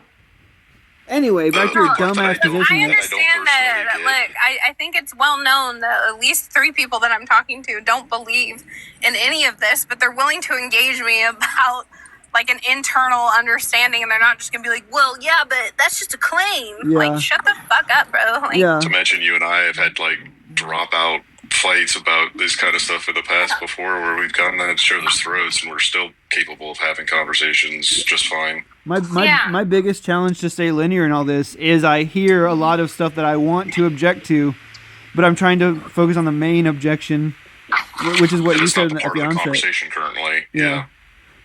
The part that I don't usually get when we're having this kind of discussion, though, is why the insistence on a requirement for evil or suffering to begin with. I understand the idea of growth and the idea of being able to compare one position to another position to understand what is good. But I don't think you could get to the same position with... just a second. You can get to the exact same position where the spectrum wasn't from good to evil, but was from neutral to good. Yeah, I mean, I'm not gonna ascribe some kind of like necessity notion, like evil, like Kevin was saying. I think it was Kevin. Excuse me if it wasn't, but like that like evil is necessary in order to know good. I don't hold that sort of notion. So, like our suffering, our suffering, the suffering that we go through, right? There's not some kind of at least necessity notion in like you would say, like in an ultimate sense, right? But there's conditionally, right, being that we did fall, right? We in this sense where suffering brings about there isn't any act that God allows, right, at this point that isn't redeemable, right? So I wouldn't hold to something that's like unnecessary or what's the word I hear often? Gratuitous. Gratuitous. There you go. So, like, I don't hold it gratuitous. Every act that's committed is redeemable in this sense. So there's purpose and meaning behind the things that God does allow and that lets happen. Now, that doesn't mean that God desires it, right, or that He wants it, right, in every instance, right. What God desires is to be with us, right, but that is something we must also choose. It's not like it's synergistic, it's not monergistic as far as that goes. So you don't hold to like an unforgivable sin position? No, I mean, if you're talking about like blasphemy of the Holy Spirit, the unforgivable sin, like this is more of just attributing that the things of the Holy Spirit are of Satan.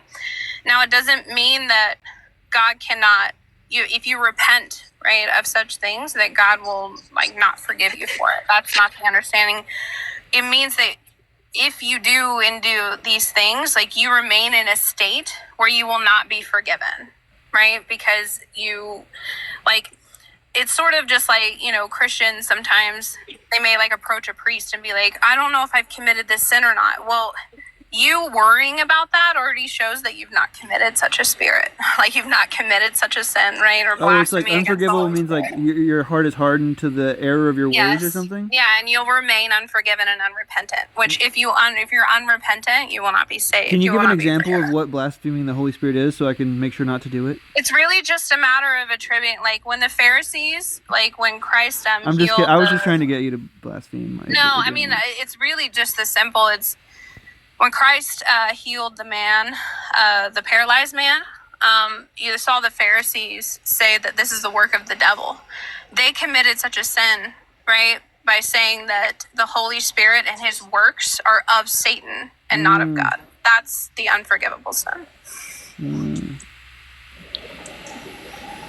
Well, I guess like unless you do some like, are you saying like unless you do some like blanket statement like, now I lay me down to sleep, forgive me for all the sins that I forgot about, but because you're perfect, right? Like, unless you do some blanket statement like that, you're like, you just I mean, you do make there's many prayers that talk about that, but it's just, like, every sin, whether you do so... 1 second, more specifically, I'm just saying, like, let's say that, like, you just wouldn't think to ask for forgiveness about blaspheming, even if you remember doing it and know that it's an unforgivable sin or something? I don't get it. Yeah, I mean, it's merely, like I said, these things aren't, like, static, right? So, like, it could be that you were in a state for a long time where you rejected Christ, you didn't repent of any sin, you didn't think you were a sinner and all these things, right? But then something happens and you do come to Him, right? For whatever reason, and you repent, right? And, like, all those things, like, you could do so things knowledgeably, right? And unknowingly. You can unknowingly do things that you just don't know are sins, right? And we do ask for forgiveness for those as well. But I have to go now. I have to go in. Love you, Whit. Bye. I'll see you guys later. Love you. All right, catch you later, Whit. I think I'm still a little bit stuck on the position where like suffering, evil, and those things are not required yet still exist. Yeah. Well, hey Matt, can I weigh in real quick on something? I have a question. Yeah. Sure. So where does your guys' conception of good and evil come from? I mean, what do you mean? It's like there's a lot of different ways. Where does it come from? Where does it derive? It's a personal value judgment that I place on actions. I typically use like secular humanist views on this, except I'll use harm reduction rather than just flourishing. Okay. Well, then how do you? I guess a better question would be: we really don't have free will. How do you know if it's good or evil? You can't know a subjective feeling like that. That's a non-knowable. But How can I argue about like where we get it from and where it's derived from and why do humans have this concept to begin with? Well, I want to say I'm curious at where your understanding of good and evil come from. Yeah, I would put that into an evolutionary context. Human beings are a social species. Simply factual. We know this to be the case. They've been on the planet for at least like 200,000 years, if not 300,000 years. Living in societal groups that long, you're going to have a position where like actions that are positive to the group that provide sustenance, provide flourishing, aid in the support of the group are going to allow the group to survive and will be passed on to offspring as teachings and become nearly habitual throughout the human experience, whereas actions that cause detriment to the group or self and cause the society to decline or fail are going to die off and not be passed on and be considered a poor action to take.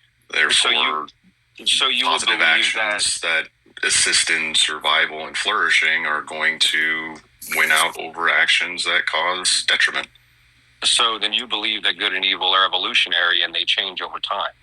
I believe our ideas of them derive from our evolutionary process. I had a question. But they're still just value judgments placed on actions. If you take away language, which I feel like that's the first thing you're pretty much taught, don't you believe that people like unconsciously, like without language, would be able to tell like, oh, maybe I'm physically hurting this person. For some people, it'll bring them pleasure, and you know those types of people. But for some people, you're like, like unconsciously, like, I'm not going to do this. But I think why is the first step? Why do you have to learn language? Nobody said language was necessary. Language isn't part of this at all. Yeah, he's talking about some moral. You wouldn't know the words good and evil if you didn't know English. Yeah, but the phenomena would still exist. I know. I'm saying it depends on the scale of your intelligence. What? Oh, wait, hold on. So I think his argument is for intuition. So I think what he's trying to say is natural instinct. If you didn't, intuition. So if you could not speak, could you intuitively know that you were doing something wrong? Yeah. That's quite literally what I'm talking about when I pull into the evolutionary aspects. We know humans have mirror neurons, which allow us to have empathy. We know that we imprint on actions of our society. We know we follow teachings of our parents or our social groups. These things are known and would have been developed through the development of the human species and evolution. And also, we know that if somebody jumps into a campfire until they're unalive, they won't be having any children. Yeah, you also learn through experience. If you watch a guy do that, you're probably gonna think like, "Oh, I'm not gonna do that." But if you didn't know language, you still would hopefully be smart enough to not jump in that. Yeah, you'd still have the concept. Doesn't that mean at the core of it, it's all based on decisions? I mean, isn't that the core of everything, though? I mean, you make bad decisions, you make good decisions, and then you have to live with the decisions. Well, and I think that those are subjective, right? And I would like to bring up an example. So if right now we live in a world where you are condemned for murder, what if from an evolutionary standpoint there was another world where you were praised for it? Would that now be good? Yeah, it'd be awesome, actually. Well, but the point is that you're just kind of describing Mad Max, honestly. Well, but I understand that, but the point is that good and evil, in your opinion, are subjective and sociological. Well, yeah, but so whatever society do you think God is a subject? I'm sorry, say again? Do you think that God is a subject? A subject as in a person, or a subject as in subject of study? As in an agent. Like a mind. We're just talking about mind dependent. Like a mind that has intentional states, right? Yes, I would agree. Okay, and then do you derive your morality from God? I derive my morality based off of social dictation. You do? Yeah, but depending on You're a what it is that's subjectivist? seen as right and wrong. I'm sorry. You're a subjectivist? You think that good and bad is what makes that statement true Moral is anti-realist. is the preference of the utterer? I don't know if I understand. I don't know what that means. Yeah, do you think when people say that stomping infants is wrong, do you think they're just saying something like I prefer it if people not stomp infants? Yes, actually. I think it's more along the lines of I have justification on why I think that's an incorrect thing to do, but So Matthew, are you kind of like are you like a naturalist? naturalist is pretty close. I am a moral anti-realist. I don't know how anybody. Somebody who thinks that what makes moral statements true is some fact about nature that we don't have sophisticated enough technology to explore. So like there will be some convergence of moral opinion in the far, far future or something? Okay, understood. Yeah. So I didn't mean to cut you off, Matt. But I am a moral anti-realist, but the reason I hold this position is that I don't think there's any such thing as a moral consideration that's not a value judgment, and it's impossible to have value judgments without minds. Period. They are, by definition, mind dependent. Yeah, but could you actually we're very similar in that aspect. Could you come to a judgment, right, and be incorrect? Of course, absolutely. Because a moral realist is going to say the justification needs to be talked about. Yeah, a moral realist would say that good and bad are objective states of affairs that we can align with or not. Yet somebody who is an objectivist, right, could evaluate and be incorrect about whatever state of affairs is. Yeah. Well, I would, but I'm still make sure I'm understanding that correctly. Yeah. So if you're stating that good and bad are objective from an objectivist standpoint, then in which case wouldn't that mean they'd have to have a set of rules that came from somewhere? I mean, rules are the kind of thing that's going to make something true, right? But you could be like, a relaxed realist where you think that moral claims aren't metaphysically robust, and you think that when you say something is good, it's true, but nothing makes it true, right? That's true. I agree with that. Yeah. I'm just curious from what you were just explaining, the only way that I understand that, or at least the way I grasp the concept, it sounds like you're more well-read on the topic. An objectivist would have to believe good or bad based off of a set of rules. Such as things as religion or law. But rules there is just going to be, some subject who wrote down the rules or whatever. All an objectivist is saying is the truth about moral statements are independent of a stance or preference or a mind or something like that. Could you give me an example, please? I think they are. It would be like the same kind of examples you and I are talking about. When an objectivist says that stomping on infants is wrong, they're saying like, it's like if there were no mind. Doesn't matter how I feel about it. It still is. Yeah. I would say that the only reason that stomping on infants is wrong is because society says it is. Yeah, but that's what would that make me? It would probably some like a cultural relativist. Cultural relativist. Okay. Yeah. So like, then that's what I would be. Well, the reductio for that is just going to be like if you were on a value judgment. If you were on a planet. Sorry, say again. Go ahead, Matthew. I'd still say that falls under a value judgment and is still mind dependent. Yeah. So there are a lot of different positions, right? Your position, which sounds like cultural relativism, is subjective. Matthew's position of anti-realism is subjective, right? But what those have in common while they're under the umbrella is they depend on the stances or preferences or minds of the sayers or the utterers of the moral statements, right? Okay, so you would then I guess to give an example, you would disagree with the fact of how the Spartans lived, where they would throw babies off of cliffs if they were deformed. Well, whether we agree on or not isn't really the nuance of the difference, right? Because a subjectivist and an anti-realist and a cultural relativist could all come to the same conclusion, right? What's like the nuanced distinction that we need to make is like, how are you cashing out what it means for something to be good? That depends on culture, right? Because back in those times, or even in different cultures today, like, fun fact, the Vatican has an age of consent that is 12 years old. Do you agree with that? I don't agree with that. I don't agree with that. Yeah. But in Vatican City, they do agree with it, and people accept it. So is it good or bad? Well, it would be. You said it was bad, right? Yeah, it would be bad just because of the fact that it's fucking weird. But excuse me, freaking weird. I know we're not supposed to cuss on these things.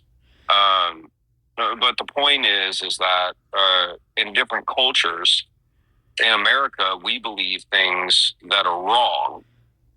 In other countries, that are politically correct. Yeah, but well, then maybe you are a subjectivist, because if you were a cultural relativist, you would be saying that, you know, whatever culture fosters that opinion, that age is a morally good age. You would be saying something like, you know, that culture isn't doing something that you think is wrong because that culture agrees or something. Well, but I agree with that statement as well, because it's the way that I see it is that I don't live there, and it's not my culture. So who am I to say whether it's right or wrong? Well, do you think it's right or wrong? I think it's wrong. Okay, but do you think that they are doing something wrong? No, because it's their culture. Okay, then yeah, I would say you're a cultural relativist. But that's just going to lead you into a lot of weird reductios, like what just happened, right? You would say that they are not doing anything wrong, but you think it's wrong, right? Correct. Oh, yes. Well, I mean, there's just a lot there. I understand it's contradictory, but I just don't understand the concept of. I'm trying to understand what it is that I'm supposed to define as at this point, because of the fact that I don't agree with it, but it is none of my business because I do not live there, nor do I set the laws there. It is not my culture, so therefore it is not my ability to be able to say whether they're doing right or wrong. Well, yeah, but that's where your normative ethic is going to come in, right? Your normative ethic is going to be like things that people should do if their goal is the good. And that's kind of what we were talking about earlier. Maybe this can get us back on track, is like, if God has these, you know, three properties, right? Like all knowing, all good, all powerful. That generates some predictions on the kind of world that he might create. And to me, it would seem like a world with, you know, more good is more in line with that God than a world with less good. Right? Okay. So if the world that had more good in it, one of the things that it didn't have in it was free will, I would still expect a God who had those properties to create that world rather than the worst world, but the world that had free will. And this is why you don't believe that there is a God. Am I understanding that correctly? Yeah, and all good, all knowing, all powerful, and yeah. Okay. I guess I'm just having a hard time agreeing with that concept because of the fact that, unfortunately, you have to have conflict for things to develop, right? Yeah. So would you agree that we've been doing things better over an extended period of time as humans? Yeah.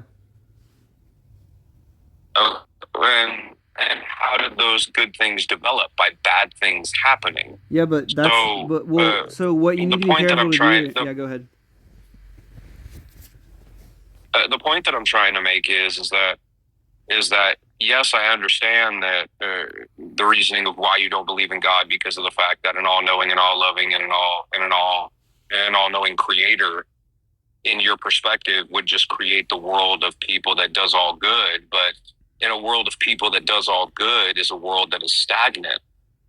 And we can prove that through the evolution of people. Okay, does that make sense? Yeah, but you're going to need to be careful, right? When you like raise a claim to be a counterexample, you're going to need to factor in yes or no, could an all-loving, all-powerful, all-knowing God create this state of affairs without the struggle? And if the answer is yes, then it's not a criticism at all, right? Because you're saying we need to have, we need to have the ability to be scared, to have bravery. We need to have, being able to be, unalive, to have sacrifice for a greater good or something. But presumably you would agree that an all-knowing, all-good, all-powerful God could create a world where we could experience growth, without struggle. Right? Surely. Well, I would argue that that's not true. I don't think that an all-knowing and all-loving God can create a world without struggle that would grow. Why? I don't believe that. Does he not? Does he not know how to? I would assume that he does. Okay. Does he not? Is he not powerful enough to? I would assume he is. Yes. Is he not good enough to? I would assume he is. Then yes. what explains, right, that he doesn't? So I guess your argument is what explains why would he create suffering? Right.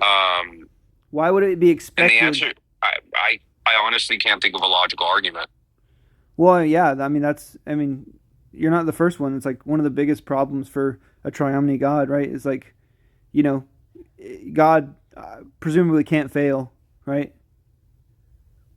Well, and I would agree with that statement. I believe that God, whoever, whatever, or however it may be, he, she, or otherwise, I don't quite understand how he has created something that isn't perfect.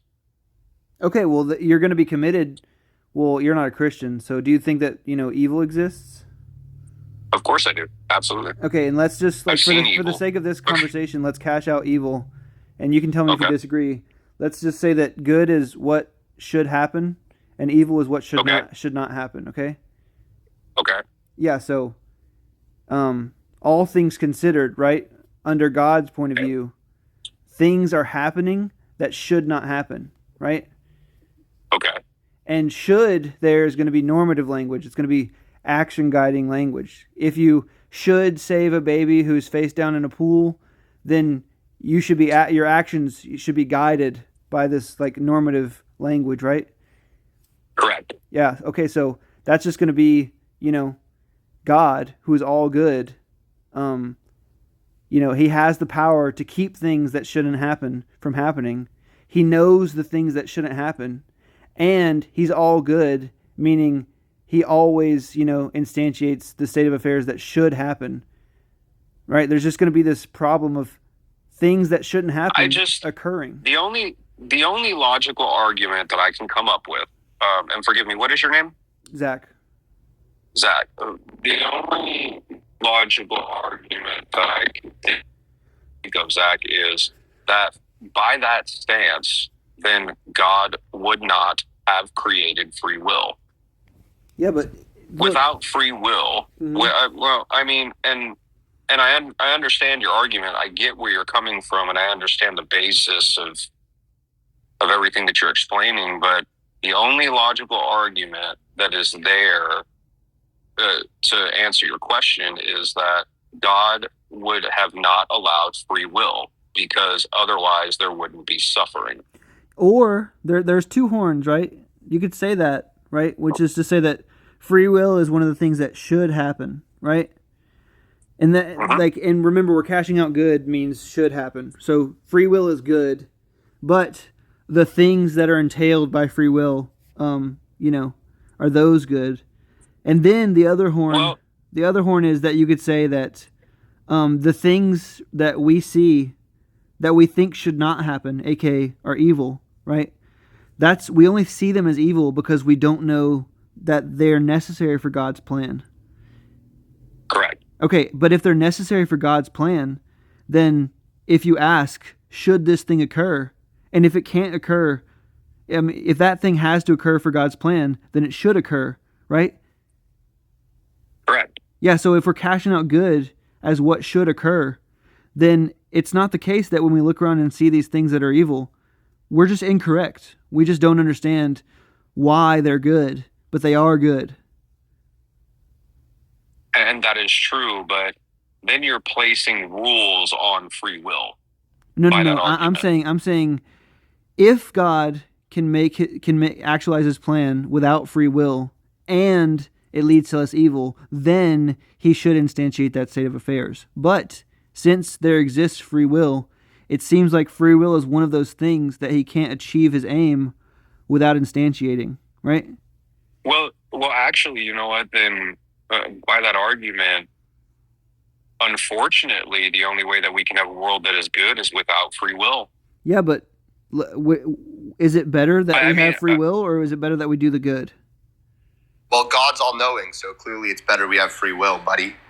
But I'm merely playing to the argument that's being presented to me, right? So, by that argument, unfortunately, the only way that we have a good world is by the removal of free will, because by definition, free will allows humans to make decisions on the basis of, regardless of good or bad, you have the ability to do whatever is necessary or you feel as if you should do. That is what free will is. Yeah. So if that's the case, then unfortunately, the only way that we live in a good world is if we remove free will. Yeah, but obviously, right, you don't want to say that given the choice between, a world where people have free will, but infinite people are tortured for infinite time, right? And a world where people don't have free will and they're forced to do the good always. You're not going to say that, God is, confused about which of those worlds is better. Hey, look, I'm not saying which world is better. I'm merely giving you the facts on the basis of your argument. The only way that we have a good world, unfortunately, is by removing free will. Because why is it unfortunate? It's unfortunate because of the fact that it proves physically that, like we were discussing earlier, that people by nature are evil.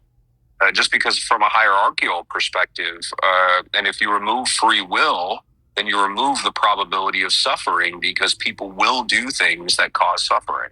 Yeah, so why is a world without free will a bad world? I don't know why it would be a bad world, because of the fact that humans are just programmed to be power hungry and egotistical. It's just what it is. Could God have made a world where humans weren't that way and had free will?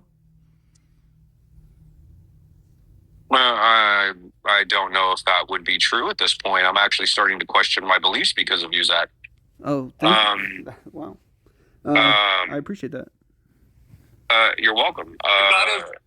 What about the things that don't have to do with free will, like natural disasters and cancer?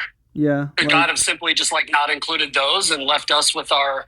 I mean, maybe I would have done bad things, but maybe a volcano wouldn't have taken out 50,000 people. Could God have done that at least? Well, but then that still goes back to the question: why would I worship a God who isn't moved by mass suffering? And unfortunately, catastrophic events does cause mass suffering. But is God indifferent to suffering? That's the question. Because God can't be indifferent to suffering. He is only understanding of suffering. Well, what I'm saying is he causes it. When I say that assaulting somebody's bad, I mean that if I see it, I should stop it, right? Normatively, my actions should be guided to stop it. Well, instinctively, you do so. Intuitively, does God do so? Well, and actually, that's not always true. So,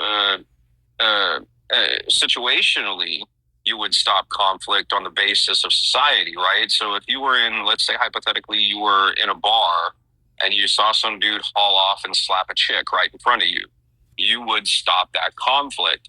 However, you would not stop the conflict of someone protecting the woman. You would allow it to happen. Okay, but look, all I'm saying, right, is God the kind of being that thinks that assaulting somebody is bad in a way that means he would act to interfere with their free will to stop it? Right? Because I'm sorry. Can you rephrase that one more time? Yeah. So, it seems to me you're saying something like violating free will is bad, right? But you wouldn't say that somebody who was assaulting that chick at the bar, right? Anybody who intervened and stopped that guy from using his free will to do that, you wouldn't say that it's bad that they interfered with his free will. You'd say it's good. Correct. Yeah. So, of course, the question is, does God, hate suffering, or does he think suffering is bad in a way that he would be moved to intervene with somebody's free will to stop it? And I guess in all reality, on the basis of the Bible, God moves through people. So in which case that answer would be yes, because Okay. the person stopping the altercation, Okay. right? Then do you moved think by that there are people that use their free will to do horrendous acts that God doesn't notice? Of course not. God sees all. Okay. On that. And do you think that that note. those people using their free will to do things that God doesn't want, doesn't want there, doesn't want there mean that he is motivated to intervene with their free will to stop it? Well, and I guess that's a two-part answer, because God in itself would have created the heinous act, because he would be moving through those people creating the act through free will, and then in turn moving through the people stopping the act, so actually it would cancel each other out. Wait, are you saying God moves through people as in like he's the reason for their actions? Of course. Okay, that's going to be a way harder thing to defend, right? Because obviously, It's not free will. Yeah, that's not free will, and that means that God is the arbiter of evil, right? That's just going to be Got it. Yeah. Well, God is all. God is so evil? If God is all, well, God has to be all. So if therefore, Is God evil? Yes or no? God is good and evil. Okay. Yes. Well, so what does It's not all good. What does omnibenevolent mean, if not all good? I don't know. You're going to have to give me an exact definition. Yes. So what's all mean? I'm sorry. I got you. You both spoke over each other. I heard two things. Does all not mean 100%, and therefore all means 100% good? Well, all means 100%. All is all, right? No, all does not mean 100% good. All means all. So all things. Yeah. Then Good, you put evil, good. and indifferent. Wait, then you put good or benevolent behind all. That means all good, all benevolent is 100% good or 100% benevolent. Yeah, right? I'll put it in a way this way. Like, you think God's all-knowing. Does he know 100% of the things that there are to know? Well, absolutely. Okay, then I by would all add that good, statement. you mean he's 100% of the things that are good, right? Yeah, but also he is 100% of all things. And all things cannot just be defined then as you have good. you have a way bigger problem. Why would you worship a God who is the arbiter of evil? Well, I don't. Well, for one, I'm not a Christian, so I didn't say that you were. let's backtrack. And two, I didn't say that you were. I said, why would you worship a God that is the arbiter of evil? I worship a God. Worship that God. I worship a God that does all things, knowing at the end of it, all things will be good. So, and in my belief, What does good even mean in this context then? Yeah. If God is good and evil, what does good mean? Yeah. That's really where the argument is that we've been having, right? So, the definition between good and evil is subjective in my book. Wait, but no, it's not. God, though, who is God accountable to somebody when he commits evil? God can't be accountable because God is God. Is being So God accountable is not accountable good? And sure, yeah, I would agree with that statement. Is God all good? God is not all good. No. I thought you were saying cannot God be is all all good. good and all evil. God is all good and all evil, yes, but Okay. he cannot just be all of one. Okay, but when I said, is God all good, you said, no, he's not all good, and then you said he is all good. So I'm just wondering, is being held accountable for evil a great-making property? I'm sorry, rephrase the question. Is being held accountable or being held responsible, right? Is that an honorable or a good thing? Yes. Okay. Yes, it is. Now, God performs evil, yet is not accountable. Would you agree? Damn, I would agree. Yes. Okay, then I would God both has all the great making properties, and God does not have all the great making properties because he's not accountable for when he does evil. So that's just contradictory to your notion of good. It's contradictory point. Yeah. Touche. Okay. Nonetheless, it's what I believe. Wait, but we agree that contradictory things can't exist, right? Well, contradictory things do exist. You can't stop that. Wait, what do you mean? Name a thing that's contradictory that exists. All the dear Lord, contradictory things that exist. Yeah, like can a married bachelor exist? Of course not, right? That's true. Fair. Huh? Can I jump in on your all good, all evil thing real quick? Yeah. Sorry, Kevin, to interrupt. I want to make sure I understand this correctly. So you're saying that because God is all good, then he allows evil or he causes evil? Yeah, I'm just saying. If God were all good, we would expect for him to not be indifferent to suffering or evil. Indifferent to suffering or evil, or causing evil. What do you mean by do you differentiate the two? Yeah, so let's say there's a doctor, right, and we have this disease prevention mechanism that's equally effective in both cases. But in one case, you put a patch on a child's arm for a minute. And in the other case, you puncture them with a hypodermic needle. An indifferent doctor, right, would flip a coin when deciding which method of administration to pick, right?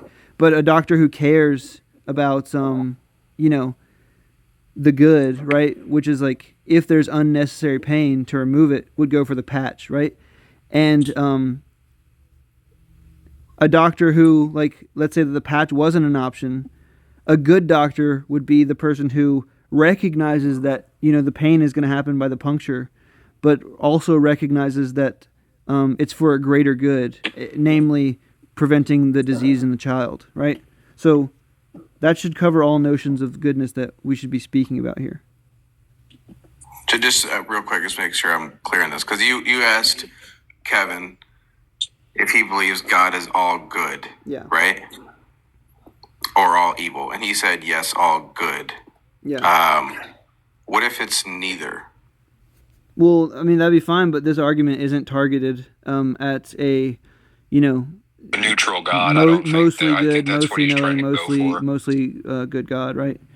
If you believe in some concept of God that isn't all good or all knowing or all powerful, then I would just have to use a different argument when talking to you. Yeah, I'm not trying to have an argument. I'm just trying to understand and make sure that you're also giving an opportunity for the fact that, or the possibility that, I'll say, not fact, it's not a fact, that there is an entity that's outside of our realm that isn't good or evil, and that we are the ones that determine good or evil. Yeah, if you're just talking about like some God that created but doesn't interfere in any way, right? Is that what you're saying? No, I'm not saying interfere is not the word that I would use. I mean, interfere is a different thought process. We're talking about the Christian God, and in the Christian worldview, God is all powerful and all knowing. We're not talking about the Christian God. Kevin doesn't believe in the Christian God. All present, right? Just generally God, I would say most God that you reference, Muslim, Christian, Jewish, even like Buddhist type of God belief, omniscient, all powerful, all knowing, all present. Correct? Do we agree on that?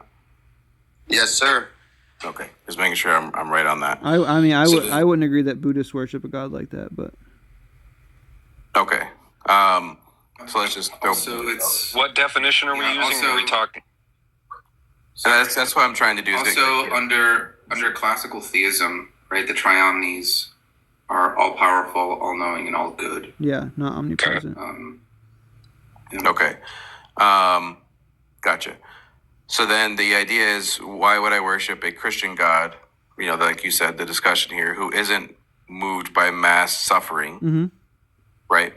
But the Christian God is moved by mass suffering, according to the Bible. Okay, but he's not moved in a way where he would interfere with people's free will to stop them from doing evil. He's moved in a way to give an opportunity for people to not have to engage in mass suffering. Yeah, but so he could, let's say that you just have a sudden urge to stomp a baby, and you're deliberating on it, and God's weighing on your heart, and that Satan's whispering in your ear, and you're listening to those considerations, right? And you're choosing how to act. Not only does God know whether or not you'll do this, right? You can imagine a world where you choose to stomp the infant, right? And you're going through with it, and you pick up your knee, you raise it all the way up to your shoulder, and then you're coming down with your foot. And then an inch before you stomp on the infant, right, you're stopped. And then that's a point minus on your score for the afterlife or something like that. Like, he doesn't even have to let the evil acts be carried out. He could just allow you to deliberate, choose evil, and then not allow the entailments of that evil to obtain. I mean, according to the Christian beliefs, he does have to allow it. He has to? Why? Yes, Free will. Absolutely. Yeah, but outside of Just because of free will, so we're back actually. We're actually back to the free will argument, Zach. In Zach's example, you still have free will. So why does it have to come to fruition?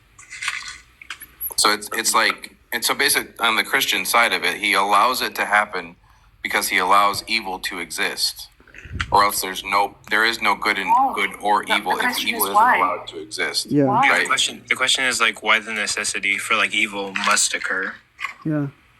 Because there's the free will part, the choice. Is it better that we have free will?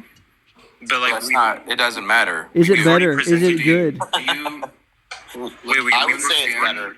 We've already presented you with like examples, right, where like free will doesn't necessarily necessitate the consequence of the action, right? Just simply the ability to perform the action. Right. It doesn't necessitate it, but it allows it. Yeah, so like for example, like another example to supplement Zach's example is you could have somebody get in their car, drive to the bank, and try to rob the bank, right?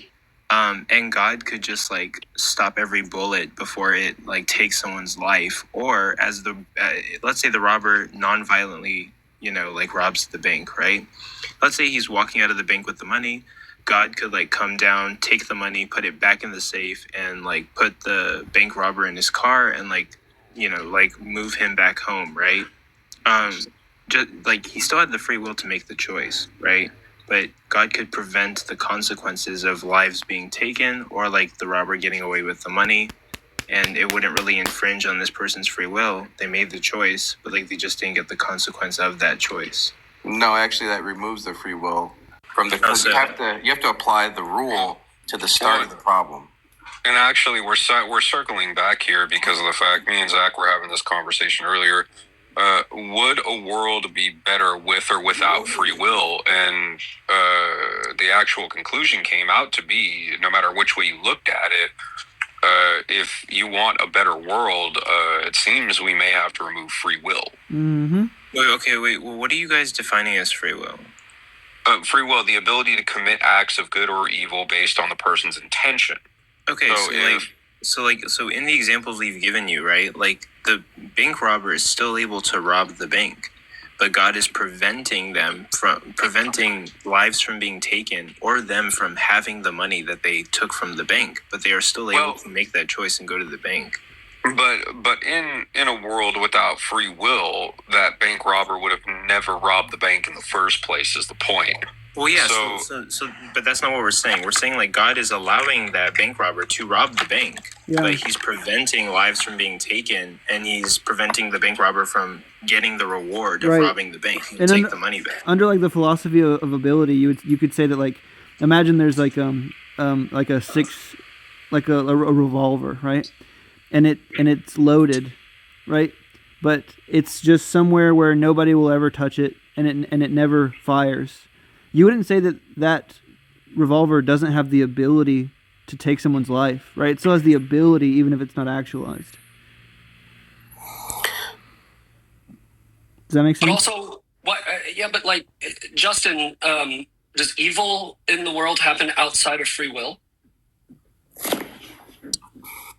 That's I don't know how to answer that question. Like, there's a Category 5 hurricane. It's pretty simple. The things that God does. Like, let's say God doesn't have control over our free will, and He can't stop bullets at a bank robbery, but He sure has control over earthquakes, volcanoes, child cancer, parasites that eat your eyeballs.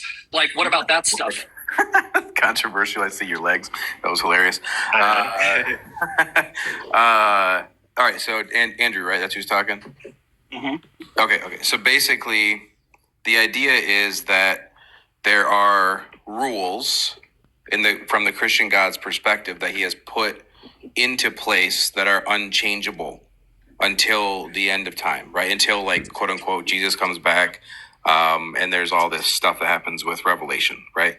So then he's put these rules into place that are unchangeable. And you might say that how the physical earth operates within gravity, tectonic plate shifting, all of that is just it's a nature or a natural, like nature-based rule over a physical human animal species-based rule. And so those rules are in place. They're neither good nor evil, right? So they're like, well, they're evil if there's intent behind them, right?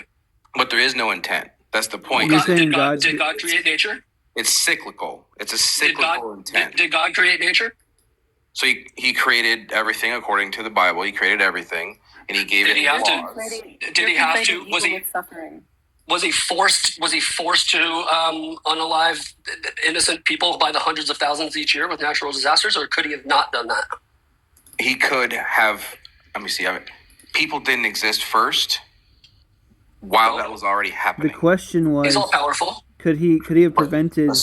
Could he have prevented Mount Vesuvius? Right. But hold on, right there. Hold on. He knew people would exist, right? He's all knowing. He knew that innocent people were going to be alive. My point is that he put those rules into place before humans. So that's a. Could he have chosen different rules? So we don't have to live in areas that have to be impacted. Answer the question. I am answering the question. Could he have just not had earthquakes and could volcanoes? We have just not lived in an area where there's earthquakes? Justin, I think that you think you're trying to answer the question, but that's I'm not trying, the question. Brother. You don't got to talk down to me like you are. Don't be condescending. I'm answering Andrew directly. With a question. Answering the question directly. No. I so am when answering you the question. Look, no. Stop. I'm going to moderate this a little bit. Doesn't want to answer it. Yeah, look. When people are asking you a question, do not answer back with a question. Answer directly yes or no, because then it obfuscates your answer. It's not obfuscating anything. It was getting to my point. I was asking him clarify. See, that was a direct question. Yeah, I can clarify. Do you understand that? I understand. You said I'm disagreeing. Okay, perfect. Okay. Like I was getting to my point. You interrupted my point. No.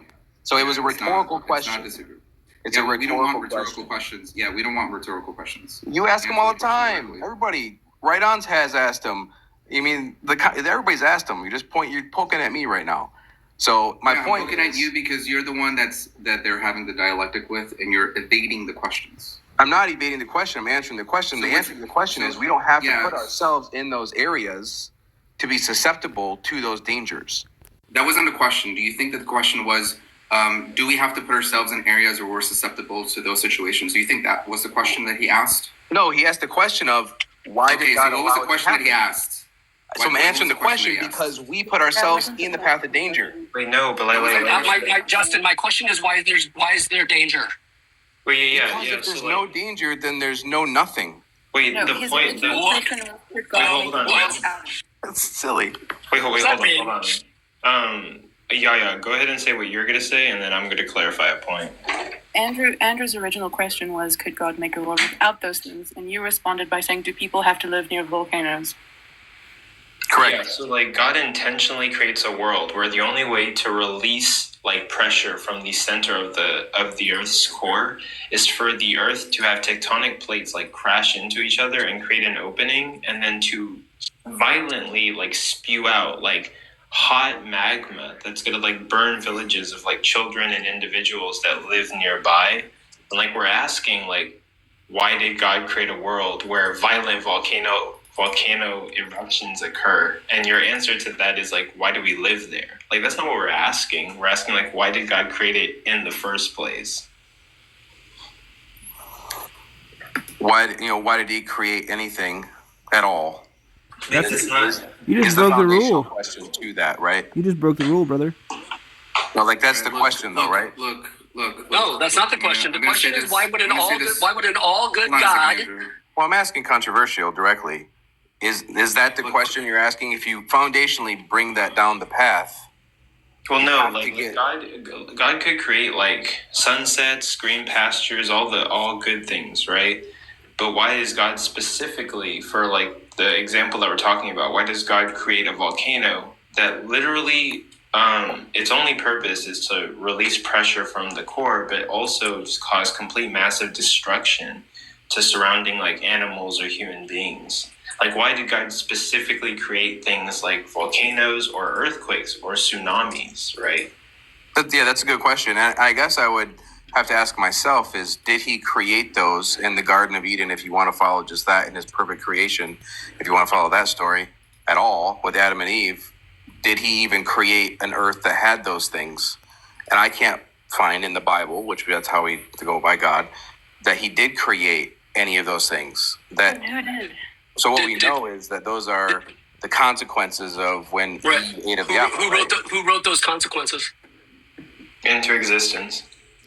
Who made up the punishment and the consequences for Eve and Adam? I think I'm starting to understand your argument on accountability there, Zach.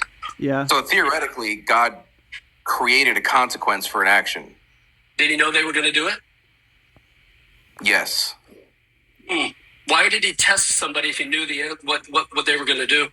You're going back to free will. Yeah. Well, no, even if Eve had free will, he knew she was going to eat the fruit, right? Before he created her, he knows everything, right? And if he didn't give the opportunity to make the choice, then there is no free will.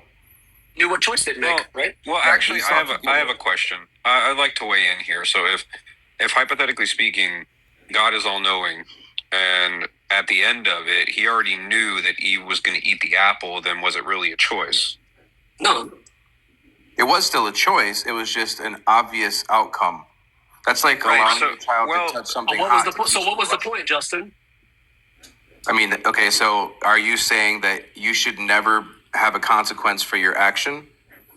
Not not an action that I created and I knew the person was going to do. Why would I punish something for what? Like it's like a game, like a toy? No, it's a learning lesson. Do you think I actually agree with that argument a little bit. So it's really hard to conceptualize if God knows that that's what's going to happen, then why is there a consequence? It's the same reason you allow a child to do something that will injure them, not in a terrible way, but a way to teach them. I would say I would that never do that to my child, Justin. plunging humanity into Yes, fall. you do that to your child. No, You but do Justin, allow you're them saying to you would let your involve in kid touch a things that are stove to dangerous. learn that it's hot, right? I didn't say a stove. That's did say a stove absolutely earlier. terrible. That's not what I said. Okay. The question isn't, right, would you let's just say, right, the stove example. If there was a way, right? Let's say you could let your kid touch the stove and they would learn that it's hot and not to do that. And then there was another world, right, where you could just communicate with them that, heat is going to hurt once it gets to a certain temperature, and they would understand. You could imbue them with that knowledge without the suffering. Which world would an all-knowing, all-good, all-powerful God prefer? So to me, it takes more faith to believe in the possibility of that world than it does to believe in a God. Interesting. But the reality is that in order to be heat that's hot enough to hurt you, you have to be able to be hurt. Look, please will you answer my question and then tell your story? I'm not telling the story. I'm telling you that that's not possible. Oh, It yeah? takes more faith What to believe modality what are said. you I answered invoking, it. right? Possibility there's going to be a modal operator, right? Exactly. Now, will you answer my question? Because obviously it's possible, right? Obviously it's possible. No, it's not possible. You cannot. You think it's convey- not possible for a kid to learn not to touch a stove without ever touching a stove? You cannot learn that what the hot is hot without learning the hot is hot. But you just harm yourself, right? that's Because you haven't tautological. learned not to harm yourself. You just get into car accidents constantly. Because you learn. You don't know that like chopping your hand off is a bad thing until you chop your hand off. So you should. No, you learn that there's escalating pain based on escalating. Wait, how do you learn that? How do you learn that? Because you were allowed to injure yourself. Look, do you know that taking around in a bulletproof vest hurts? Justin, I don't know why you're laughing. It sounds crazy that an all-knowing, all-good God would allow innocent suffering on earth. Why are you laughing? We're laughing at you, bro. Justin, do you think that there exists any person on the planet in the history of ever that has known that touching a hot stove will hurt them and they did not touch a hot stove ever in their life? I don't understand the question because it's asked in such a sideways way. Okay, so can you cool. ask it in a clearer way? Yeah. Has anybody ever lived and passed away with these two property sets. One, they know that stoves are hot, and if they touch it, they will get injured. And two, they have never touched a stove while it was hot and gotten injured. So can we take stove? I'm going to ask a clarifying question. Okay. Can we take stove and turn it into hot, something hot? No. Why is there even a stove? Right. That's my point. You said earlier it was impossible. No, it's impossible to not learn about heat without touching something hot. It is? Yes. Do you know the sun's hot? Well, I don't agree with that at all, because you have people that have knowledge and wisdom, right? So if you just give that knowledge to said person that does not know hot is hot, and you explain to them with an object that says, hey, this is what you see in front of you, this is hot, and hot hurts, then you don't touch it, then they don't have to touch it. They just know that it's hot and that it hurts. Or maybe God could have made it a part of the human condition that humans are born with the innate ability to know that, getting a revolver to the face is not good. So let's that would also be that would bear argument that if you watched somebody get burned, you would also know. Right. Because all right, so let's take this logic farther, right? So as a human, as a baby, we know that there's different temperatures. Like the crib has the bars have a cooler temperature than your skin, right? Yeah. And the sun, as it touches the ground, it makes it warmer than your skin, right? That's just innate. Like we have to learn that there's temperature differences, period. Correct? Okay, correct. So then as a baby, you've also moved in a way that has maybe injured your skin, pinched it, tweaked it, something that caused you pain. Right? And so you know what pain is, right? Yes. Okay, and you know there's temperature differences. Okay. Okay, so that's why I said, can we take it from a stove, which is extreme, and take it to just something that's a temperature difference?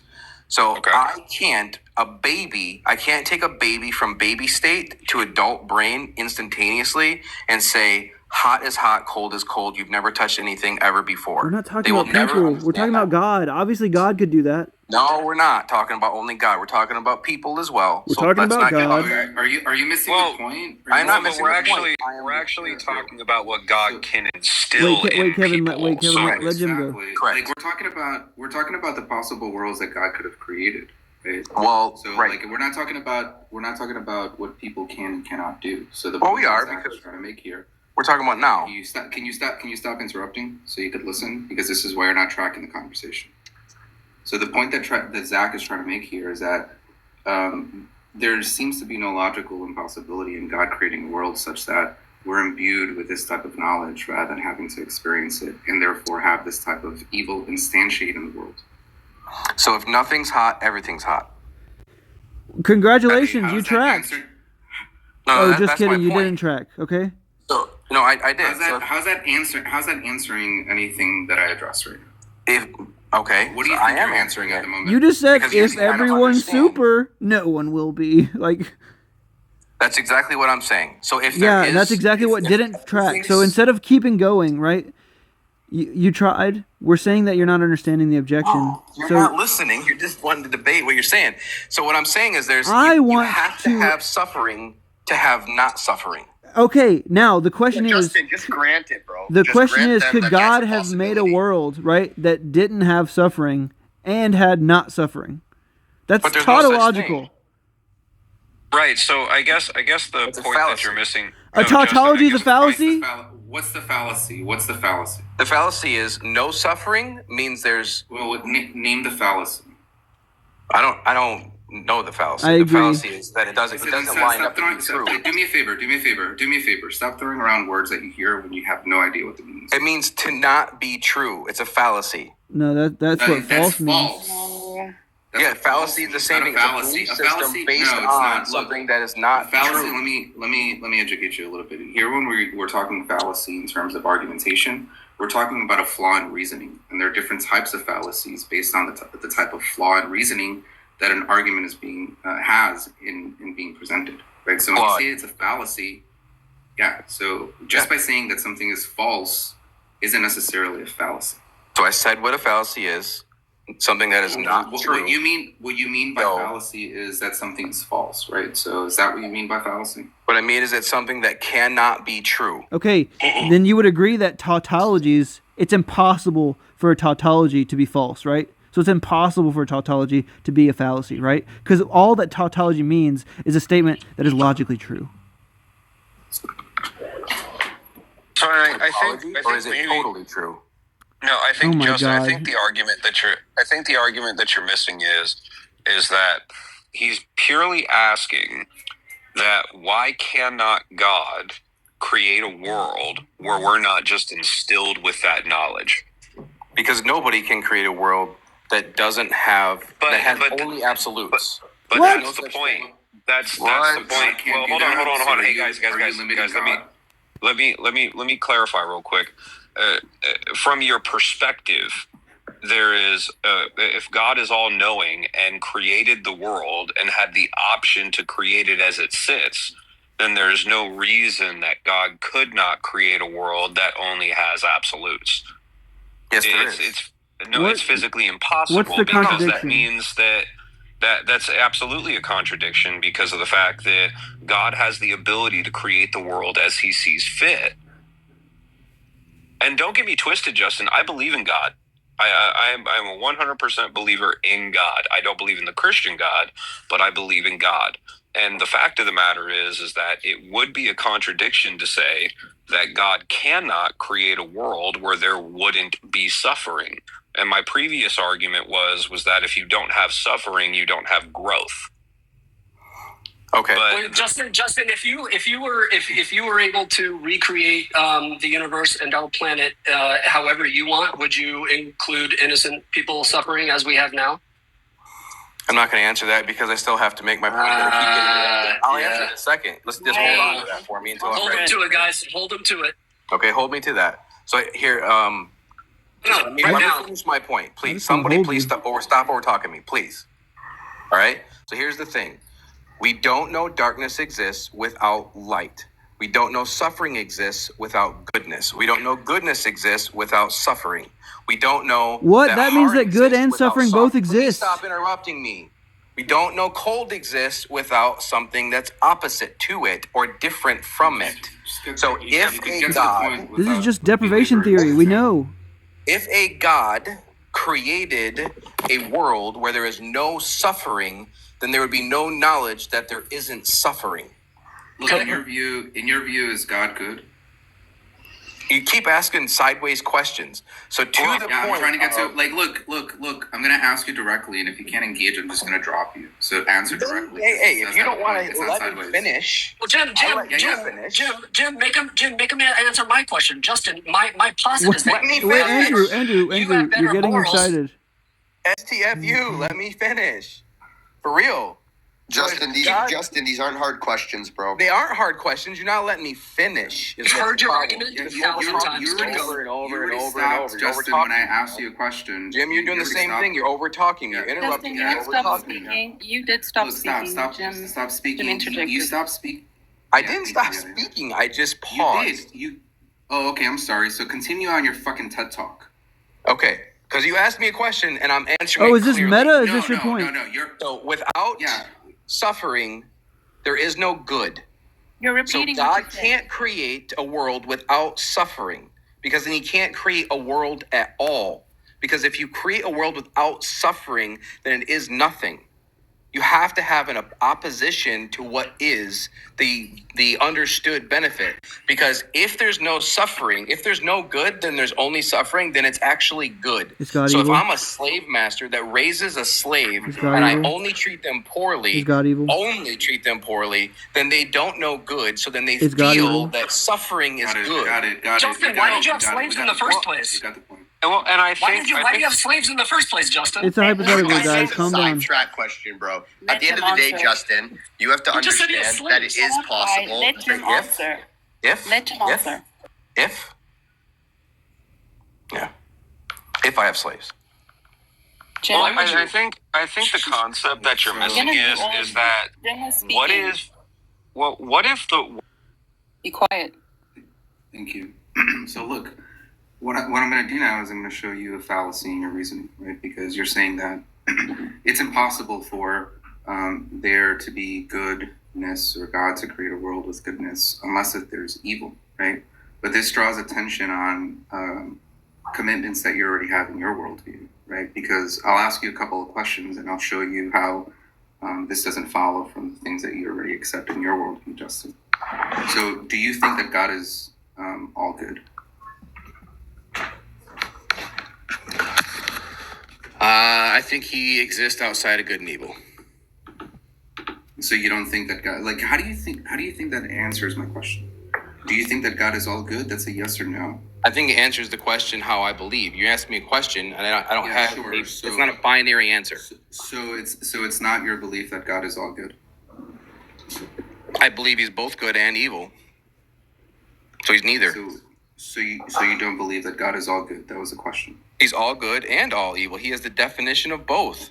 Okay. So sure. So what does it mean for something to be all good and diametrically opposed all evil? What does that mean? Capable of doing either. No, so the capability has nothing to do with the ontology of God, right? When classical theists predicate all goodness on God, they're talking about his nature, his essence, right? Do you take it that God's nature, his essence, is all good and it's also all evil? Yes, it operates outside of those dichotic beliefs. Got it. So do you take that evil and good are opposing concepts? Thinking. You said constructs? Concepts, yeah. Concepts. They're opposing concepts. So I think that they are opposing concepts, good and evil. Yeah, I can say that. Okay. Do you know what a contradiction is? I do. Can you explain just to make sure that we both understand a contradiction? It's one thing that opposes another. Okay, so like if I say it's raining outside, but it's also not raining outside, that would be a contradiction, right? I don't know, because there's possibilities for it to be raining and not raining at the same time. If you want to say something is light and dark, then yes, that's a contradiction. Okay, perfect. If I were to say, the light is on and the light is not on at the same time, in the same place, in the same sense, that would be a contradiction? At the same time, in space, that would be a contradiction. Yeah. All right, perfect. Do you think that contradictions exist? Yes. You do? So can you show me a contradiction existing in the world where something is being predicated in the same sense, in the same time, both its proposition and its negation? We are on the same piece of property, and I shoot you for food for my family. That is good for me, bad for you. What is the proposition and its negation there? Say it again. What is the proposition and its negation there, such that we derive a contradiction? The proposition is that you believe that you have the right to live and take what you are about to take, because neither of us have ownership to it. So that's the proposition, and I believe I have the same right to that object, and so I physically harm you to take that object. So then there would be two different propositions, right? Because in one proposition, you're saying, I believe that I have the right. And then you're saying that the other proposition is that you believe you have the right. So we're not talking about the same thing in the same sense, right? We're talking about two different senses. We're talking about you believing something and me believing something. Yeah. So that isn't a contradiction. Well, it's contradiction because I also believe you have the right to it. Yeah, but Justin, so you in that example, you guys are looking at two different light bulbs. And you believe I don't have the right to it? Sorry, I couldn't hear you. What? Go ahead, Jack. Oh, I was just saying that, like, the way that you're thinking of it is kind of like there's more than one light bulb in the house, right? And the one that you're looking at is off, and the one that Jim's looking at is on. But the word contradiction is baking in same time, same place, same person, same sense, same proposition. Go ahead. Sorry. Yeah. So maybe my contradiction would be that I believe it's good and evil at the same time. So you believe it's good that I take the things from your family, and you believe it's bad that I take the food from your family? I believe it's good that you pick up the thing that's on the ground, and I think that it's evil that you pick up the thing that's on the ground, because then I can't pick it up at the same time. So you just hold a world of contradictory views. Right, because we all have to make a choice at some point to follow one of those thought processes. Yeah, I don't know how to continue with this. Well, I think that there's some confusion on like there's no wiggle room for contradictions in like so like a classical example would just be like you know, like can a married bachelor exist?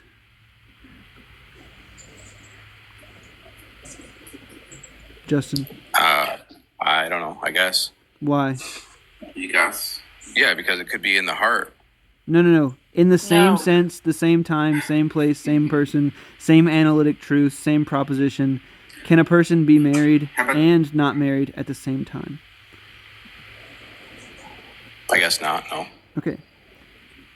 Jim, you can... It's understood that, it's understood that true contradictions don't exist, right? Like, a squared circle can't exist, right? Because what it means to be square is just going to be not the same thing as a circle, right? So a married bachelor can't exist, right? A light...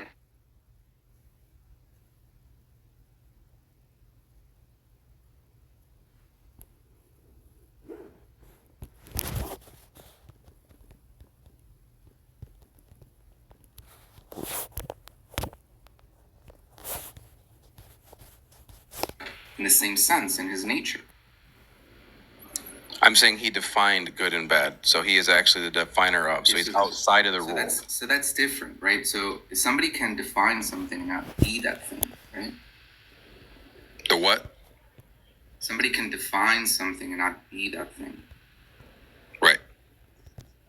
Okay. I forgot what the point of the argument was before we went down this like rabbit trail of goodness and badness.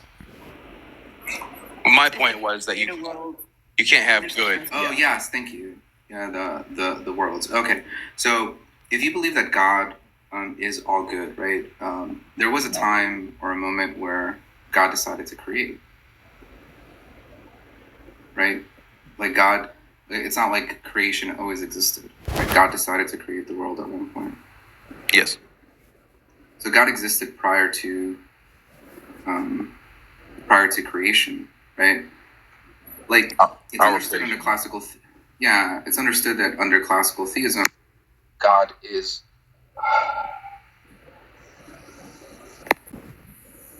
I apologize. I had a phone call coming in. It's understood under classical theism that God's nature is all good, right? There can't be bad that exists alongside God, or there can't be badness in God. You could say that God can define, what good or bad is, right, under some arbitrary notion. But you can't say that God, that evil existed alongside God. Or do you accept that, like, there was some type of ontological evil that existed alongside God prior to creation? I don't know the word ontological.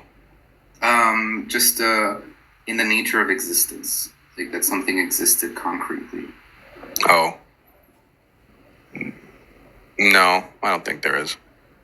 Okay, so then there is possibility that goodness can exist devoid of badness, right? Because we have that example in God existing prior to creation. There was only good, there wasn't bad. So there's no logical tension in God creating a world that also is all good, and there is no evil, right? Because you're saying it's impossible for there to be good without there being evil. But you already commit and hold to the notion that God existed, which is all good, without there being evil. No, I don't think he's all good. I think he's neither. I think he exists outside of good or bad. Oh, I thought that we just did a lot of work to get you to be committed to saying before creation. No, you didn't. God because he defines good and bad. He is the definer. He is the rule creator. So can God do evil things? There is no such thing as evil things to God. Can God do things that are considered evil to the perceiver? To us, yes. Okay, God could do something that we would perceive as evil. So this is a conditional, right? If God were to cause infinite people to suffer an infinite amount for infinite time, that would be what to God? Good? Bad? Neither? That would be neither, because there's no goodness. Why do you... Okay, then... And, okay, it's one thing to think that a God like that exists, right? Why worship a God who looks at infinite people suffering for infinite time and just folds his arms and isn't moved by that mass amount of suffering? But there is no suffering. What do you mean? There's suffering based on your logic and your reasoning, but based on no goodness means there's no suffering. Okay. If you follow that logic purely, that's the only thing that you can come to the end result of. Okay, then you don't. There is no suffering. Okay, then you don't believe that there is sin. No, that's not true, because we have good and evil in our existence. So you went from a theoretical existence to a reality that we live in, that we exist in. So one is theoretical, one is real. We'll call it real. Can we agree that we'll call this world we live in as reality? Yeah. Let me define that real quick. Okay. So in our reality, both exist. That's how we know both exist, because they exist. Look. So you're saying when we see, child abuse or something, we're just mistaken when we call that evil. No, what I'm saying is we understand that there is a proper way to treat somebody and an improper way to treat somebody. For God, is there a proper way for God to treat somebody? Because they both exist. That's how we know there's an improper and a proper way to treat a human. Is there a proper way for God to treat a human? No. Then what explains why he treats us this way rather than any other way? Those are just the rules we have. What explains why those rules are the rules that they are rather than some other list of rules that God could have made? The same rules why you make up rules in a game No. in the yard with your friends. No, because I make up rules. I make up rules. You own the rules. Based on like what I want to be a good or a bad game. But you said there's no good or bad for God, right? Right, so there is no good or bad game. There's an end result. Is the end result good? For us, we can define that. For God, the only good is to spend time with us for eternity. So God does notice something that's good and spending time with us for eternity. Also doing it 7. So Does God? I would say that he prefers that. Whether it's good or bad is irrelevant. Oh my God. He doesn't operate in good and bad. So nothing God could do would be evil to you. Based on my rules that I live by on this planet and my fallacy, my finite mind, no, absolutely I can define what is good and bad according to my rules that I live by. How does God define good or bad? If he doesn't, I do. No, God. You said God define. You said. No, I think God was the rule maker. God made the rules of how everything works, but he isn't the one that defined what is good and what is bad. Does God know what good is? Good or bad. Does God know what good is? Saturday and Sunday. All right, so he understands what we know what good is. Does God know what good is? Before creation, does God know what good is? I mean, he said that he created everything and he called it good, right? Okay, so that was before sin. That was before yeah. So if he define, how does God define these things if he doesn't understand them, right? So it seems like you're committed to saying he understands what good is. He does. He understands what good and evil is. Okay, then what are the kinds of things that he would consider to be good? Today. Well, I mean, according to the Bible, he created everything and called it good. So that perfect creation was good. I just think that. Yeah. Do you want to try? So then he is defining good because he created things and called it good. As it was, because he created man in his image, and then he created woman from man, and ended and rested when it was good. Justin, where do the notions of good and evil come from? Just be clear about this. Well, good and evil at that point don't necessarily have to coexist. There has to be a state of what you accept as something you're proud of. So good in the end result is something that you're happy with, that you're good with. So good and evil has nothing to do with God, right? Not versus the evil part. So it's like if you paint an image, if you paint a picture, you can say, man, that's good. But it's not because it's not evil. I guess I'm trying to understand your ideology here. So God sets the rules. God created good and evil in the world. And even in the Bible it says, I'm sorry? Allowed good and evil in the world. So by proxy, would mean that he created and knows what good and evil is, but yet, yeah, I guess I don't understand your logic at all. I really don't. Is this And I'm a believer it in seems God. like this is just a huge equivocation, right? What does that mean? Using the same word to mean a different thing. So, like, when we say something's good, and when God says something's good, is it the same notion that we're talking about of good there? Not always. Okay, so, I don't know if that was just going over my head, or maybe it's just been an unspoken equivocation that we didn't catch the whole time. But we're interested in a God that's good in the way that means, maybe he does what he has the most reasons to do, or maybe he does what ought to be done, or maybe he does things that, like, maximize, utility, or maybe he does things that, like, promote flourishing. Any of those concepts, we can just pick one, and we're interested in knowing whether God is good by that construal of the concept.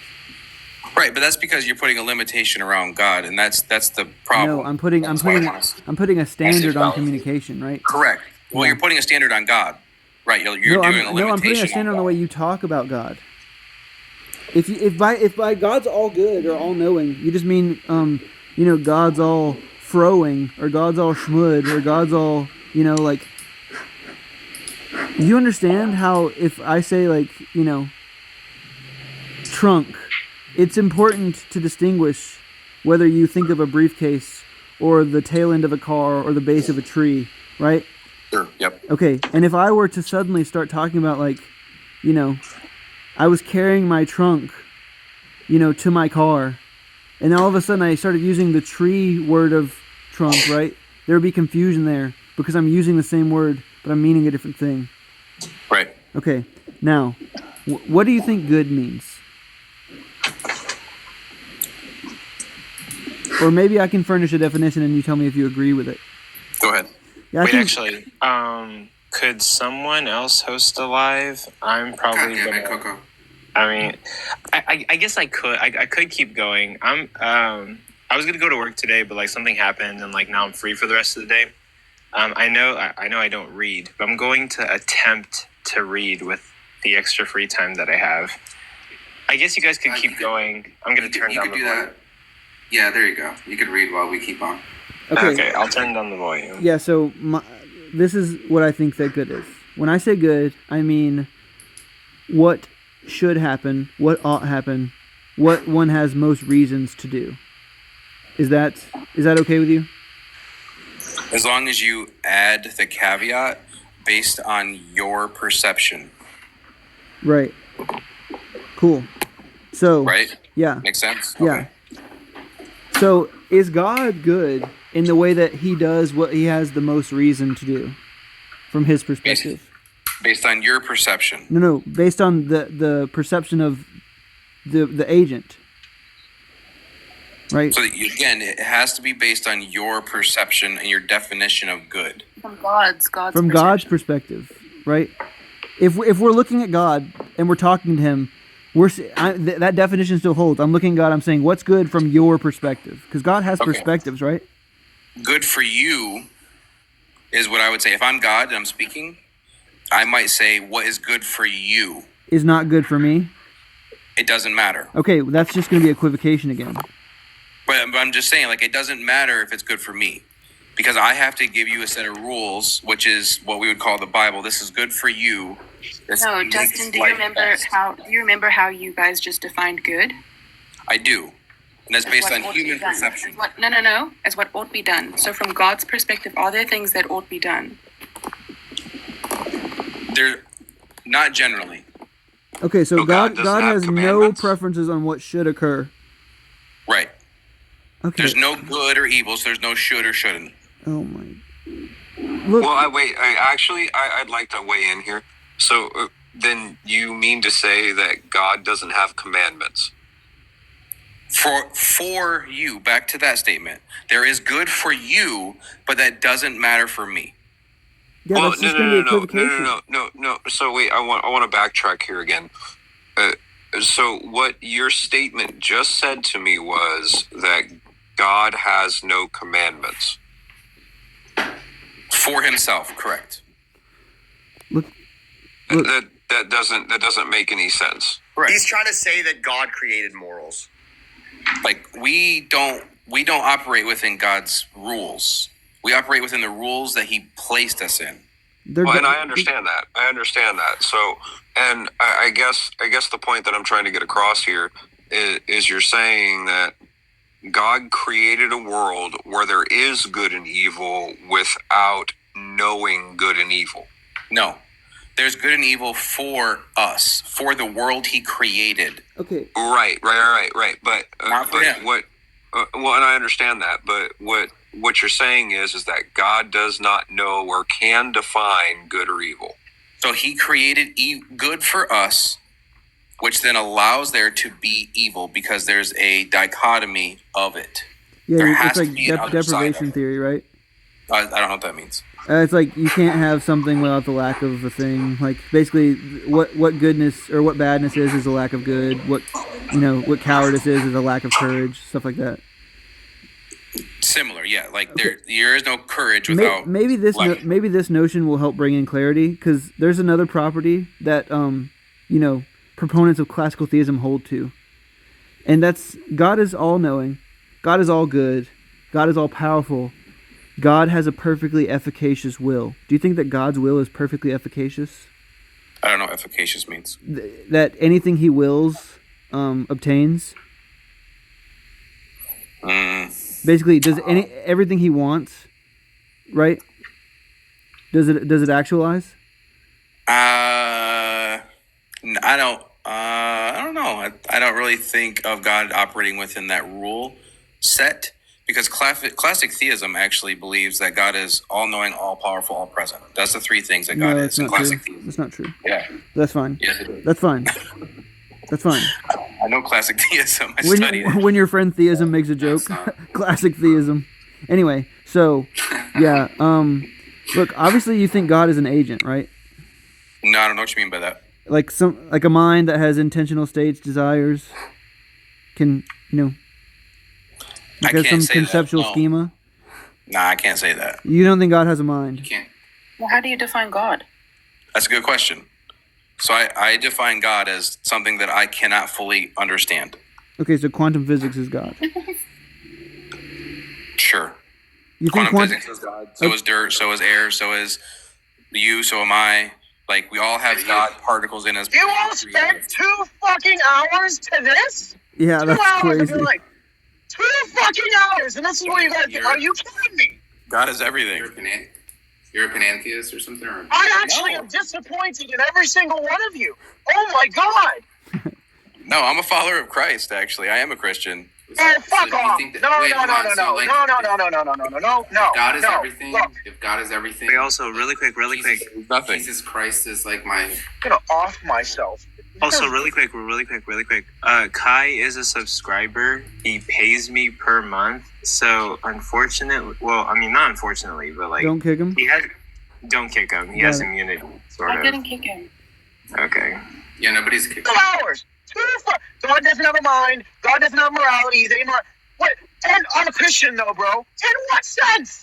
Because he's outside of me. He's Yeah, outside Justin. of my Wait, Justin. comprehension. That's not what Christians subscribe to, surely, man. Yes, it is. You say that God has a mind, that God has morality, that He's all good. You denied all of that. Every single one. Correct, because I believe that modern Christians are not Christians. Holy shit! Then you're not a Christian. Wait. You don't agree with any of their fucking philosophy.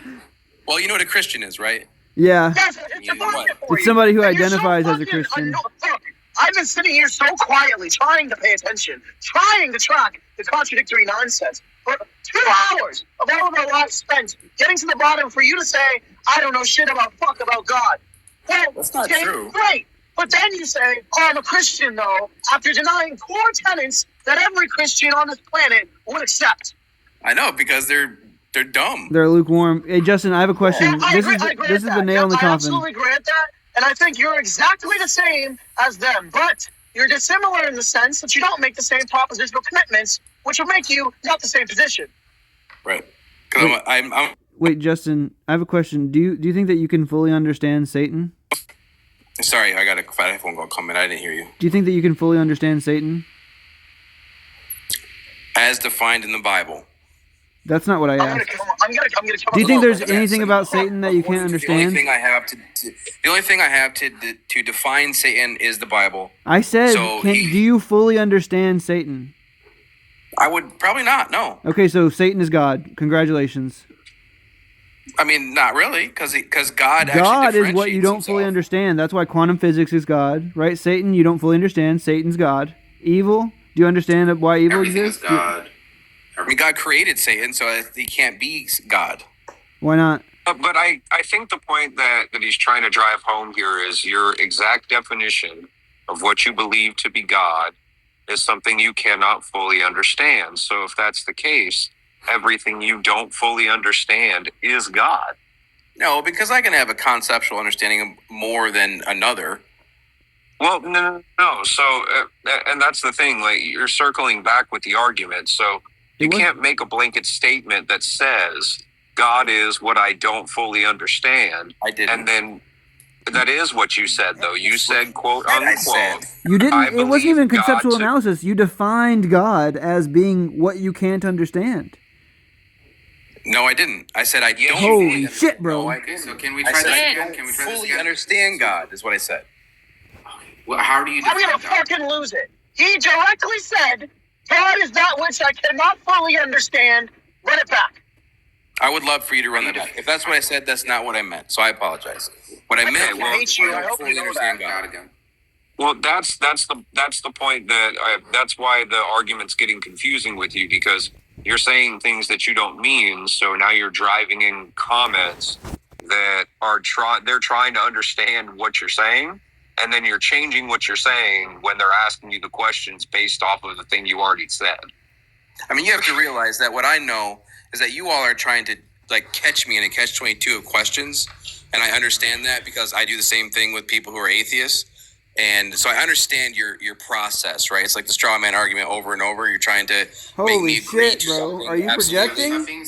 Look, no, you're trying to get me to agree to something, absolutely, so you can catch me in the statement and then say we're trying to understand. Look, we're trying to understand your view and your defense for your beliefs, right? We're not trying to get you at a gotcha. No, not at all. I think perfect. So, like, when you say like something, when we ask you like what your conception of God is in terms of like, if he's not an agent, and you say, well, God is something I can't understand. He's everything. He's the dirt, right? This isn't going to hold to like, you know, classical theism. This is not going to hold to like at least classical Christianity, right? Agreed. Now, if you're walking that back, yeah. So like, if you want to like actually let us know your view without like this poetic language or something, or like this abstract conceptuality, like how is it that in your view, God is not an agent or a mind? Right? All right, so specifically, okay, sorry, keep going. Sorry, I apologize. Keep going. I was just gonna say, look, yeah, just simply, an agent is just some type of mind that has like desires or a will, right? So that's a definition, right? And so that's kind of my point. Like, Jim, you specifically have a set of questions that then you have a point you're going to make after I've answered those questions in a specific way. Like, it's obvious to me when you ask that set of 4 questions, right? Set of 4 identifying beliefs, so that way you can put me in a box. So that way, look, Justin is in this box. So this is how I speak conversation. to him. That's what I'm saying. It's not a conversation. Look, what do you think the point of like this philosophical discourse is? If it's not to exchange what our beliefs are, some support or rationale for those beliefs, and then to question those in order to get to some kind of truth, right? That's what philosophical discourse is all about. Now, if there's tension, there's theological tension, like we have these conversations around theology and around Christianity, because for centuries there have been tension with commitments around Christian theology. Right? That's why we're bringing up these argumentations that are known. And it could be that you have some type of other defense or some type of other argumentation that we haven't heard of. That's why we're asking you these questions. Yeah, I'm definitely not a philosopher, and I'm definitely not an apologetics professor to use. That's fine. Like, we're not asking you to be that, right? We're just asking you, you hold a particular type of beliefs. We're asking you questions like the problem of evil or derivative of the problem of evil. And so we're just asking you, like, well, what's your, like, how do you conceptualize these things? How do you, like, why do you hold it to be true? And if you say, look, I don't know, man, I just, like, nobody's gonna, like, be like, you're dumb because you don't know, right? Like, if you just say, like, look, I don't know about these things, like, that's fine. But then when you make, like, some ridiculous commitment, like, God is dirt, and people are just going to, like, is he not? on that, right? Because...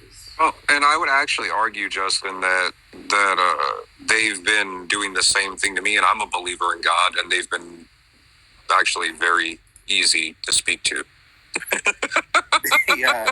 So that God is dirt is an extreme example. Just so to that point, like you can take it as a pinpoint argument and then pull that apart as ludicrous because it is in the statement by itself. But if God created something out of nothing, then he had to have created out of something that he has control of, right? What? Like just snap it's in the air. So then it would be theoretical.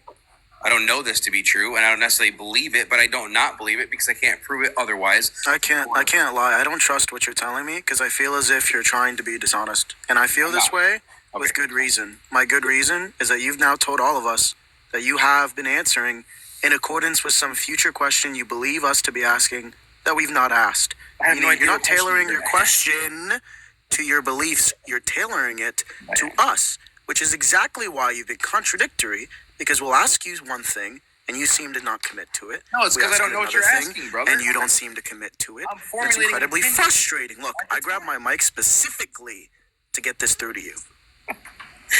Like, brother, like I'm formulating the opinion at the time because I haven't heard the question before. Well, then you know what you do? You say, hey, guys, I don't know! No, I That's what you can say. come up with something based on my current belief system, which it can be changed in a moment's notice based on new information, right? You know what? You're right. My now belief system is you're a fucking idiot. You know why? Because you aren't honest. I am honest, actually. That's the most... Really? I'm So absolutely let's just test how honest you are. Let's just test if you've been answering in accordance with your beliefs. Yep. 20 minutes ago, Zach asked you a question. The question was as follows. Is God all good? How did you answer that question? He's neither all good nor bad. Exactly. Now, when he asked you, what does it mean to be good? How did you answer that question? The definition of good is based on us, not on God. No. What you answered was that God defined these things. And then 5 minutes later, almost on the dot, you said, God did not define these things. He just created them. Now, I say this to say that you've been contradicting yourself, and that's good reason for us to believe that you're not answering with your beliefs. Because if you were, you'd be answering consistently. That's why I don't think any of us should take anything that you have to say with any degree of genuinity or honesty. Is it possible that I shared what my belief was and then somebody else shared something during that 5 minutes that then changed a portion of my belief system? Is that also a possibility? No, because none of us have been giving you our accounts at all. Yeah, none you of us, have. not a single fucking one of us. Are you kidding me right now? Did Kevin tell you what his account of goodness is? Did Zach, Jim, Slurms, any of us? Yep. So Kevin gave you a meta-ethical account of goodness? I don't know who Kevin is, but I know whoever was responding. I furnished a definition and asked him if he agreed with it. Oh, so he encouraged a definition. Did you agree with it, Justin? Based on the perception of what good is of the person that's defining it. That's the definition that he That's gave. not what he presented to you. He presented to you some subjectivist account where some moral proposition is made true in virtue of some subjective property. You said, no, because God doesn't create good or bad. He isn't good or bad. He is not any of these things. He's above these things. Yeah. You understand how you didn't agree with him?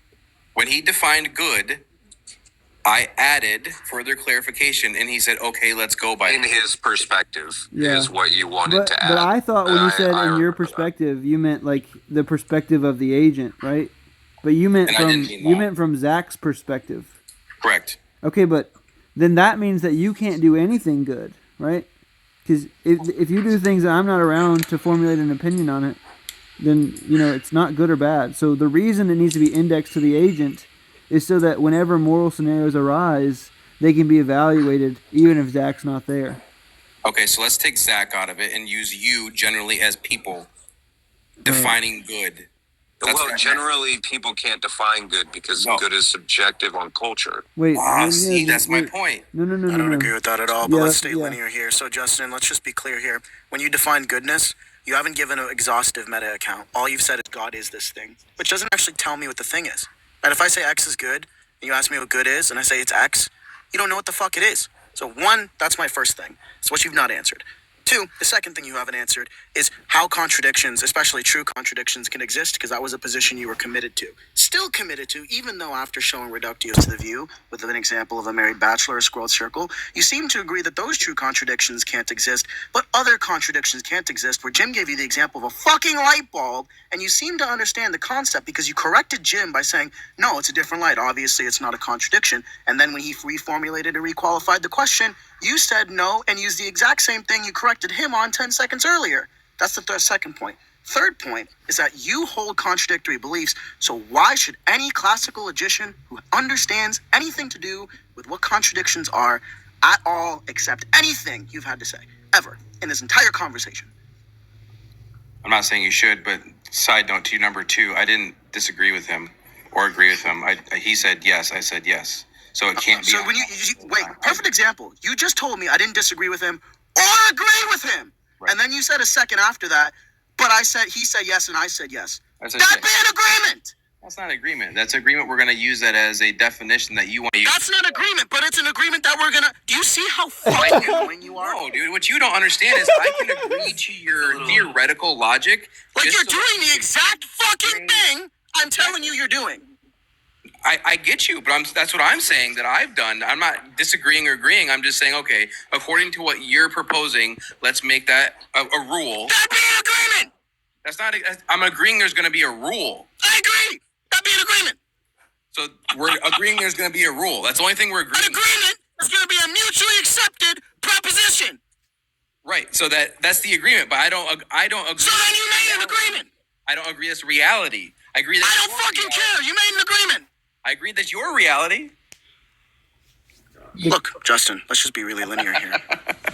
That's all there is to it. When you're saying to somebody, I didn't agree with them, but I accepted a mutually beneficial proposition for the sake of argument, that's an agreement. In the same way that when the proposition Justin Gray is a fucking moron is put on the table, and me, Zach, Justin, and Kevin agree and say that's true, that's an agreement. You understand? But I disagree. I don't care if you disagree. I disagree. I'm just saying, I have good reason, and any classical logician has good reason to not accept your dialethic views on particular classical logics. Why don't you use a word that normal people understand? Oh, sorry. You can't accept propositions can exist that are true and contradictory. Does that make more sense to you, No, propositions. Use a simpler word. Oh, you don't understand what a proposition is? See, when I'm telling you you're dishonest and I have good reason to believe that, and you ask these dumb fucking questions, you understand that you're just making my point explicitly clear to anybody with 3 brain cells. Wait, I think that it's true that he doesn't know what a proposition is. Oh, I grant that, but that's not the point. The point is you've been making propositions for the last 2 hours. So surely, Justin, you wouldn't be doing something that you have no fundamental understanding of. You wouldn't be that ludicrous, would you? Define a proposition. I might answer your question. A statement that's truth apt. A statement that's true what? Truth apt. Capable of being true or false. Thank you. Capable of being true or false. So a proposition. Okay. Capable. So just be clear here. You've been making these propositions without the slightest understanding of what it is. Well, I mean, I can describe something without using a... That doesn't mean you have an exhaustive understanding. That's like talking about quantum physics and having no fucking clue what a quark is. You're not talking about anything substantive. You're being a fucking moron.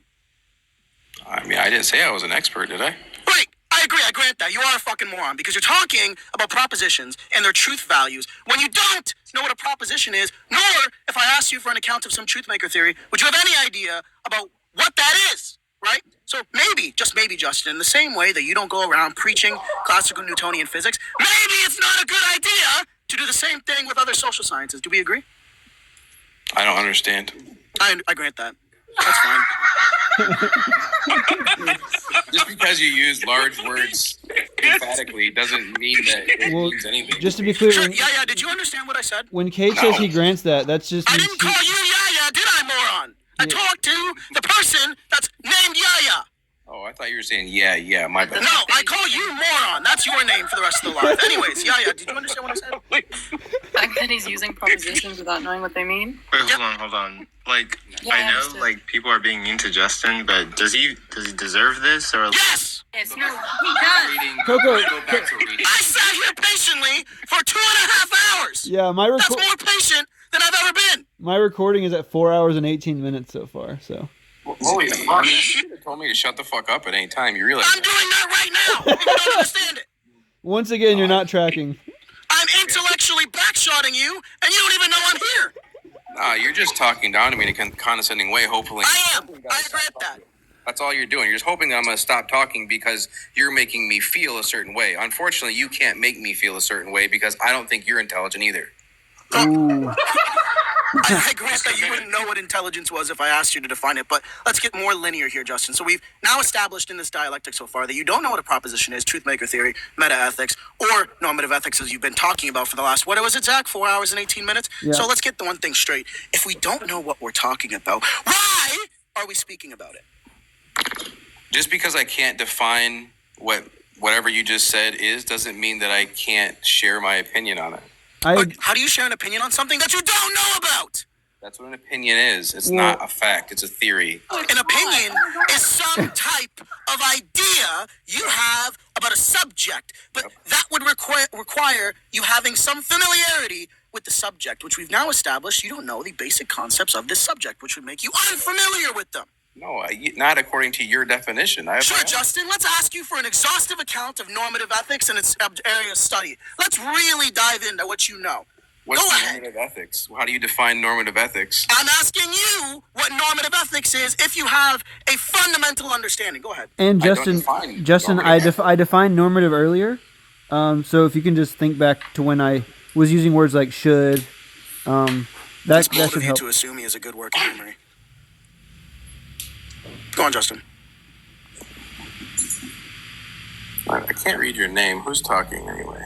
Me, Cage, the black man who's intellectually fucking you. Go on. Okay. I hope you feel intelligent. I do. Can you answer my question?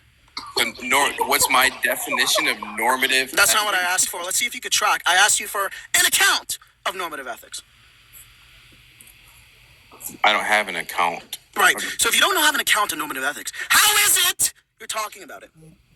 What do you mean by an account of normative ethics? An idea of what it is, or an opinion. Why don't you say that?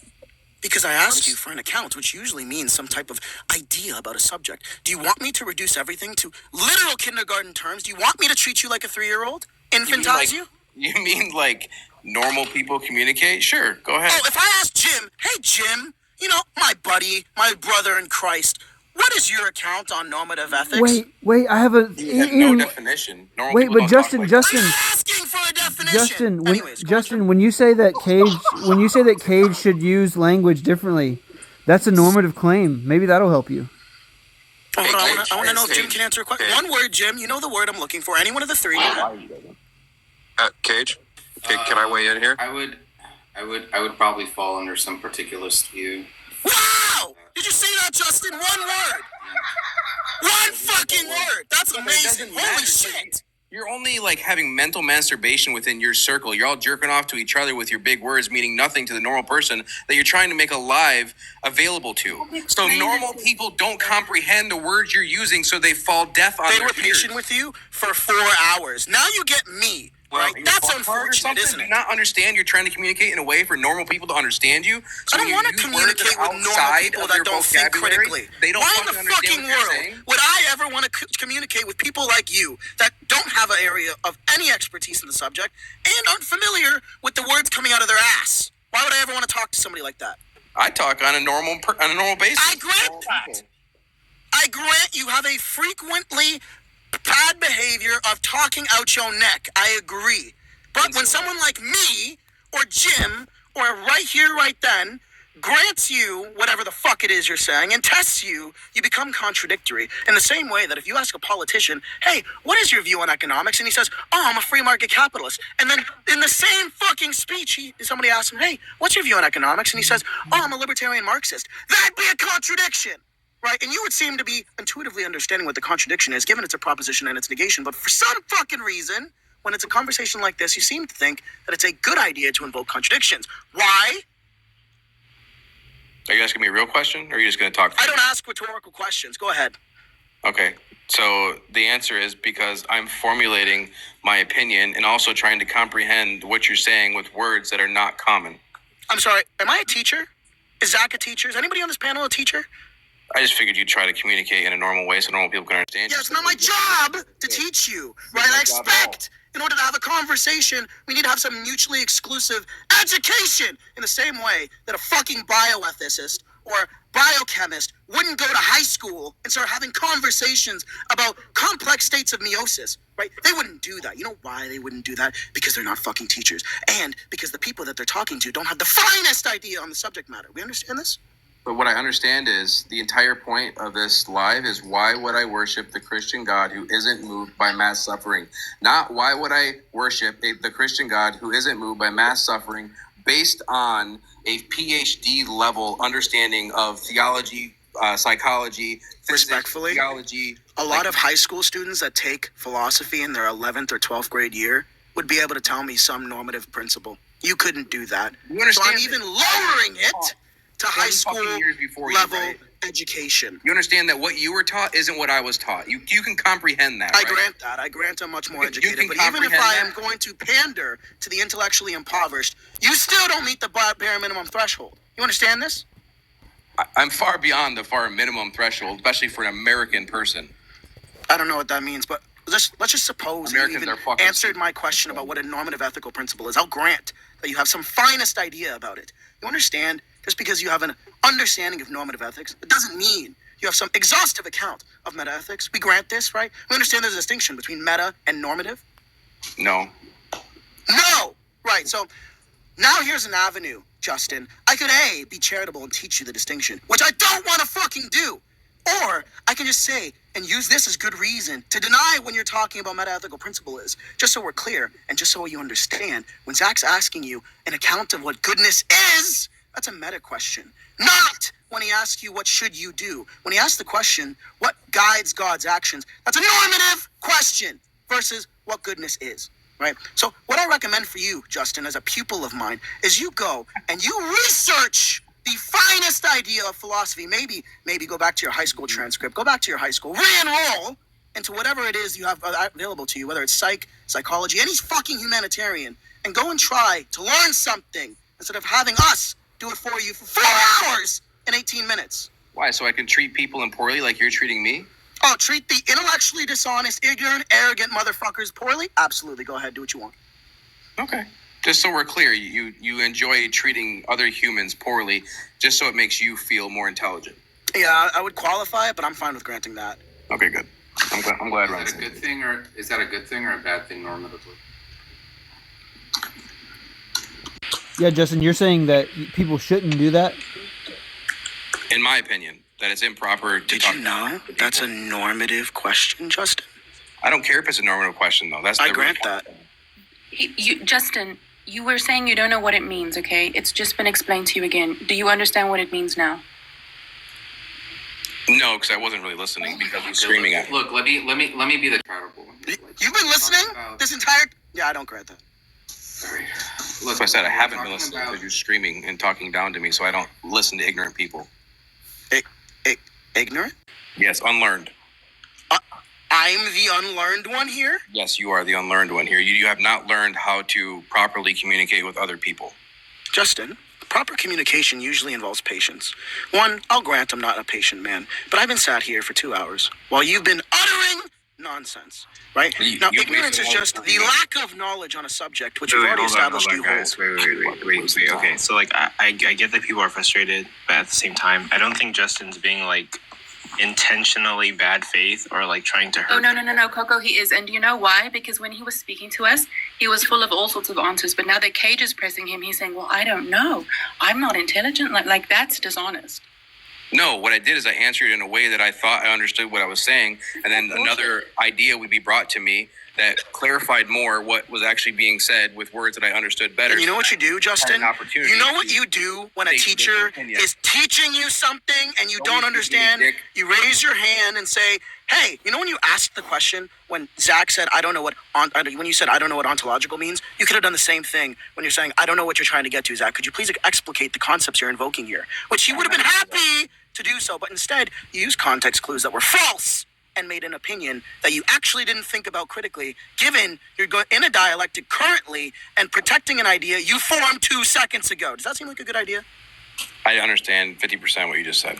I grant that. Let's just take it more simple. If a kindergartner has a red block and he throws the red block at child B, and then the teacher asks, why did you do that? And the kid says, because I hate him, then thinks for a second and says, because I love him. Do you think that kid is a rational agent, or do you think he's a child incapable of intellectual thought?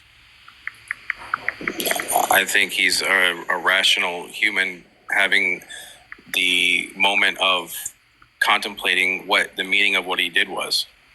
If that child had the communication skills that you presumably have as a grown adult male, wouldn't the child say, well, prior I think my opinion was malformed, and I actually agree with the way that you're formulating the argument here, and I will concede to the point and do further research upon it? No, because that's just verbal masturbation when I can just make my decision inside and restate it a different way. Do you know what arrogance is? Yeah, it's what you have. Great. Does that tell me what it is? Yeah, it does. It tells me what it is. Wait, that's great. I'm arrogance? not the one asking the question, aren't I? Arrogance is melanated skin? Yep. Arrogance is being more confident in something than you're actually familiar with. I right? we called that black. So as far as I'm concerned, Justin, the reason, right, why I'm being so incredibly disrespectful to you, I don't really care your reason. is because of how intellectually dishonest you've been. I grant that when Yaya, when Zach, when Slurms, Jim, were all being kind to you, even Kevin over here was being kind to you, you were all full of answers. And then I start pressing you, and it's, oh, please, I'm not as intellectually intelligent. I don't know what I'm talking about. Please stop bullying me. Shut up! Don't make the first claims and then come here and apologize to me, right? What I recommend you do is go read a book. You're not pressing me. Why did I get the even Kevin? Just so you're clear, you're not pressing me. I grant that. I grant you're going to leave this conversation thinking you looked good.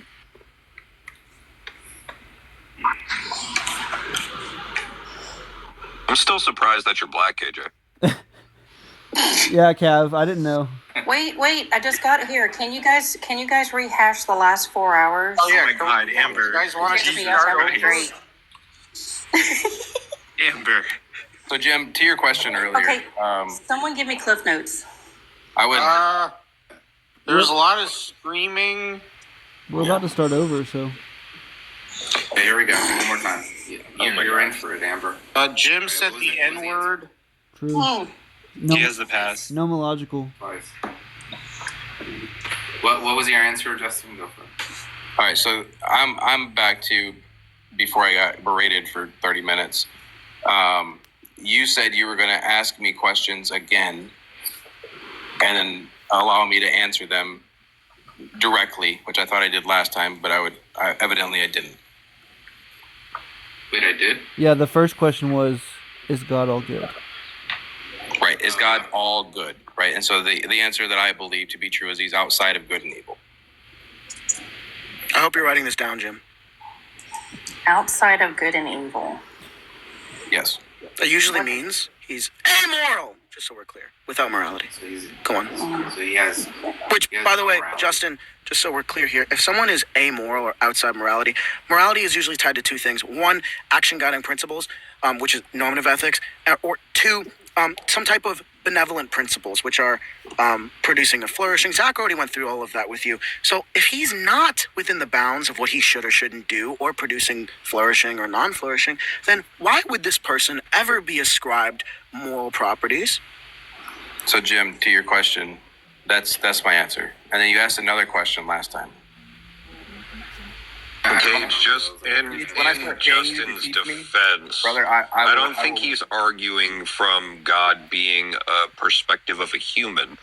He's arguing from the perspective. He said God could be quantum physics. He has no idea what God is. He literally defined God as that which I don't understand. That's what you said. You agreed, though. You defined it for me. I did not say that. What? I wasn't even talking when you defined it, Justin. I did not define it. Justin, what's your definition of God?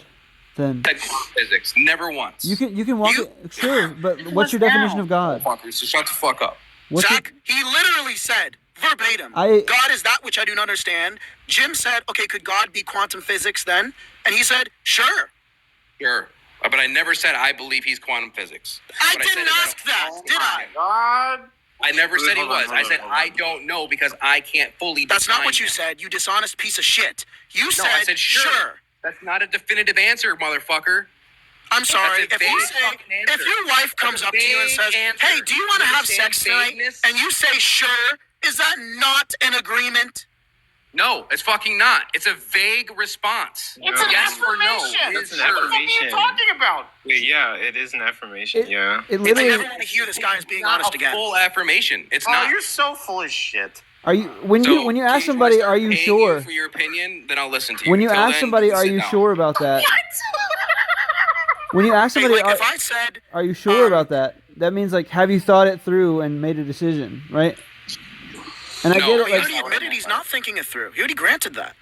Yeah, He's thinking on the fly. He has the Is it- processing is power he of an telling Atari me- 86. Justin, let's just hit the reset button, I don't Justin. define him. Why are you going to try to define him? Let's hit the reset button. Can you please define your conception of God? Yes, he is an all-present, all-powerful, all-knowing being, outside of my concept of what something fully is. Okay, Can when we you get your definition of sure next? Being? But when we asked you earlier if you had a mind, you said no.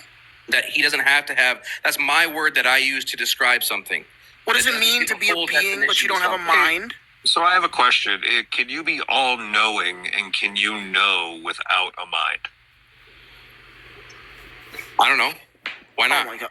Actually, wait. Good job, Justin. We're learning. Okay, you don't know. Great. Conversation over. Go read. All right, so who asked me that question that I answered? You didn't answer it. You said you don't know. That's an answer. You said, and I'm curious at that, because if hypothetically speaking, someone has the ability to know, then that would mean that they need a mind. So even a being outside of humanity, then it is an all-knowing, all be the best thing in the world, then it must have a mind. It must be intelligent, correct? I would say, according to our understanding of how minds work, yes.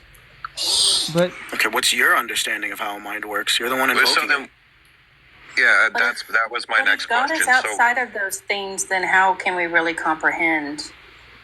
His brain's special, Amber. Don't worry. Don't ask. Yeah, there's a lot So of essentially, God is good and great and all of these things. No, he didn't say because good. God. He said all-powerful, all-knowing, all-present. He Okay, didn't what put he's goodness. God's all everything just because he's God. Well, everything except That's for literally good. the summary. Y'all could have summed this up 4 Well, hours that's ago. further argumentation, but I really want to hear what Justin's understanding is of having knowledge without a mind. Who was it? Kevin? Yeah, it was me. Did you call me Kevin? No, I'm not I think he's ignoring I'm you. full on done talking to you. I grant that. So, Kevin, what did you say? Said I'm curious on how can something be all-knowing without a mind? How is that possible? Because I'm using the concept of knowing based on my understanding of it. When something operates outside of my understanding, then I can't really say like all knowing. What's your understanding of knowing? Yes, for your What's your understanding. understanding of Wait, hey guys, knowing? hold on. Let him finish answering the question, please. I'm trying to understand what he means by this. Okay, so like I said, it's based on my understanding of what knowing is. And so therefore I give a definition of all knowing, because knowing is a word that I use to describe what I comprehend. Right? So if he's all comprehending, then he comprehends everything that I don't comprehend and everything that I do comprehend. So he has Is that what you think he asked you for? Or do you think he asked you for what, knowledge is? Sorry, Kevin, what was that? It's really hard with the cyclical answers to try and understand what you're trying to grasp at here, because your concept of God is just a set of terms that your concept of God is something that you purely can't comprehend, and that is correct, right? I wouldn't say that purely. Of course you wouldn't. He would say so. He wouldn't. So then he wouldn't what- commit to any position because he's what- already told us. What? Yeah, I can't grasp your concept. I'm sorry. This is what he's in doing. position right? because then he would contradict himself. No, He's already said to us that his tactic is to not answer any questions such that he doesn't commit himself to a position where any position is going to have genuine substantive critiques. He's already admitted that. Here, well, let me give you my concept of God, because we actually agree on this. Kevin, can I to a point? So can I add a little clarification to it? Sorry to interrupt. Can I add just a go ahead. small clarification. Okay.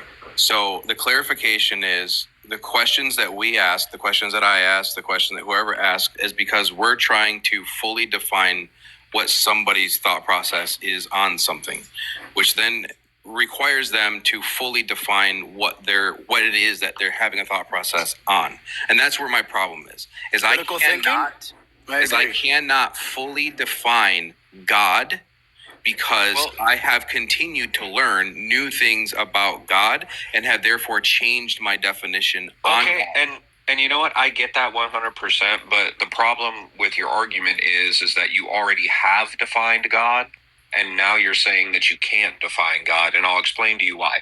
So what you just said is, Cage, could you repeat it back to me? He said God was all-knowing. He said God was all-knowing, all-present, all-powerful. He did not attribute goodness this time.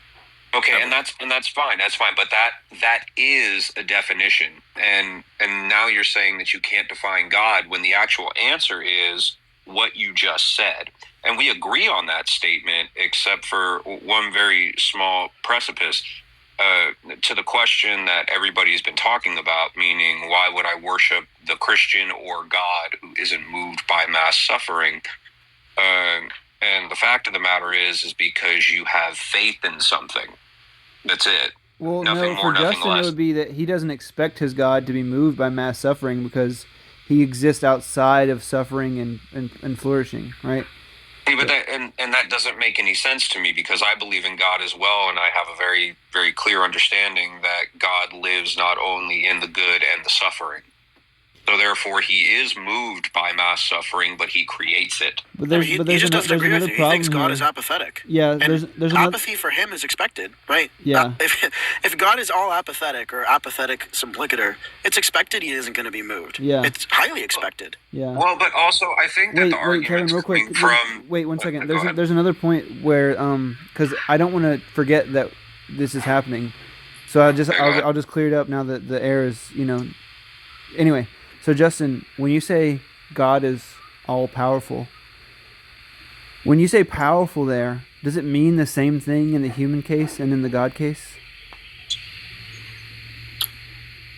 I don't know how to answer that in a way that makes sense because I would say... Say what it means. Hey, could you rephrase that real quick, Zach? Just rephrase it. When you say that God is powerful, and when you say like a human is powerful or like a machine is powerful, is powerful there, is the same definition being used when we apply it to God?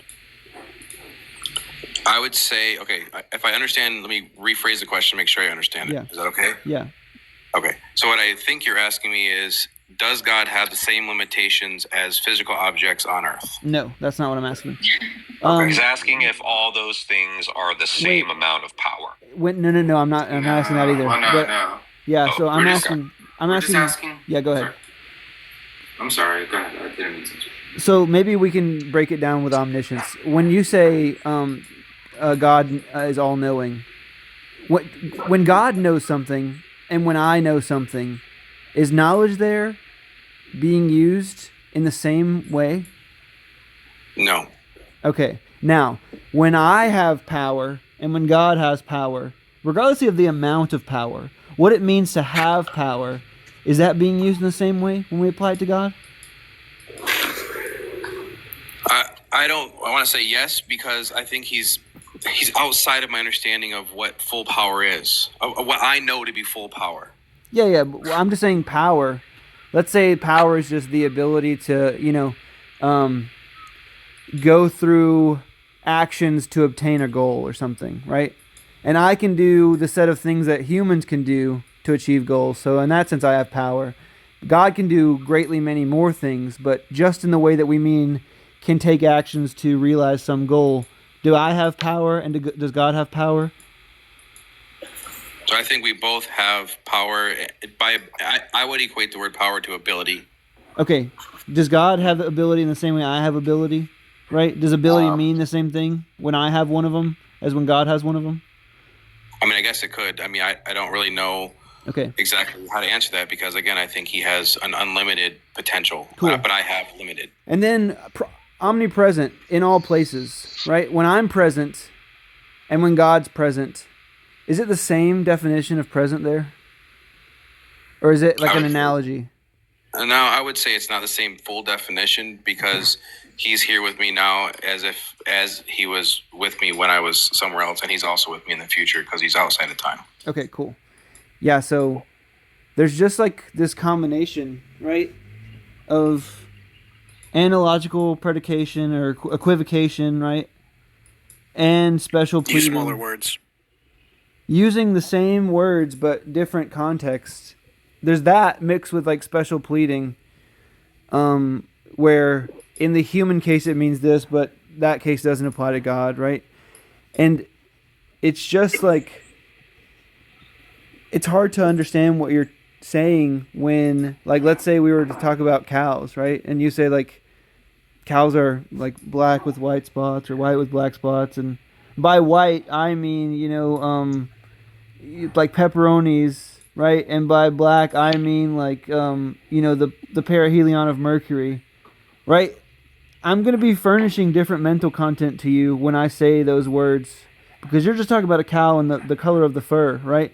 But if I have some, like, you know, definition that I'm using differently, it's just hard to know what you're even referencing when you say that, yeah, he's all knowing, but knowledge doesn't mean the same for God. Yeah, he's all powerful, but powerful doesn't mean the same for God. And yeah, he's all present, but present doesn't mean the same as it does for God. It's just, I don't understand how you arrived at this belief. Okay. I think I understand what you're saying, and that's why I get to that point, is because can I give you, are you guys cool with like maybe a 5-minute story of why it fucked up my paradigm of what I believed in God? And it's this. I have been physically at an event where I have physically seen somebody that wasn't planted because I knew them. They actually broke their ankle, and they were there because it was a church service, and then they got prayed for, and then they got healed, and they were mad that they got healed because that meant something special happened. And I physically saw this, like no bullshit, like this is how it went down. And so that made me say my understanding of how things can happen is no longer relevant, because something that doesn't make any sense to my logical mind or anybody else's just happened. Anybody else's? Okay. Nobody else understands what happened. Like, you cannot logically make sense of what happened. And that arrived you, therefore I equivocate epistemic and metaphysical terms. Yeah, right. Like God, so like spontaneous remission exists. Like diagnosing something as a break when it's a sprain exists. Like, you know, but even if like there's some unexplained thing, right? Like God's never made somebody's limb grow back. God's never like, you know, like. Why? Because somebody was praying to a particular version of a particular God, and it was a particularly the right prayer at a particular time, right? Why does that ankle being healed get you to the conclusion that there's a being that created this state of affairs? What? Wait. That wasn't your question. The question is, why would you adopt such a nonsensical view without good reason? Not that you adopted a view, right? I'm fine, and I think everybody's fine with granting you some odd, very wild conclusion in theism just because of this particular anecdote. But the question was based around, why are you accepting such confusion surrounding metaphysics and epistemic terminology? Such that you'd say humans know things, but God knows things differently or has a different sense of some epistemological structure there. Right? Yeah. That doesn't answer the question. Yeah, that's true. I think I actually think I can weigh in on this one. Wait if you 1 don't second, mind. Kevin. So Yeah, but 1 second. I don't want Justin to lose that. So I want to know what your question was right now. my question originally was like, what made you adopt this view where, you know, when you say you know, when we say God is a mind because he has like intentional states or conformed beliefs and like has desires or something, you're saying that not a mind in that sense, and you say God knows things but not in the sense that we know, and God is present but not in the sense that we're present, and God's powerful but not in the sense that we're powerful. Like, how do we get from ankle break fixing to that construal of the concepts of the omnis? Good question. So because of the definitions that I used to put around things and the limitations that I used to give God, right? So I used to say that, you know, it has to be something physical that happened in the body based on something that's possible within everybody's body. That's how people get healed, right? Like like a tumor goes away miraculously, all this stuff gets absorbed back in the body. It started in the body. Why not? There it is. And so that was the belief system.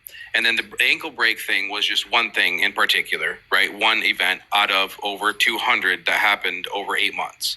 So again, it's documented. There's doctors that gave doctors reports. There's physical tumors. Do you think you're answering his question right now? I am answering his question. So my point is that all of those anecdotal events removed my limitation of what God can and can't be, which makes it very difficult to explain what he is and isn't. Yeah, but are you just saying you've not had an exhaustive understanding, or you've not done enough introspection or reflection on the thoughts, such that you don't have an opinion that's exhaustive? Yeah. Oh, right. You're not going to answer me. I forgot. Zach, go ahead and ask. Yeah, so are you just saying that, like, you know, when you, like, ruminate or, like, introspect on these concepts, the more you try and, like, you know, tighten up the parameters for the kind of being that God could be, the, like, less you're sure of, like, the usefulness of putting those parameters on there to begin with? Because... So I stopped putting parameters because those parameters don't matter. Yeah, right? but They don't matter. Do you agree, though? So the only conclusion is paraconsistent logic and dialetheism. That's it. That's the only logical fucking consequence. You do agree that more complicated beings, it's less likely that, you know, they, like, so some bare design hypothesis, right, where, like, there exists a mind that with the desire to create, right, boom, that has a probability. And then let's say that mind is like some personal being. That lowers the probability. And then let's say that being knows all propositions or whatever. That lowers the probability, right? The more complex kind of being, the less likely it is to, you know, have some ontological status or whatever, metaphysical status, right? Right. So to say that there's a mind of God is us doing our best to define how everything being that's outside of our world of understanding is. Yeah, but if that's really what we're doing. Is yeah, we're but trying to put for the sake of construct around it. Yeah, I know, but the bandwidth of language isn't that great, and we have big brain ideas floating around, right? So for the sake of getting clear what we're trying to furnish to the person listening, sometimes we have to just put our definitions aside and use an agreed upon definition, right? Like if by mind, right, let's just say for the next 5 seconds, mind means pepperoni pizza slice, right? Okay. Do you think that a mind tastes good? Yep. Okay, cool. Right, so regardless of what your preconceived notion of mind was going into this conversation, for the sake of communicating an idea to you, it's important that we use the same definition, right? Otherwise, I would think that you're some cannibal, Hannibal, manimal kind of deal, right? Right? And the answer to that question should be yes. Yeah, so when we say mind, if we're now, let's say for the next like 10 seconds, mind just means a being that has intentional states that can form desires and, you know, something like that. Do you think God is a mind if that's all we mean when we say mind? A being that has intentional states and can form desires or something. Oh no, he ran away. Oh, I shoved my Cage, rhetorical. You scared him off. I think that maybe you blew his mind up when you gave him specifics. I think that's the most patient I've ever been. Yeah, you waited. I don't think I've ever heard anybody lay into someone like that in years. Well done. No, I'm saying that's the most patient I've ever been. We're just going to discredit the 2 hours I spent silent? No, I'm not discrediting it. There's 4 hours and 52 minutes. Well, I mean, like, in all fairness, you requested and dropped several times, so I don't know if we could count that as a full 2 hours.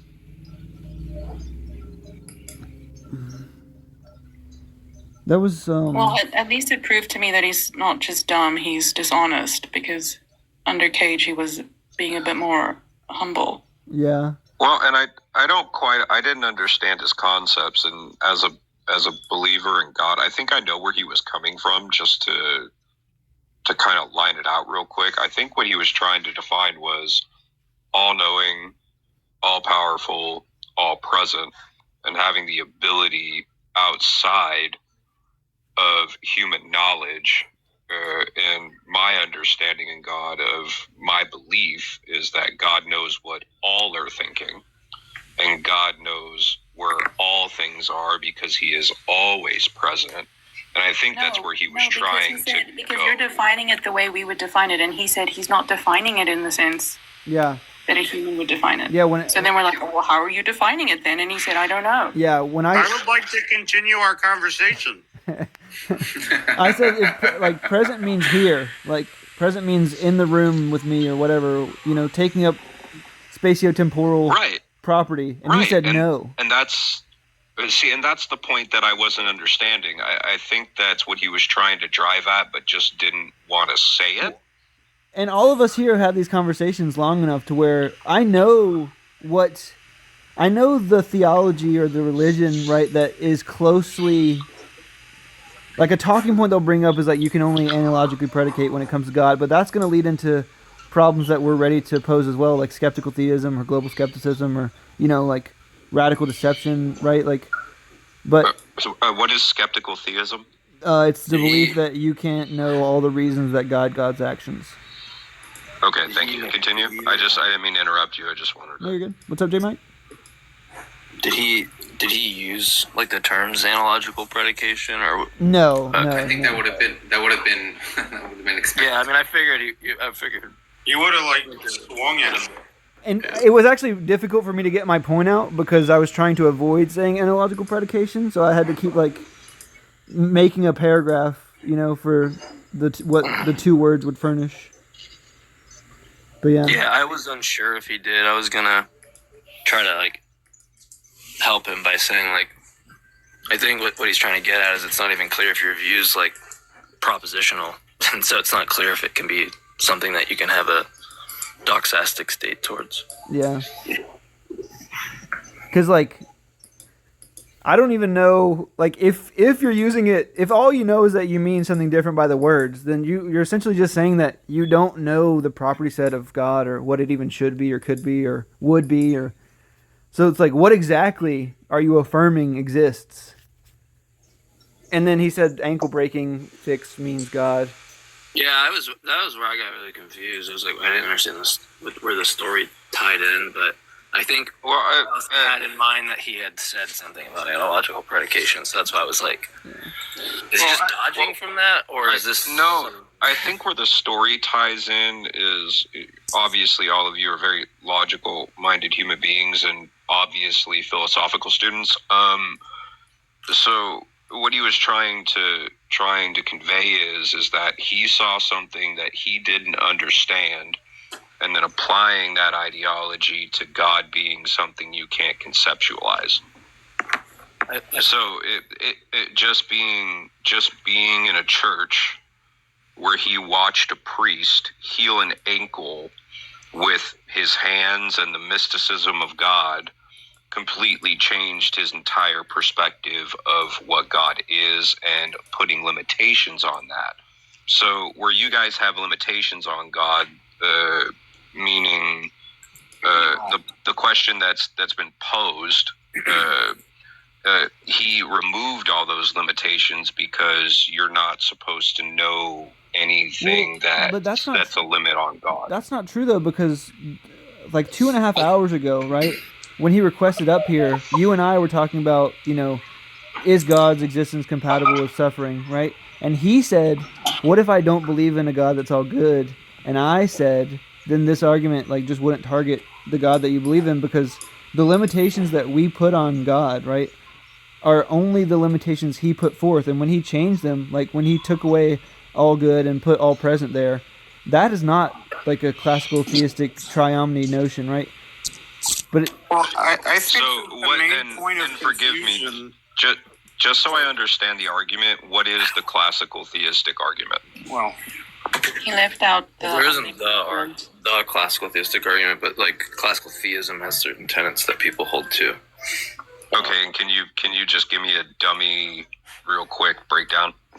all good, Yeah, I mean, all powerful. All yeah, knowing. You're gonna have the omnis, right? Omniscient, omnipotence, omnibenevolence, omnipresence is some, it's He included in that. left out. Well, he replaced the omnibenevolence with omnipresence. Yeah. Yeah. Omnipresence. Oh gosh. He deliberately did that. Oh no! Did I just do that? Your shag carpet? On top of the omnis, under classical theism, it's gonna hold that God is simple, right? Simplicity. He's immutable. He has a perfectly efficacious will. He's So a basic understanding of God. Well, yeah, there's like divine simplicity. There's like a lot of different tenets. Some people, if you hold to like creation as a free gift, immutability, creation as a free gift that God could have refrained from creating, and classical theism is really hard to square away with some philosophical issues. Like you're gonna have to do the kind of classic give something up when you have these propositions you hold to in a set. Like you're gonna end up, for example, like having to deal with contrastive explanations across world, since if you hold that God has like no unactualized potentials or something like that, then there's nothing about God that changed. He has no like accidental properties, right? So across worlds, if you say you diverged from God, say he created one world and we rewind the clock and he could create another world, when you look back from those worlds, there's not going to be anything different about God. And so you lack this type of contrastive explanation to get like why there's one world rather than this other world, right? Yeah. You don't really get this contrastive explanation that satisfies why one world comes about rather than another. And so they'll have to square away things like, well, do I embrace modal collapse? The idea that, all these possibilities just collapse into like, there's only one possibility. There are no possibilities. Well, then now you're giving up creation as a free gift because that's supposed to be a live possibility. Yeah. Right. So you get into these weird conundrums where you'll have to like give certain things up. And so a lot of people that I know, like who I think are like, I'm not a theist, but I think you do a better job arguing for some type of non-classical theism. Well, I don't quite I guess the best argument that I could give to that is God is probably the only real contradiction you can find. What? You don't want to say that though, right? Yeah, sure do. Absolutely, I do. 100% I do. What do you think that are you like a dialetheist? Do you think that there's at least some true contradiction in the world? No. So no. So if you hold to like classical logic, it's gonna be really hard, right? You said something that you're gonna have to explain to me. A dialetheist? Is that what you said? Yeah. Yeah, like that. There's like at least one true contradiction. So like someone might say like the liar's paradox.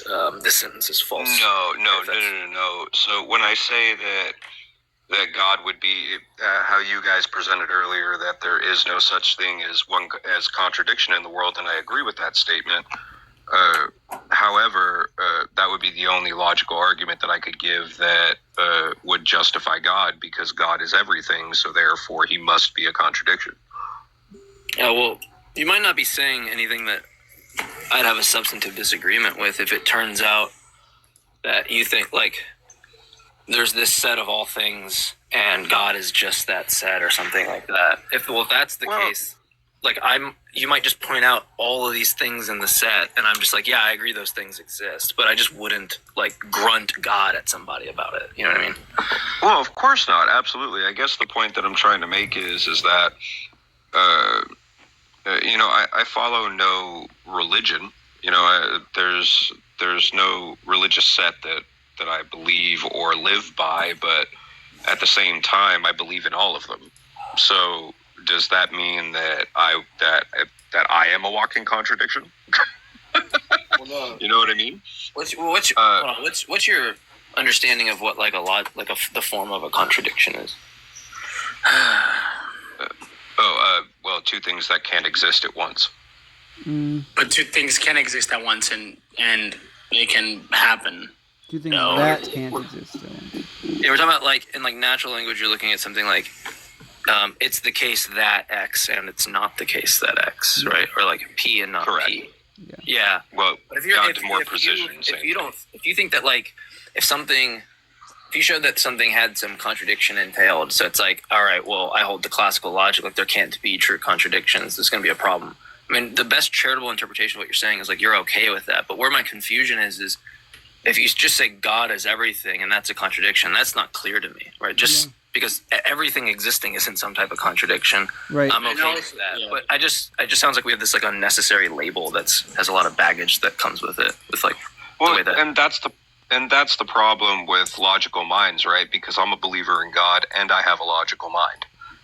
Me and Zach were discussing a lot of this earlier. He actually maybe questioned a lot of the things that I think. But the point is that that's what pulls me out of my logical mind, right? Understanding that it's really hard for people to believe in something with faith, right? Things that you can't see, touch, or feel. And that's where a lot of logic comes from, but God doesn't work like that. God just doesn't work like that. God is something that you have to have faith in. Yeah, but Kevin, you wouldn't say that God is the set of all things and not the set of all things, right? You wouldn't say that. Yeah, exactly. So a contradiction is just going to be a statement that's logically false, right? So it's like. But what does logic mean, though? Like logic to you? Because logic is also something could be logical somewhere, not make sense to someone else. No, I'm not interested in equivocating. I'm talking about like classical logic. We're talking about something that's specifically defined in logics. Oh, right? okay, yeah. Well, So something doesn't have to have, not like a colloquial. Yeah, we're talking about like very specific, like right now. I mean, specifically, we've weaved in and out of some type of paraconsistent logic and classical logic. Yeah. Right? Yeah. I think it takes just as much faith not to believe in a God than it is, no matter what religion you believe in. Well, that's okay. There's so many things in the universe that we think are real, and there's not a lot of evidence for them. Okay. Right? Well, what is the definition of faith? Faith is basically believing in something without concrete evidence, right? Yeah, correct. Yeah. So, and I would agree with that statement, but where did faith come from? I would say faith is believing in something without a good reason. Yeah, I don't really see that's not true at all. There is a good reason. But then if it just turns out you have a good reason, then like me and right there are going to be like, just give us that. Don't like it's kind of like what I'm detecting Kevin's doing with the God label. Like maybe there's more to it, but so far I don't see a substantive disagreement if he just cites there's this set of all these things and that's what I label God. I'm like, well I agree. If we went hold on real quick. If we went one by one in the set, and I was just like, yeah, I agree. All those things exist. We exhaust those. Yeah. And then you're like, well, that's what I mean. It's like, well, look, we don't have a substantive disagreement because there isn't a proposition that I disagree with you other than the way you're using language, right? You're saying some like grunt sound, right? It's just we just make stupid sounds with our face. I get what you're saying.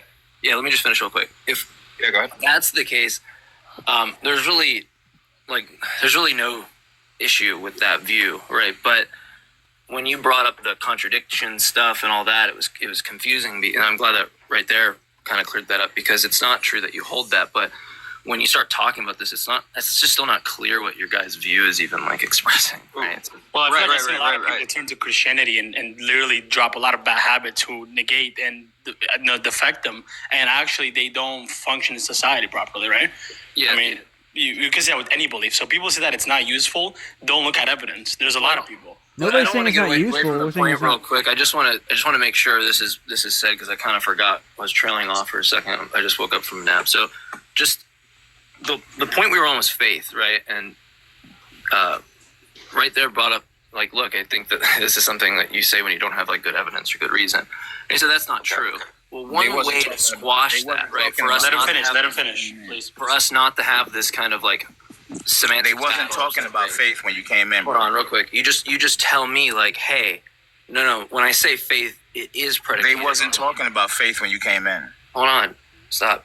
It is predicated. He doesn't have to talk about the same thing. He's changing topics. That's allowed to do. Stop, real quick. Jesus He wasn't talking about faith though. Okay, cool. Now we are. Faith. Chill out. He literally said faith, so that's what we're talking about. No, they were talking about something else. Straight talk. I said the word faith, dumb fuck. Yeah, I know. You heard it when you just got up. Yeah, okay. I've been here. So you jumped into a conversation in midstream. That means you're an idiot. You didn't get to go context, so you're talking about. What do you mean? I jumped in midstream. What are you talking about, dumb fuck? I've been here the whole time during this conversation. No, we were actually having a back Somebody and forth. gave you a mod badge, and now you think you're God. Straight talk. Straight talk. Straight talk. Look, Professor. Get an fMRI. Go listen. Go get some pussy, man. How about You you sound like a nerd. again? I am a nerd. Straight talk. It seems like you're very insecure. Go get some pussy, man. Shit. Yeah, I mean, I do that as well. Very insecure. It's not a contradiction. The proposition being a nerd and eating pussy. No reasonable man attacks other people unless they're insecure. I don't know what the fuck. Hold on. So You're insecure, bro. It's okay. Listen, dumb fuck. Right, I'm just gonna boot you off. Right? No. He's an emotion. He's an emotional man. I want him to crash out. Go get some. Control your emotions, dude. Eating pussy and well, being a you nerd, can get that, but no one's gonna marry you. That's not like that. That's not. No one's gonna marry you, dude. Sad, right? You're gonna be So alone. it's perfectly fine. So do you have like an actual argument for your view, Mike? Yeah, what's your view? So I'm saying like he's a fag. Okay, just kick him, please. Kick him. That's all you got? Oh, that's sad. You're just crashing out. So you can't. Like, hold on, everybody quiet. You faggot, you racist, white supremacist bullshit. Don't know what the fuck There's 50 of you in here. Look, there's 50 Wait, guys, of you why in is he here. not being? Yeah. I kicked him. Stop. Why? I wanted everybody because to he's all using 50 slurs. No, he's using slurs. This is gonna get taken. I wanted all 50 people here to report him so that he could get banned. I report him. Sure, but it's like Coco's live, and the people in here might get triggered here. My reasoning is something doesn't have to have evidence to be true, and also just because something is not inherently true to you doesn't mean it's not beneficial. Some dude who's never debated in his life. Sorry, yeah, that guy. Yeah, but you asked me. Anyway, no. Catch this. He was on here before saying that he's a theological professor at the University of Alabama. He's not. He's not. He's chills in his basement. Chills in his basement. That guy is like sacred, whatever the fuck. Like, dude, he's so insecure. He has to go on TikTok and make himself feel better by insulting people he knows nothing about. So yeah, that's fine. Mike, can you finish what?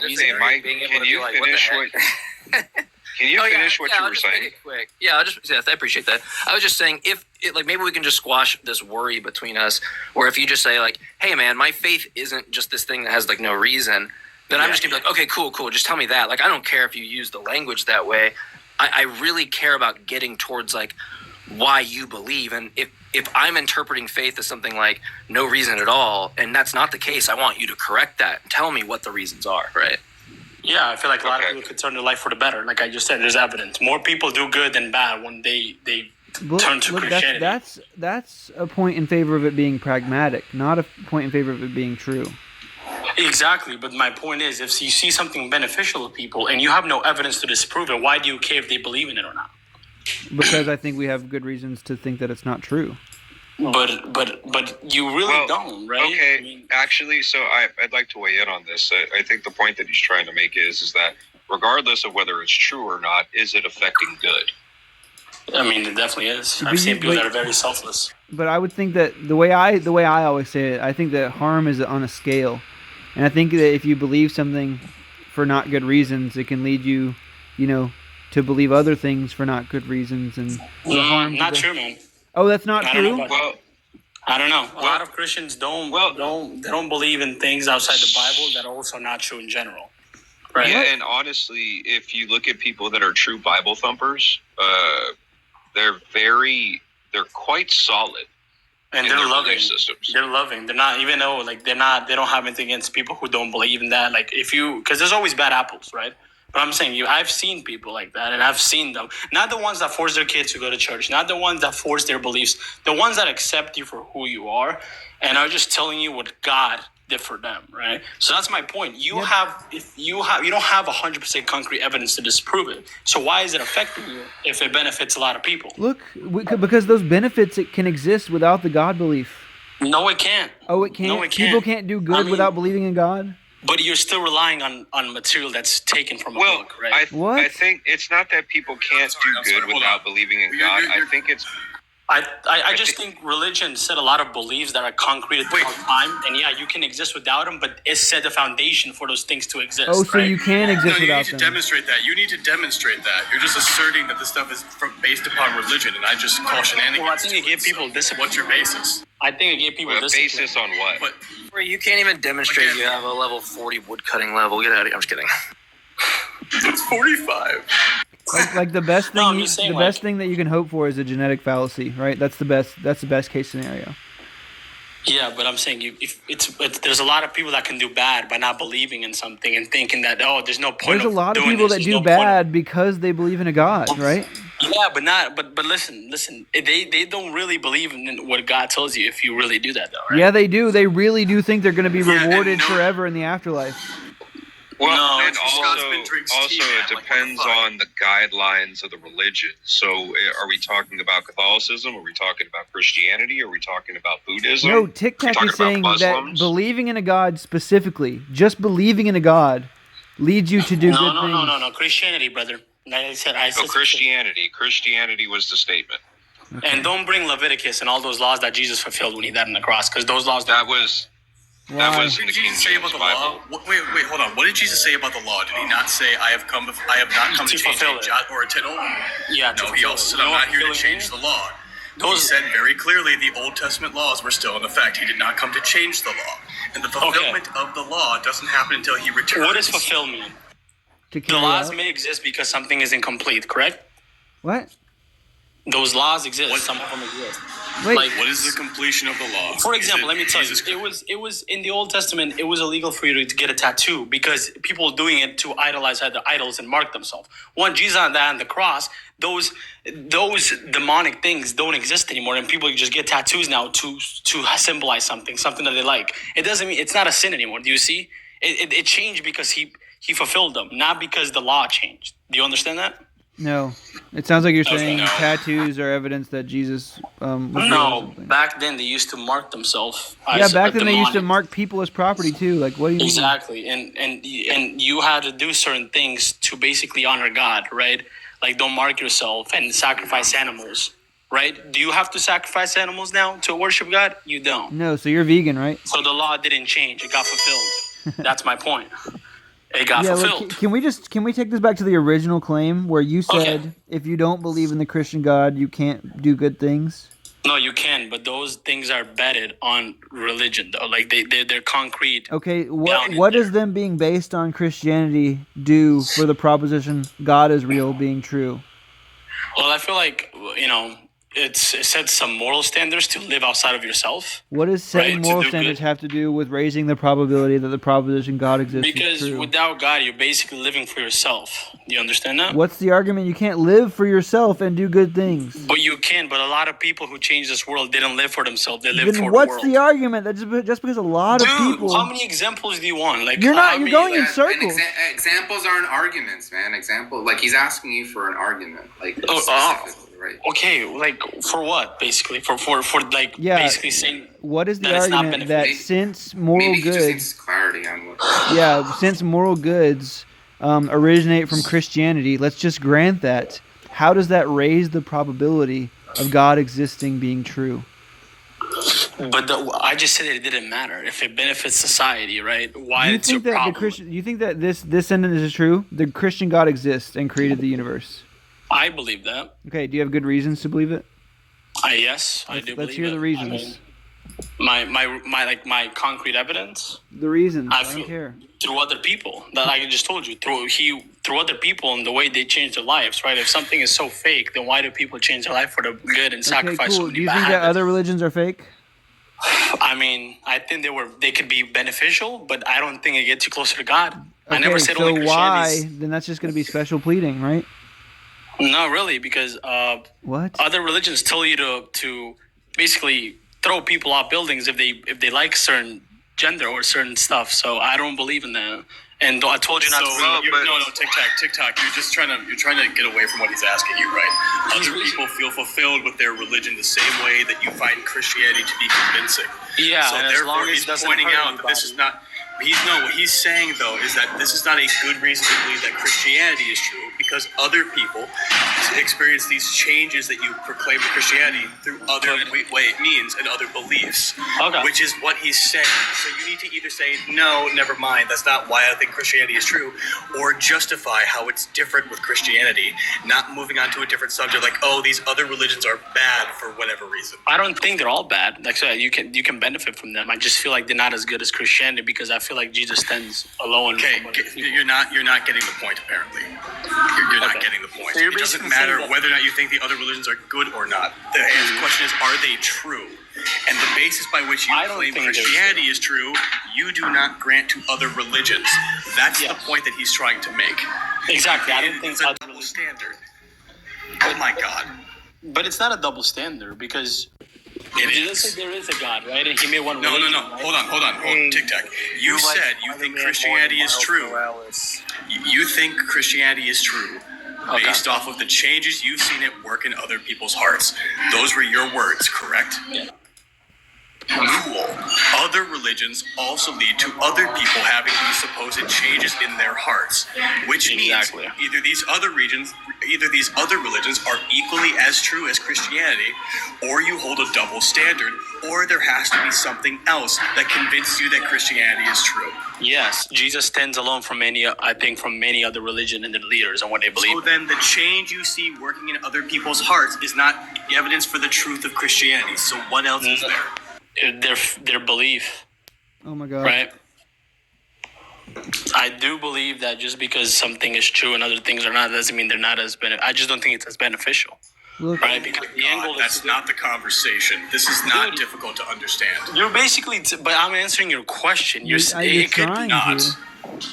Dude, you're basically saying, oh, it's a double standard because those people also do good because, of their religion, but, that their religion is not true. And then you're saying that your religion is true, but because, the changes that you've made in the people in your life. But I'm saying you can benefit from things not being true. That was my point. That was the whole point in the beginning. So how are you sure that your religion isn't benefiting from things that aren't true? Because it also can apply to other ideologies and religions. Yeah, but I think you can get more benefits from the Christianity than other religions, and that alone stands as a fact. That was my whole point. That's a different argument. So then let's drop the whole people have a change of their hearts, and now let's go to a different argument that you seem to think demonstrates the truth of Christianity. I think you could still. J-Rob, no jumping in. I'm having a conversation with Tic Tac. You can step in later. Multiple people talking, bro. And you're not going to be one of them. So, anyways. Discipline too. I feel like they also teach you discipline where if you I feel like when you don't believe in rules-free behaviors, even if they're damaging to you. Do other religions teach discipline or no? They do, but that's my whole point. We're only